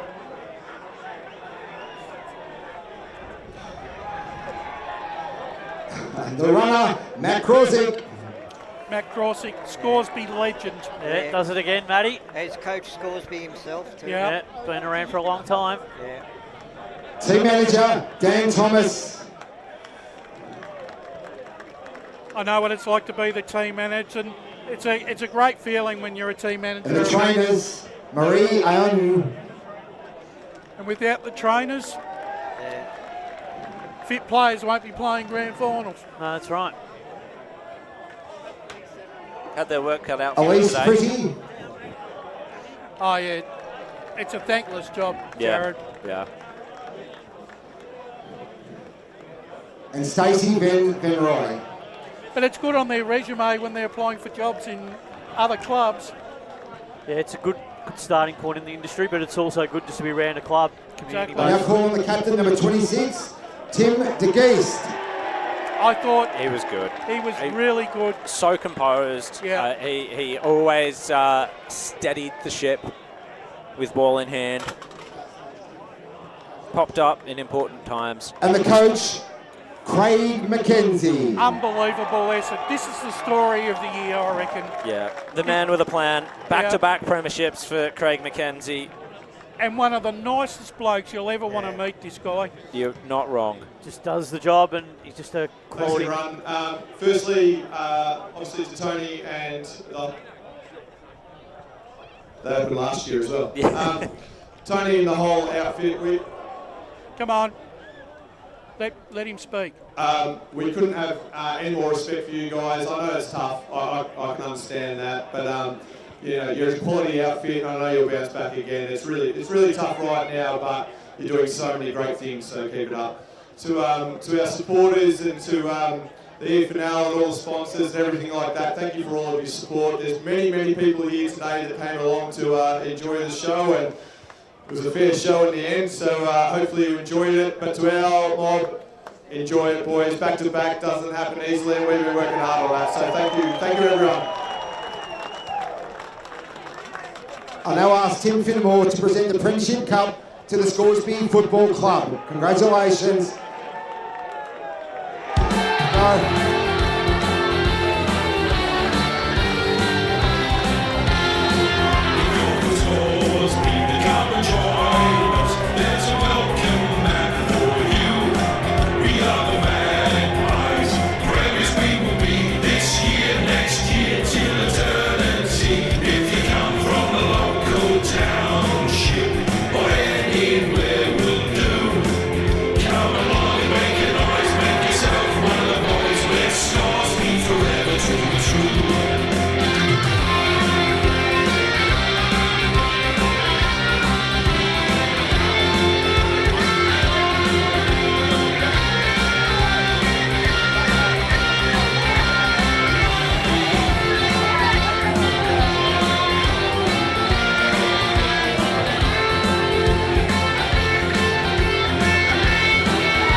Song has been sung.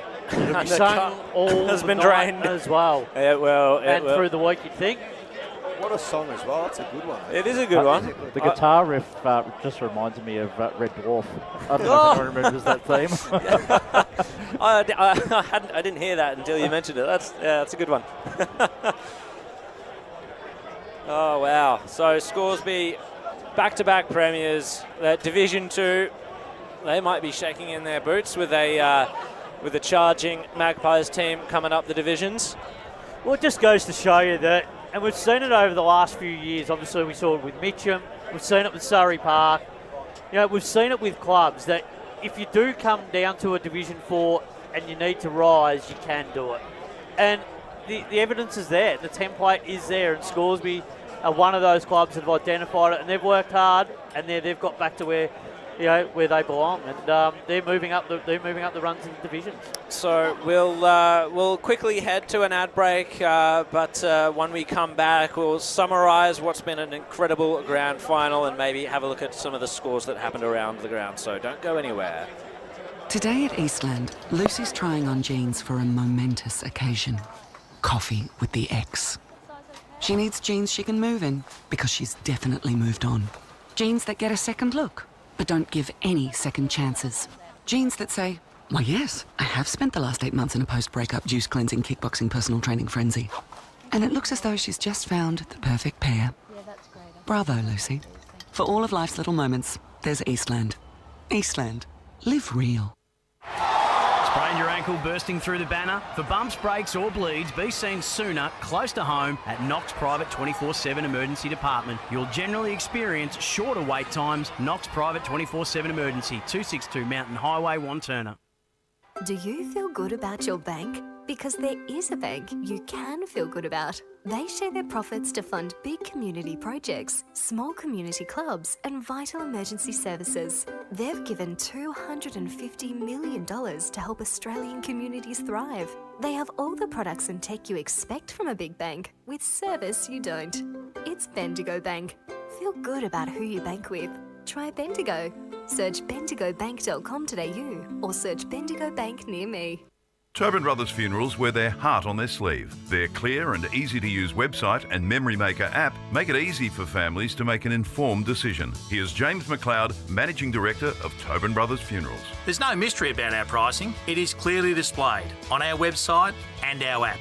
We have staff. standing by 24 hours a day, every day of the year to assist you in your absolute time of need. Visit tobinbrothers.com.au. Tobin Brothers Funerals, celebrating lives. There are only 3 things that should be flushed down your toilet: pee, poo and paper. Some wet wipes and antibacterial wipes say that you can flush them, but you can't.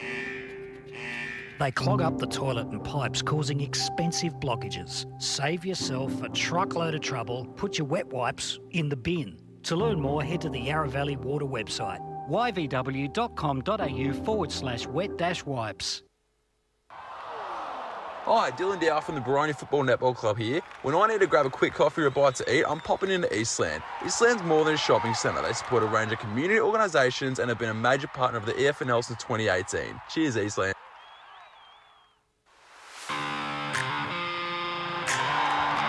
You are listening to Radio Eastern FM 98.1. With live and exclusive coverage of the EFNL football season, bringing you the match of the day with score updates from all divisions. And now we cross to our commentary team for the Radio Eastern 98.1 Match of the Day coverage.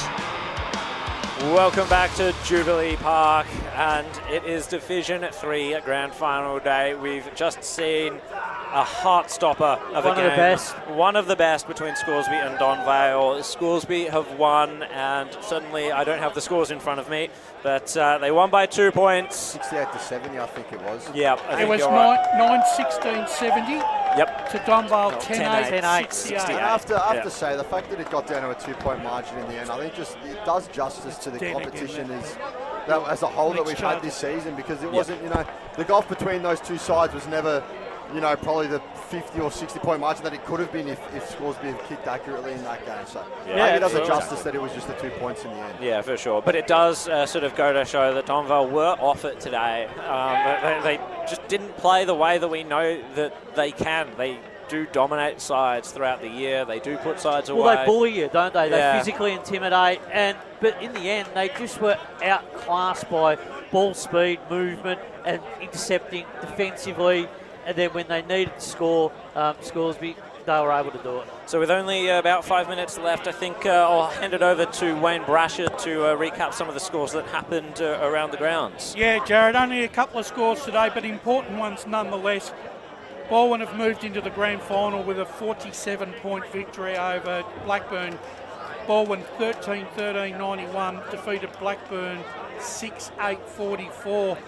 And big win here for Wanturna South, who move into the grand final after being 35 points down 10 minutes into the second quarter. They have won by 31 points, 17-14, 116 to Surrey Park, 12-13-85, Jared. Unbelievable. Sounds like Surrey Park just ran out of legs in the end. Yeah, it was always a possibility, wasn't it? Yeah. Oh, well, so Wanturna South, they move through to a grand final with Templestowe. What a... That's going to be a mouth-watering clash, that one, next weekend. Yeah, looking forward to it. And also... Baldwin, that's a professional victory over Blackburn, who might have gone into that perhaps as favourites given the year that they had. Well, they would have been, but it's not too dissimilar to what we've been talking about with even with the Magpies and Adelaide the other night, like with Collingwood having a bit of a form slump. Baldwin turned it around a little bit. Brenton Sanson, and the way he coaches and the way the Collingwood play, they're very similar, identical. Well, they've turned right at the right time, haven't they, Baldwin? Yeah. It's very much said, you don't win premierships in May or you don't win them in April. They've just seemed to really pick up a lot of steam going into the back end of the home and away season. Now we can see him, when the scores first got read out for that game, I thought I must have misheard something. But they're really starting to charge home, and we saw them do it last year as well, and what was a very successful year for them. So I wouldn't be shocked at this stage if we do see them in a grand final on the last day of the season. And Blackburn, there's still a road there for them to get there. Yep. They've got to go the long way, but they're very capable of doing so. Yeah. Well, after such a game today, gee, what's tomorrow bring? Oh, no. Do we get another one like this today, or you just never know? Grand finals now, you think that the side that's favoured's going to win, but I'll tell you what, Whitehorse will probably think themselves a bit of a chance now after what happened today. Yeah, of course. Tomorrow's action will be coming from East Ringwood Reserve. It'll be live as this one was. The Facebook and the YouTube streams in Eastern 98.1. It'll be Chirnside Park against Whitehorse. Chirnside Park, I would say, go in as favourites. Whitehorse, they really need to, I think, make the most of the stars that they have. It's through the spine of the ground, such as your Haining, your Horvat, your Young, your Dunn is an excellent player, the McDougals as well. And quickly, Jared, we've also got preliminary final action at Kilsyth tomorrow with South Belgrave taking on North Ringwood. And back here tomorrow, Premier Division, it's East Ringwood taking on Roval. What a mouthful. It's a big one, isn't it? That is. Can East Ringwood bounce back? Their form has been down over the many weeks now, so So Roval, they like their chances. They've beat them a couple of times during the year, but East Ringwood, they've got to really turn their fortunes around. Absolutely. And South Belgrave against North Ringwood as well. I mean, that's a fascinating clash, I think, in terms of North Ringwood, the only team to have beaten South Belgrave through the home and away season. South Belgrave then suddenly trip up against Park Orchards, and now they're staring down the barrel of straight sets. It's a big game. Yeah, it's very interesting, that one as well, because when North Ringwood did knock off South Belgrave during the season, the outlook very much from the coaching staff that we heard on our weekend recovery episodes and all that was that it was kind of a pressure off game just to see where they're at. So I'm interested now that the pressure's on, now that it really means something, can they step up again? Absolutely, Chris. And we'll start to wrap it up here from Jubilee Park. Congratulations to Scoresby, back-to-back premiers. I'll just quickly go around the thank yous in the special comments. Ray Baird and Spider Lee. No worries, Jared. Excellent stuff really, from both of you. Really a great game to call too. And, it was great to be a part of, Ray, and well done to Scoresby. Thoroughly deserved premiers for 2025. Down to the boundary line, Chris Cordison, Blake Tennant, excellent work from you two as always. Yes, thank you. We had chairs down there today, which I could get used to, but yeah, Blake's wandering around somewhere speaking to people, so he did a great job as well. It was great to be there, and yeah, like Ray said, a terrific game to be a part of. Wayne Brasher on the pre-game, of course, excellent as always. Thank you, Jared. Looking forward to tomorrow. Absolutely, and thank you so much to Ryan Long for calling alongside me, the media manager, Lee Green and Megan Green, and our camera operators as well, Lee. We've got a whole lot of them. Who have we got? Rohan, Lincoln, Tom, Kent, John switching out the back. We've got Matt and Megan both on graphics and replays today, so yeah. It's a whole lot of letters to put on the end of LKL. Well done, until we get to Premier Finals, Grand Final, we've got about 13 or 14 there, so you need to give me a minute.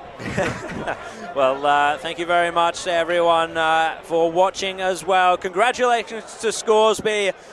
Division 3 2025 at Premiers. My name is Jared Bainland signing off. Until tomorrow, we'll see you at East Ringwood Reserve.